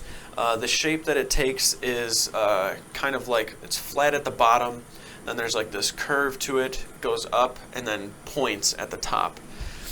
In the center of it, you can see that there is this very, very long channel that goes directly down the middle. Not answering that. Very large channel that goes directly down the middle. And then as it's going down the middle, you can see that actually comes down to the ground, and then that breaks off towards where those conduits are, and then it does it off of the front as well. So the front channel, I'll explain more when it gets closer. That very front channel goes down and then off to one. So there's 3 of these conduits that are kind of facing around the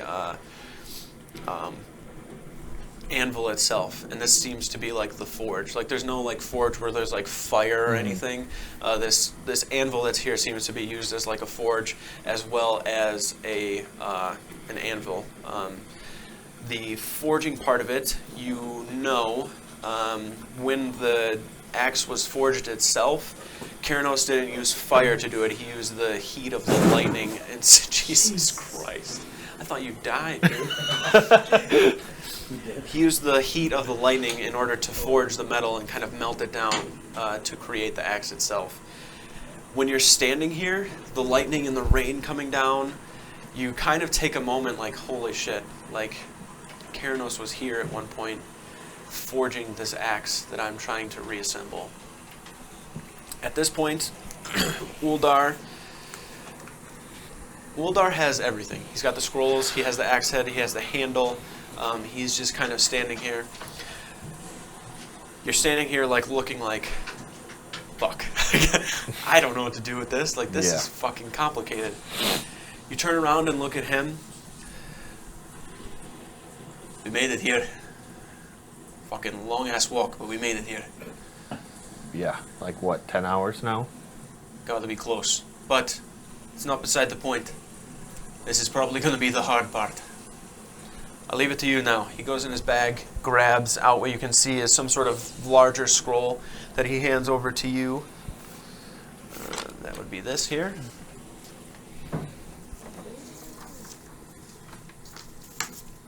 Let me fix this really quick.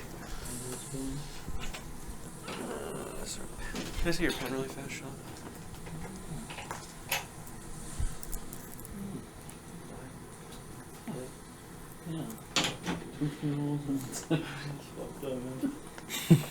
Doesn't have to wait on that for a while. What the fuck is that, dude? Secrets! I did. I'm the fucking best artist you've ever seen. Big improvement. I took my time. Yeah. And then this is the other, this is just like a depiction of the forge itself, like how it's set up. Okay. The edge over there is like a cliff, essentially. This? Yep. Okay. So it's like it's at the very top of the mountain, up on this like cliff edge hanging out the mountain.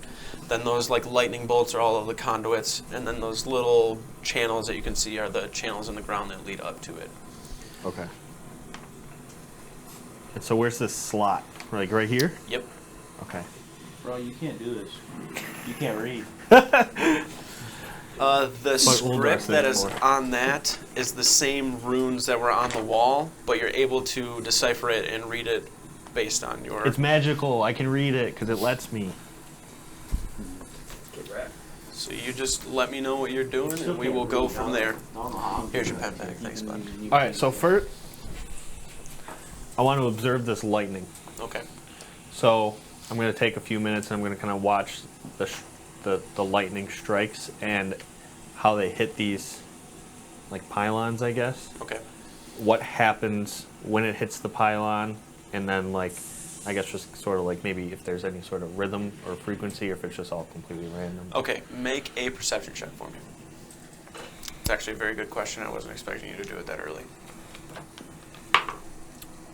Definitely help you. 26. Okay. When the lightning hits, the first place it hits every single time is the top of one of them. It's hard for you to like catch it because Yeah. the lightning is so fast, but you can see that the way that it travels is like it doesn't matter which one it hits or if it hits two at the same time. After it hits the top of it, something causes it to like dissipate down.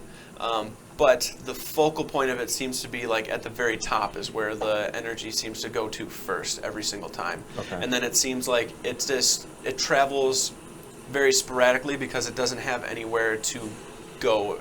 Like it's not directed where it needs to be, essentially. Like you're watching the way that it's hitting, and then it's spreading out, and then it's almost just making random connections that don't seem they have to do with anything at all. Okay. So like the focal point of it seems to be the very, very top part of it. And like I said, it has like a hinge on it to where it'll kind of lean and shift back or forward. If that makes sense. Does that make sense? It does, but I guess I don't know how that's going to help me yet. Yeah, I think you'll figure it out though. Okay. Uldar. What is focused thunder?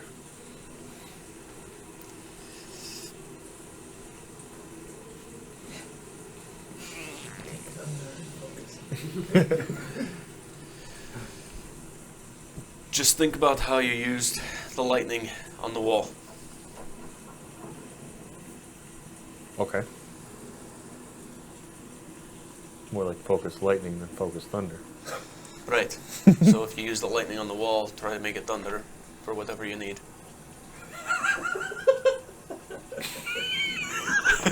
You just look scared. Like, oh, fuck, how do I do that?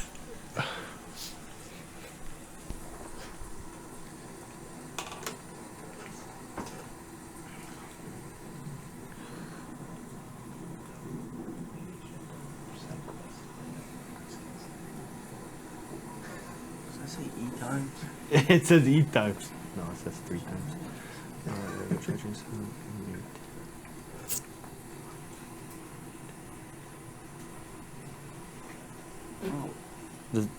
Does the essence just appear? I guess you don't know, do you?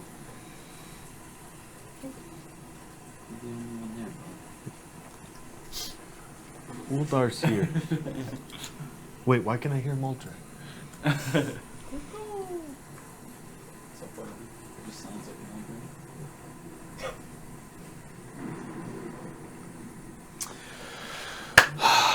Well, here goes nothing. I'm gonna take these two. I'm gonna point them this way, Towards each other? towards each other. Okay. And then I'm going to go and That's how you blow up the Skyforge. don't worry about it.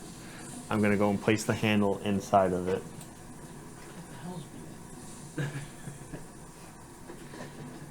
Into the put the bottom of the handle in there. Yep. So, it's not like super descriptive, but so the vise essentially, like, if this is the like table itself, it's sitting like this way, and it's the same shape as like the lightning bolt end of the handle. So you just kind of like set it flat on the table, and it sits like right inside of the channel. If Okay. that makes sense. Yeah. Okay. So I'll set it in there, and then does the lightning hitting these conduits do the job, or is this gonna like can I observe if it is charging it as the lightning hits? So you wait a little bit, watch the conduits that you have like set up kind of against each other. The lightning hits, and it seems to stay within the like confines of both of them, like being together. You know what I mean? Like it just kind of arcs within there. Goes down the channels a little bit, like up into that, but it doesn't seem to charge it. Okay.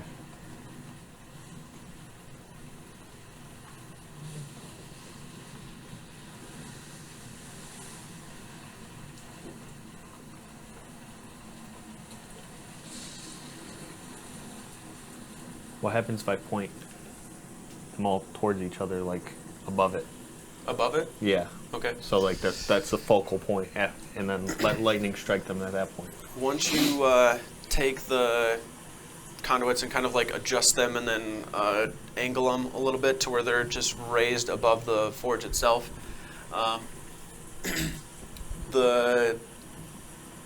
once you get to the kind of like back right one and go to touch that, some lightning like hits the conduit itself as you're holding it and causes you to kind of like tense up and feel the bolt of electricity just like surging through your body. You're not immune to lightning damage, right? You're just resistant? Just resistant. Okay. You take 20 points and then half it to 10.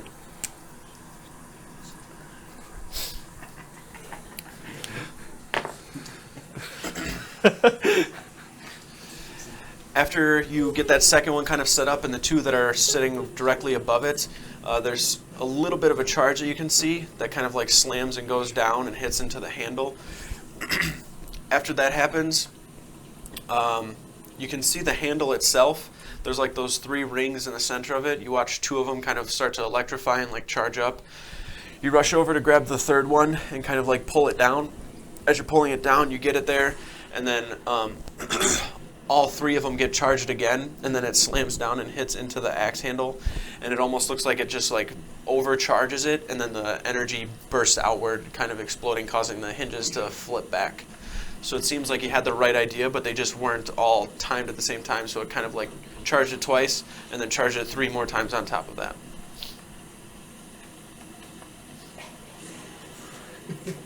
So I gotta go fast. Shit. So wait, were the lightning strikes just random? Or Yeah, was- there's no okay. timing to like the way the lightning comes down. It's very sporadic. Bro, these instructions are ass. Shut up, dude.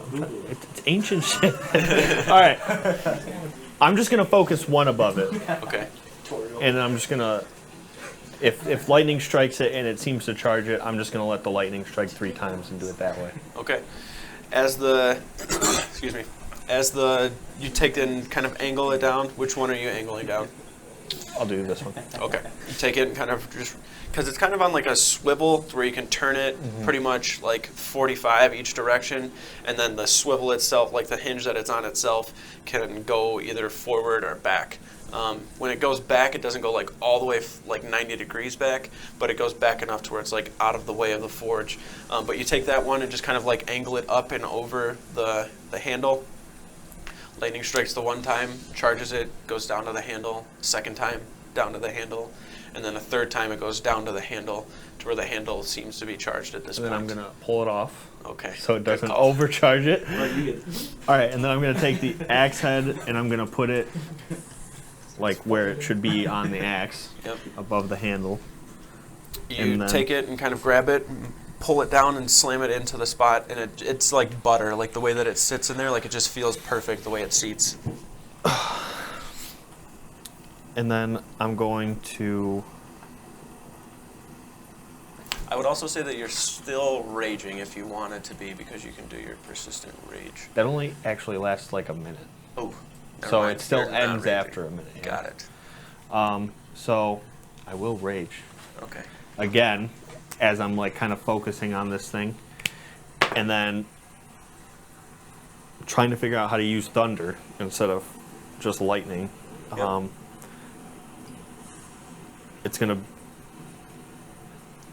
It's like the first time a Jedi uses the Force, like I'm just gonna be like, except more focused than that. It's gonna be like letting out a giant yell and kind of just like angrily holding my hands toward the connection of the handle and the head, and yet letting out a yell simultaneously, trying to use my body and the yell to kind of create the thunder.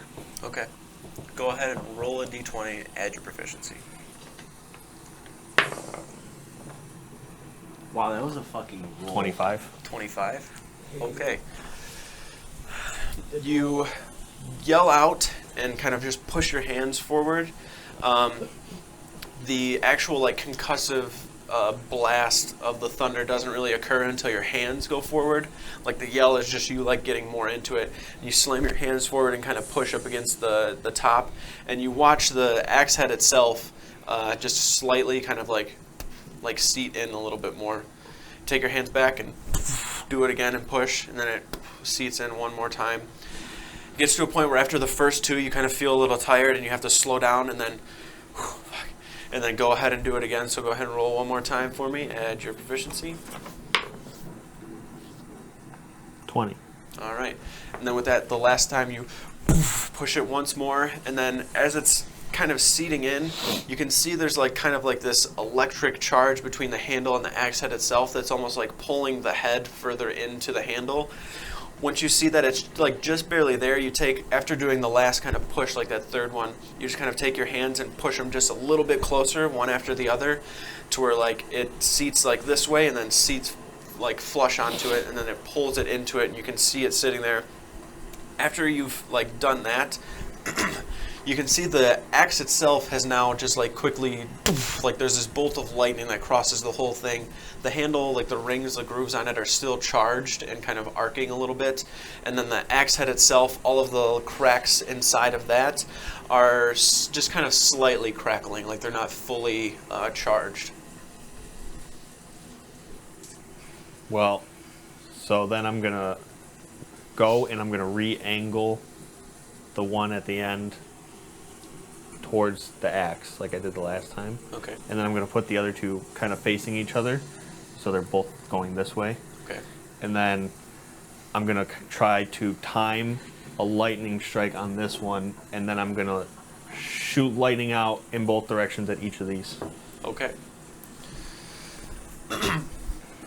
The lightning that comes down on the very top one, as it hits, you feel and like can hear the loud boom again of the lightning and the thunder.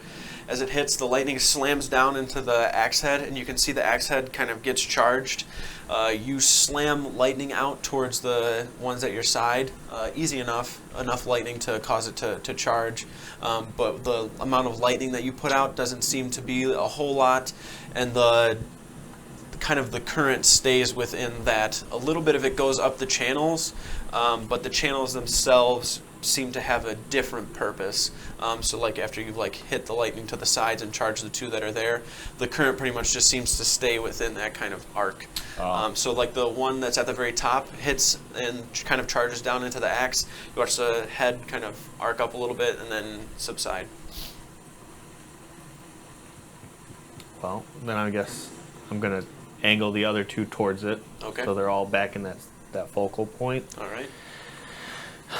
It says maintain, so I'm gonna, once lightning strikes, I'm going to try to focus on it as if I was like casting call lightning or something. Okay. And just hold it there. Got it. The energy stream. All right.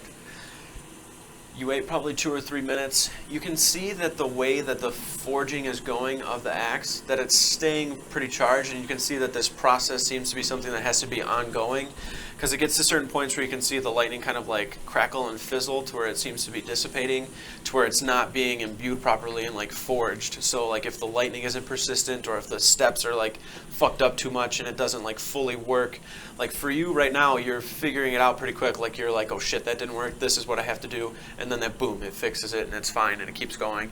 But you can kind of tell, like looking at it, that especially this far along, like if shit doesn't start to go smooth and like work super well consistently, like back to back, it'll probably have to be completely redone or may fuck something up. So you're just really focusing the most you've ever focused on anything. Like you're moving around very well, like throwing the conduits forward.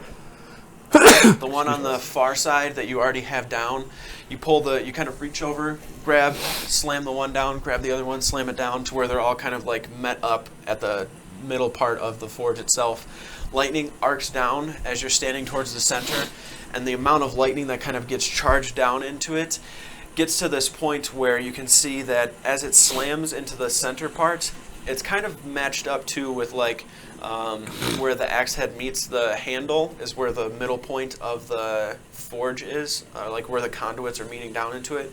So after the lightning kind of comes down, arcs, and hits that focal point and then slams down into the axe head, you watch this just torrent like of electricity and lightning start arcing off of the table and like kind of bouncing. The axe head itself kind of like picks up a little bit, and the vise that's on the end, you watch it kind of like click up a little bit to where you didn't realize that it actually moves. So instead of it being like flat against the surface, it's now like clicked up once, and the lightning that's there is starting to like kind of go underneath the axe head itself. You can see the electricity is now like between that point where the axe head meets the handle and the conduits. It's just kind of like bouncing back and forth and like kind of holding there.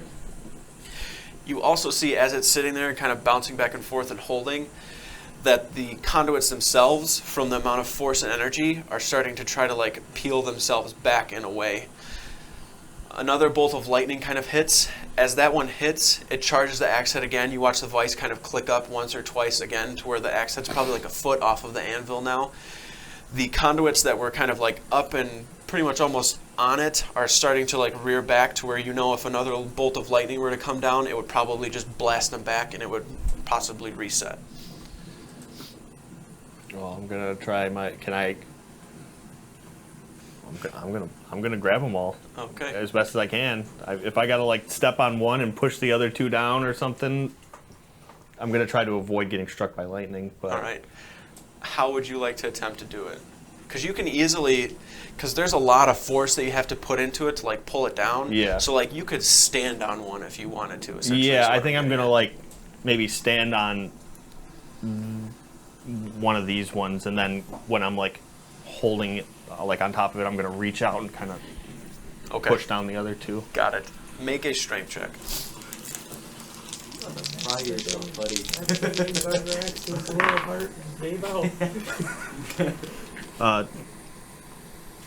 Strength check. Yep. So it's just plus my strength modifier. Correct. Well, that's terrible. 15. 15. You push the one down before you jump on it. You kind of pull it down to the same spot it was, like getting as far down as you can. Once you're onto that and you're like standing on it, you have to be at a point where you can reach the other one too. So you're like kind of on your toe, you grab it and just feel all of your strength that you have right now to pull it down. The one that's next to you is a little closer and the angle's better. You kind of hook your hand up into it and pull it down to where you're now like holding on to him, and you can feel as you're holding on to him, they're still wanting to like push up just from the amount of power and like force that's in between that. You can see the clouds above you. You're like, oh fuck, man, fuck. You see the cloud kind of start to turn a little bit of lightning arcs inside of it. You hear this boom of thunder, and you just close your eyes. There's this shit. Sorry, that was a lot of spit, man. It flies down as the bolt of lightning flies down. It slams into that center part, and you feel it. You are standing on top of it. The lightning starts to arc through everything, but that kind of maintaining that center part of where all of the power is forging into the axe head itself. So you take 50 points of lightning damage, halved to 25. Okay. As it's going, you can feel it kind of, you're almost squeezing more. Your muscles start to tighten up as opposed to like where you would want to like let go instinctually. The way that the lightning is, it just causes your body to kind of tense up and contract to where you're just holding it harder than you even were and more than you knew you could just because of the amount of electricity surging through your body. The lightning maintaining and kind of slamming in and through. You can feel the pylons are trying to like pick up again, and you have to pull them back down one more time.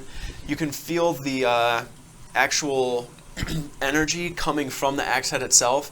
You can see the axe head itself, like the top part where there was just kind of fizzling with lightning, is now fully charged with it, where there's like this kind of bright white lightning that's arcing throughout the whole entire axe at this point. You know that you're pretty much like right there to where you're going to be able to move on to this next step. The vise kind of clicks up 2 more times, and the axe head at this point is probably close to 3 feet hanging off, or floating above where it was before. You have to pull down so you have one like this, and you have to pull them down and kind of just like slam down the one that you're on. Like you do like a quick like stomp with one foot, stomp, and then like a slight jump to cause it to like drop down. And then holding the other 2, you go to pull them down again. So go ahead and make a strength check for me again. 19. Okay.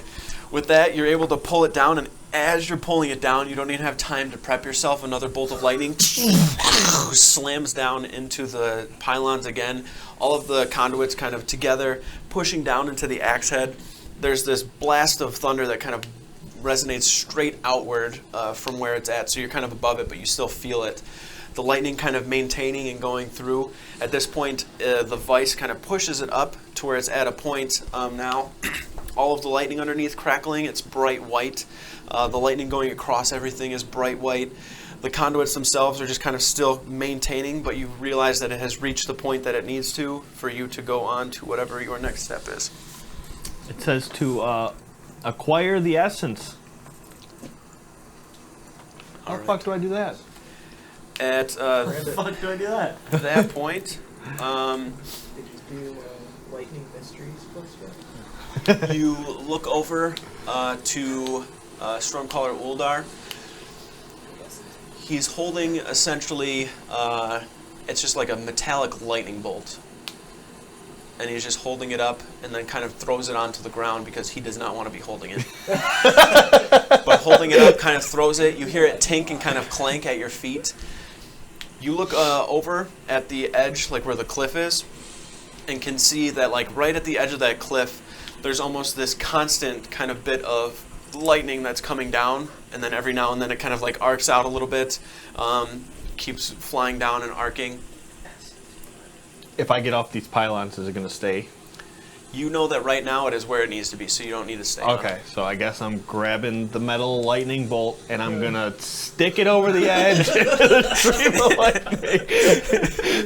When you put it like that, it sounds really dumb. Well, I'm just, here, a piece of metal, let's stick it in the outlet. It's definitely Did you bring your kite? Yeah, I tied a key to it. All right. I made sure to put Skip on first. Just covered in metal. You're right. I'm sorry.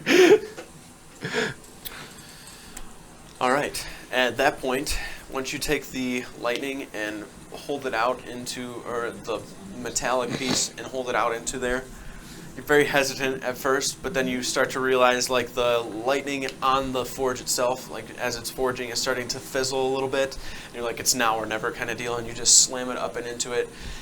Instantly surges through your body. You can feel like your jaw tightening up. It surges all the way down to your neck. Your feet feel like they're on fire. Your arm on the side over here is like tensing up, and you can't even like move it. You're just stuck in this position right now holding it. You can feel the amount of electricity that's like surging through your body right now is making you feel like you're just going to explode from the outside or from the inside out. Go ahead and make a Constitution saving throw. You better make this bitch. This about be 400 damage. You would die. Do you have any hero dice? Do you have any hero dice? I do. I don't Is think it you use Andrew? zero dice on that one. I don't think you. I Is think Andrew you within 30 feet? I rolled it more. I'm gonna let you know right now that you're gonna make more than one roll, regardless of what you get right now. How many Okay, heroes so dice it's you like got? a 'Cause, multi-stage. Well, it was a 1, but with my saving throw, it's actually a 10. Still a 1. I know. I got you. But anyways, 10's still not enough either way, and you fail automatically. Holding the lightning there, you feel your bicep kind of like tearing a little bit, like there's like lightning starting to kind of arc out of it. You let out this huge scream, and you can see other parts of your body are starting to kind of like open up, like char open and split. Up near your chest, you can feel it, almost like your ribs are wanting to just kind of like crumble and crack from the amount of energy surging through your body. You're screaming out as best you can, and as you scream, a little bit of lightning comes out of your mouth, and as it does, you can feel your throat kind of feels like it's charred and your voice is hoarse. As you're still holding it, though, you take 100 points of lightning damage. Half to 50.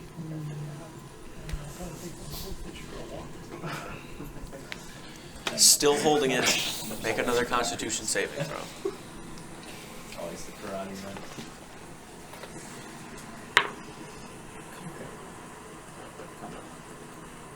Don't make that depressing. 22. 22. It rolled off of a 1 onto the 13. It was relief.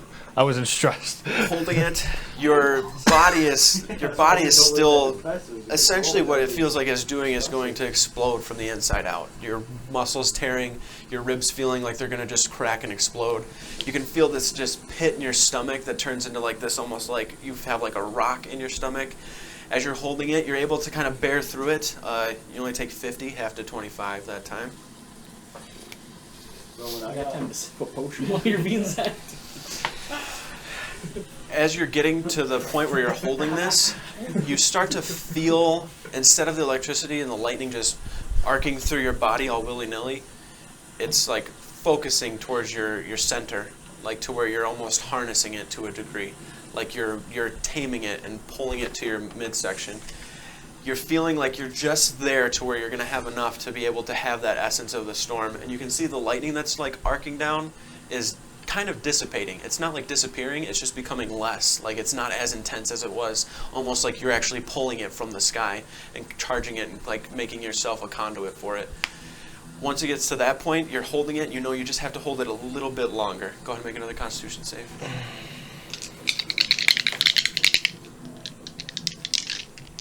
Just have him turn it down. Oh, is that the guitar? Dad? He is playing the guitar. Shit. Don't have him turn it down. He can't turn it down.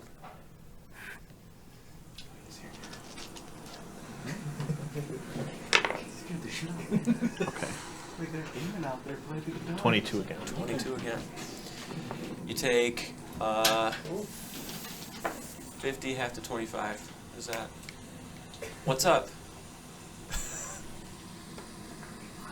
Yeah, what's up? We're almost done. All right, I'll be up there in a minute. What you take the damage already? You're good? Yeah. Okay. With that, as you're holding it, the lightning that is like just coming down from the sky completely disappears. The metal that you're holding in your hand, you just drop at your side because you realize you don't need it anymore. Now, in the center, like near your chest, you can actually feel this like pressure kind of building up. And you know it's to the point where like if you don't harness it and put it somewhere else, it is going to kill you for sure. There is going to be nothing that stops it. And there's that moment, there's like a quick, oh shit, like this is it, this is the time. Because it starts to build up and you can actually see your chest like starting to kind of expand. Your arms are still kind of splitting and opening. Your wound that you had on your side is open to the point where like lightning is just kind of like constantly arcing out of it. Blood is not pouring from any of your wounds because they're just cauterized and like black and charred. Okay, I know you don't like you want to put this over, but that's a cool ass way to die. I'm just saying. turning around, like I'm dropping the thing, and I'm just turning around, and I'm just gonna focus it all right at the anvil. Okay. As you turn around and focus it, it's just this scream and your hands like being pushed forward. Like you're not trying to do it some specific way. You just turn, scream, and throw your hands out as you do. This just torrent of lightning, like 3 feet wide around, just this huge arc of it, like a huge bolt just constantly flying out for a solid minute of you just pushing all of this energy into the anvil. The anvil disappears in this bright white light from all of the energy that's just crackling off of the top of it. Once it is starting to like crackle and break off, you can feel it at the end, like as it's coming out of your body. It still hurts every fiber of your being. Make another Constitution saving throw. Shit, dude. 27. 27. Good shit. Feel from the lightning now. The end of it, as you push and slam it forward, kind of brings you down to a knee for a minute. And the anvil itself, you can't see anything. It's just this bright yellow or bright white that's just crackling and going all over the place. The conduits at this point have flipped back. The axe itself is up in the air and like spinning super fast. As it's spinning, the lightning underneath it is kind of almost making this like tornado shape underneath, but it's just bolts of electricity that are flying down. Once it gets to the point where it's like spinning in one direction, you see it like stop and then just like reel back the other way. And as it's reeling back the other way, it's actually coming down back to the anvil. Once it gets down to the anvil, there's this just huge boom of thunder and this concussive blast that you feel too that causes you to kind of like rock back and jump back up on your feet. It goes from this bright white hot lightning color to this dull blue roar that is covering the entirety of the anvil itself.